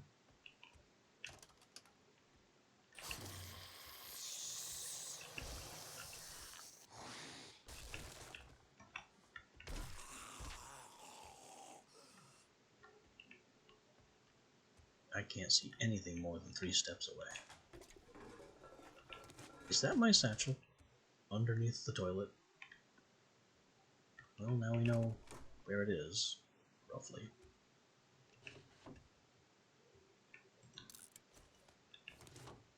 unfortunately, we still can't see.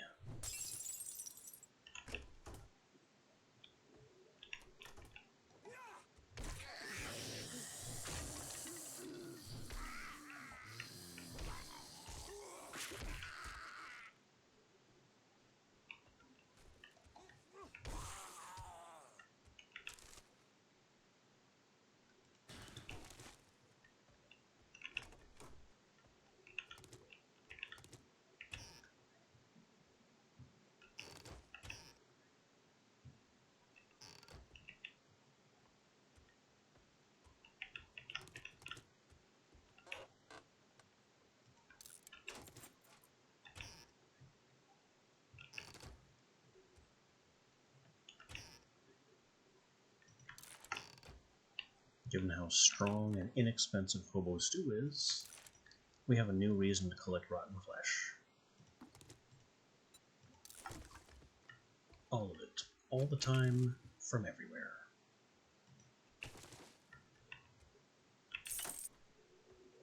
Okay, outside. But I don't want to go outside. I want to go downstairs.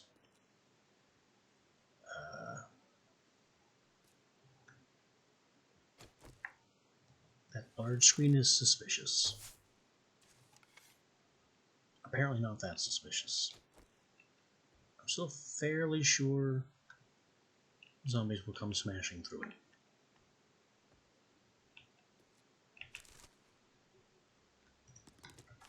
I still can't see a thing in this fog.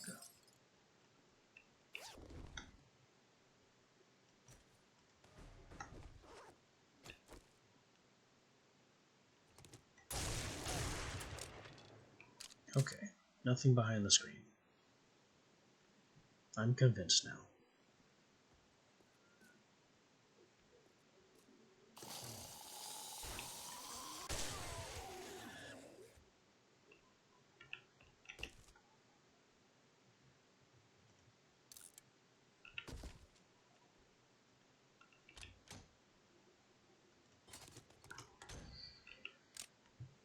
This can be where the advantage of the shotgun, of blasting through walls and making your own passageways, can also become a detriment.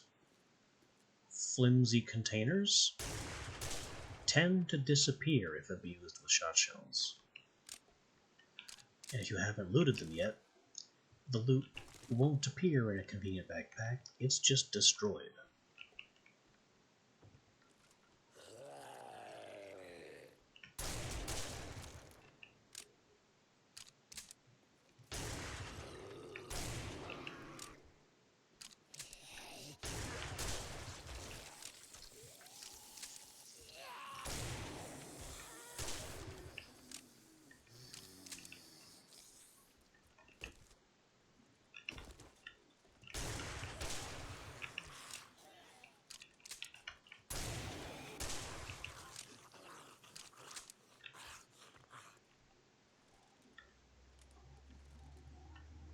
This looks like the end loot, so hopefully there's no one left to contest me for it. And there's a ladder leading straight up to sand. I guess that's supposed to be the way out.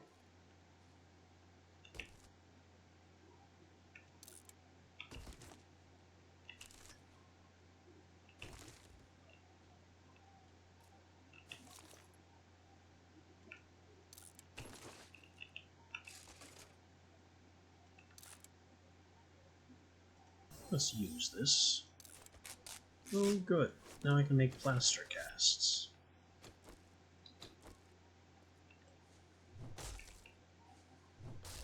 Plaster casts are the premier choice for healing broken limbs. In fully half the time of a regular splint.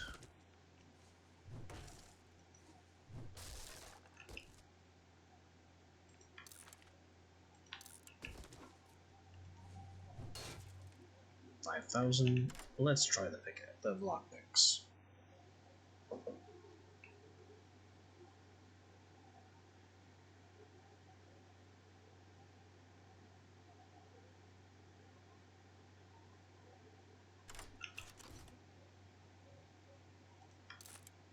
Another bandolier mod to sell. Nerd boots. +1 safe fall distance, heavy armor. They look like reinforced athletic shoes with some kind of moon boots spring system on it. Strangely appropriate, very weird.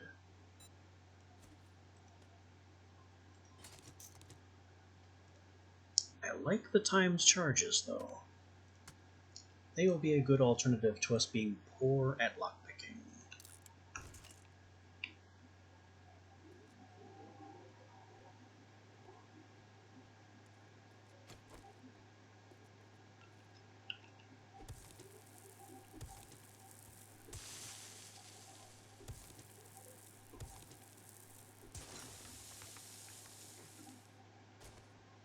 So where is this supposed to go, and how is this supposed to help us?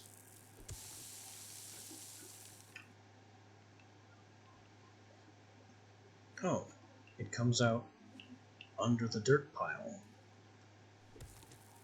It's certainly not what I expected it to be.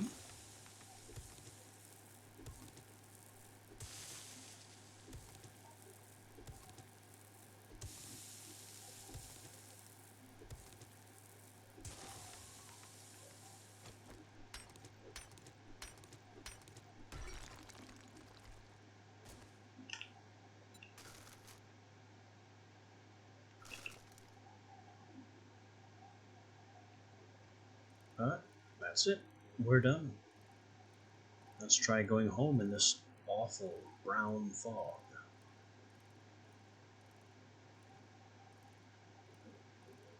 I've never seen fog this bad in the base game. Or in this biome, for that matter. This kind of fog has usually been reserved for the snow biome during modded multiplayer, where I assumed fog this dense was some kind of bug. Oh, good. It's clearing.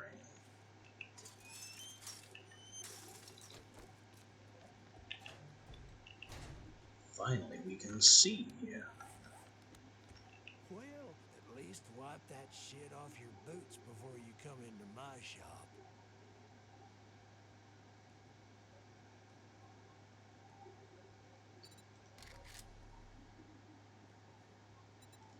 I'll take the fire. It has its uses.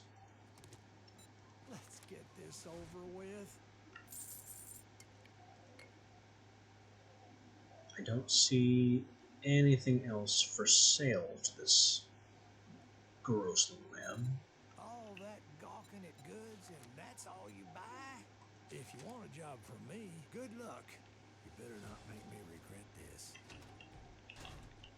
And now we queue up a buried supplies for the evening. I take back what I said earlier. This will be our last quest of the stream. Just because I want to see if it insta-fails again.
I also still have that treasure map floating around somewhere. Way up there. We'll have to do that sometime. Maybe tomorrow.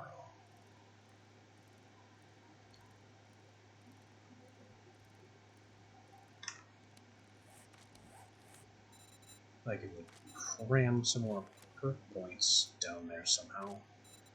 First, though, fast metabolism. We needed that.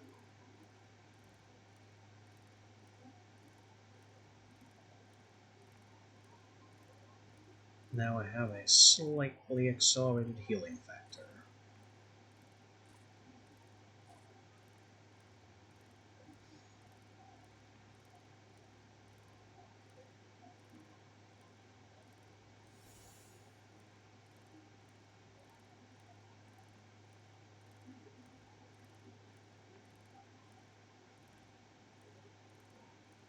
I think with that Enter Snow achievement, we have now visited every biome and can technically complete that part of the quest lineup, or the challenge lineup.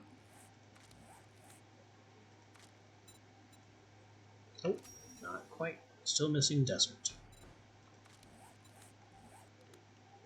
Okay. Does this quest work? Yes. Why didn't it before?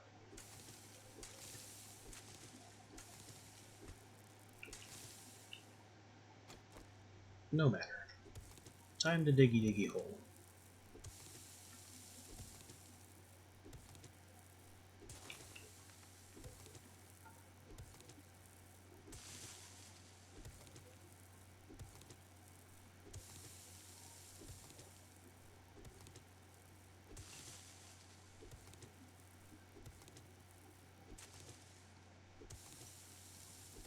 There's not really much strategy to these buried supplies quests, apart from being ready for spawns every time the circle shrinks.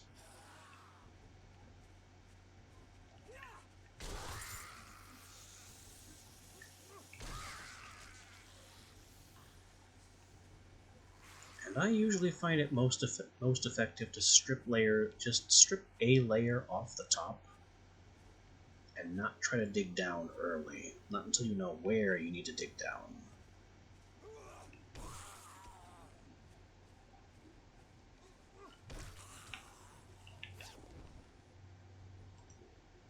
Lumberjack clubs.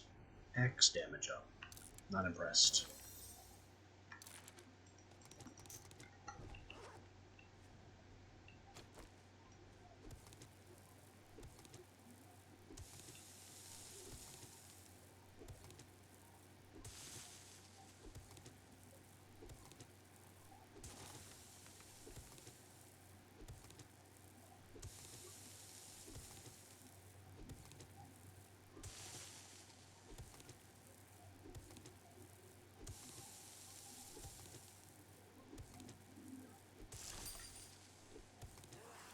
I hear more friends.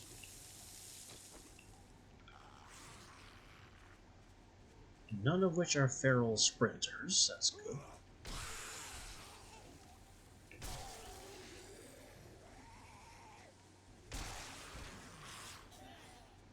Crawler. Stay away from my bike, you. Back to work. We don't have long to finish this, because if darkness falls and we're still doing this, then they will start spawning with the right to sprint. And I don't want to still be digging when that happens.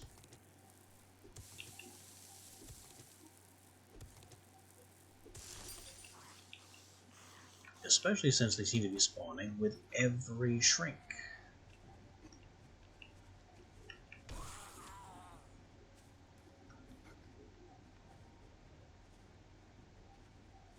It also doesn't shrink very much. This is still a very large circle.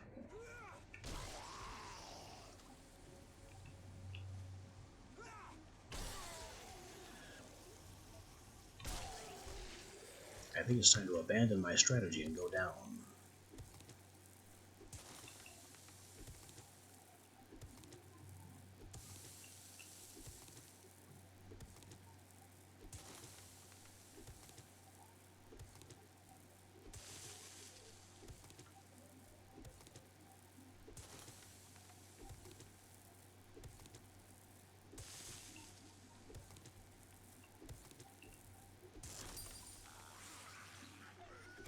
more trouble, including a spider.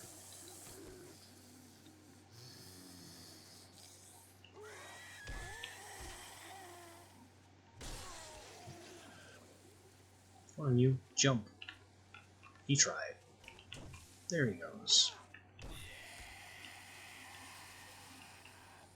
Spiders are easiest to hit right after a jump, so I usually try to bait them into jumping and then punish them where they land.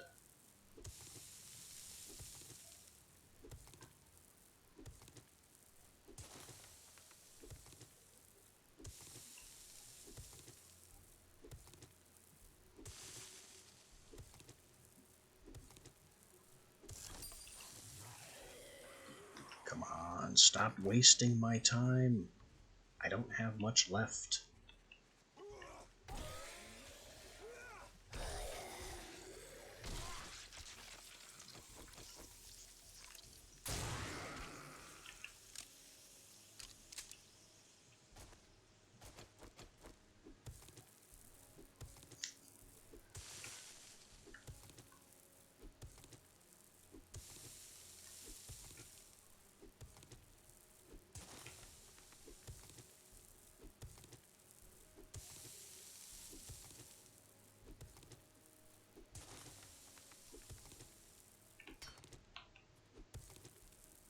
Found an iron vein, apparently.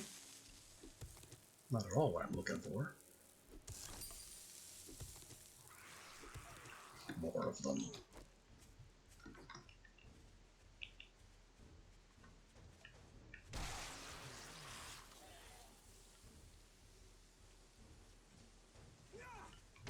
At least the circle is very small now.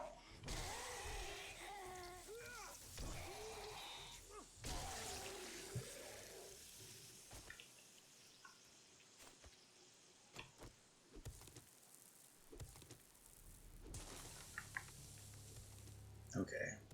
Now I just need to find it before the circle shrinks again.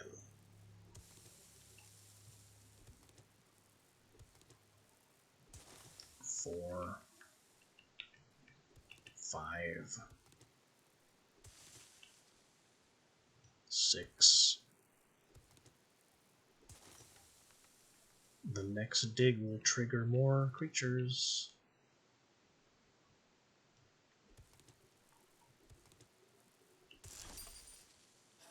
There it is.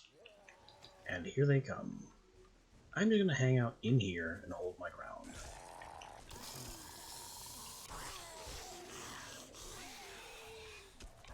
Come and get me. I have a choke point, and you will all fall.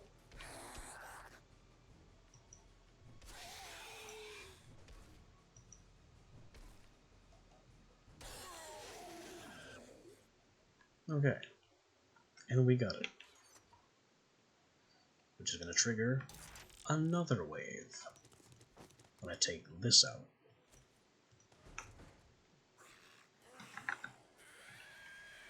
Forget it. I'm going to choke point again. Come and get me.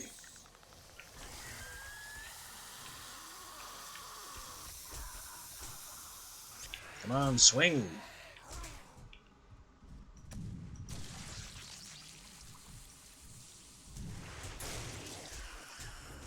That did not work. I blame the spider.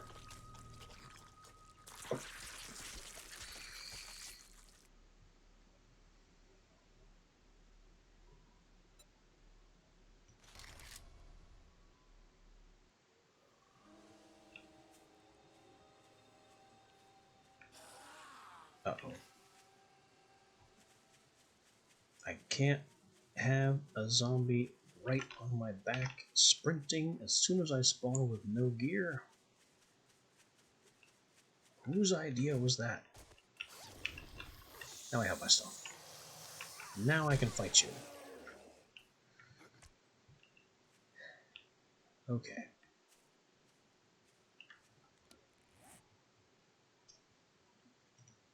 Preacher outfit. Preacher outfit's a good one. It's light armor, and this undead damage resist basically increases its armor value. As it tells you on the load screens, every point of armor is 1% damage reduction. So this is actually an armor value of 10 against zombies. Preacher is honestly a very good set. Oh, hi. How did I not see you?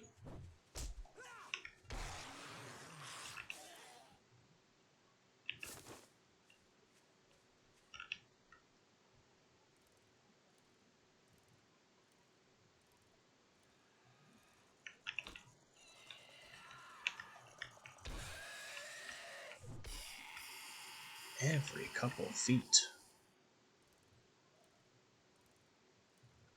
There's gonna be another zombie immediately.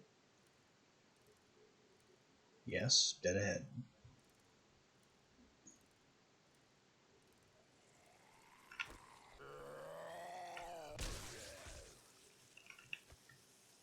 I'll smash you too. And now there's this guy.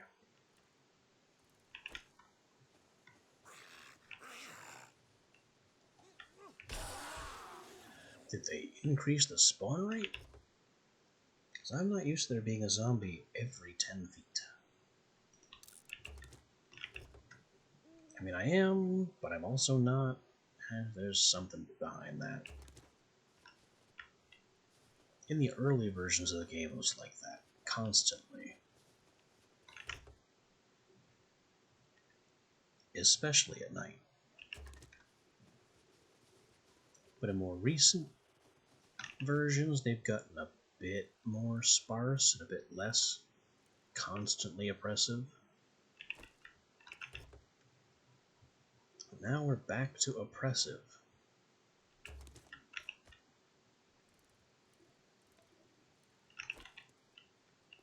Give it up, guys. You can't beat me one at a time. You just can't.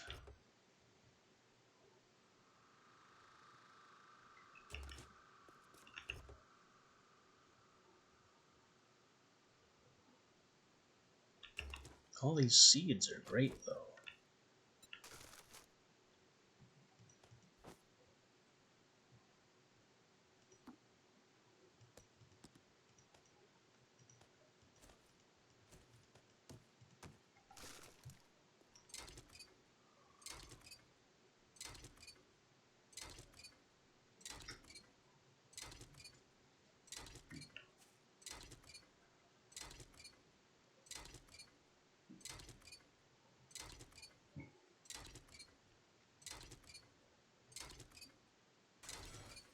So, our buried supplies quest did not instantly fail this time.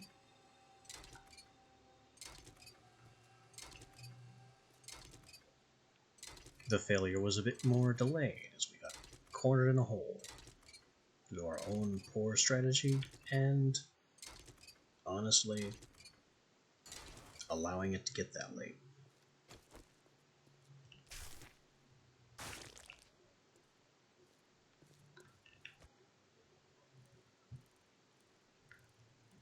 Right now, all we do is make it home.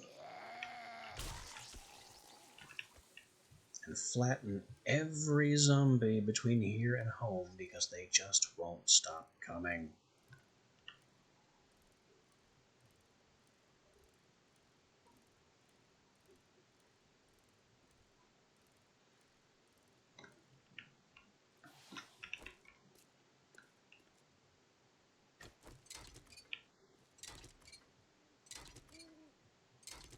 Tomorrow we'll turn things in with Rect and maybe go look at our treasure over there. The buried treasure map that we've been sitting on for a couple of days now.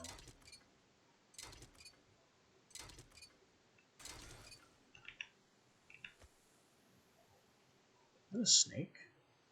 I think I just heard a snake.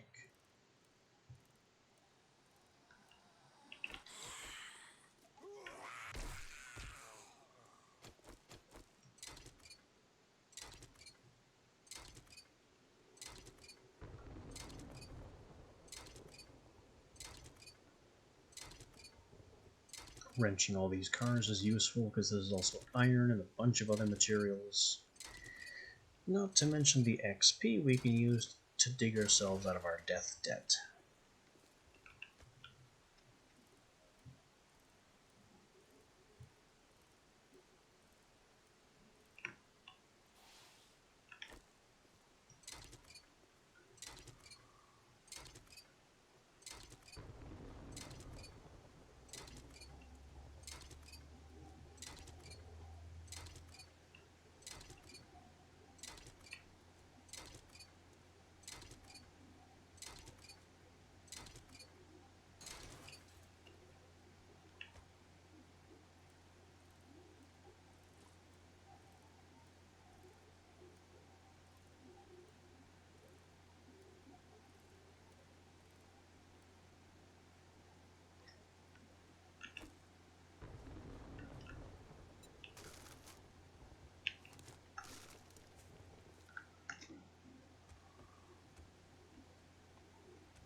Nothing goes in here.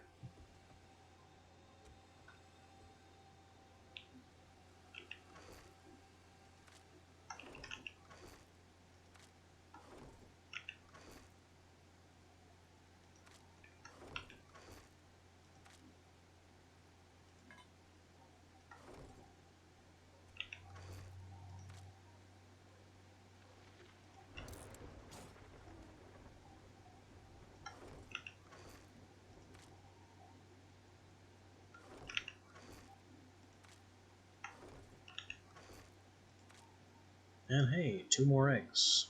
That's nice. Whoops.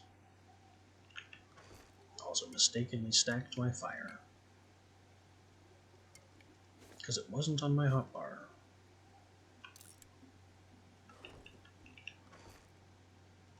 I will never stop calling it a hotbar, even though it's technically called a belt.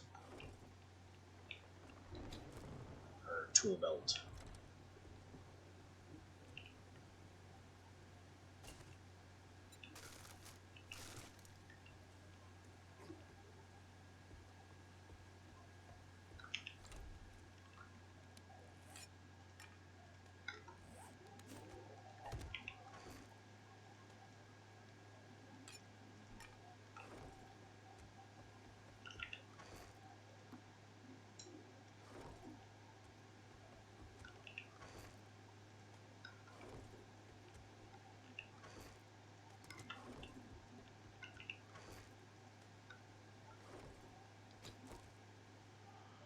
And that'll do it.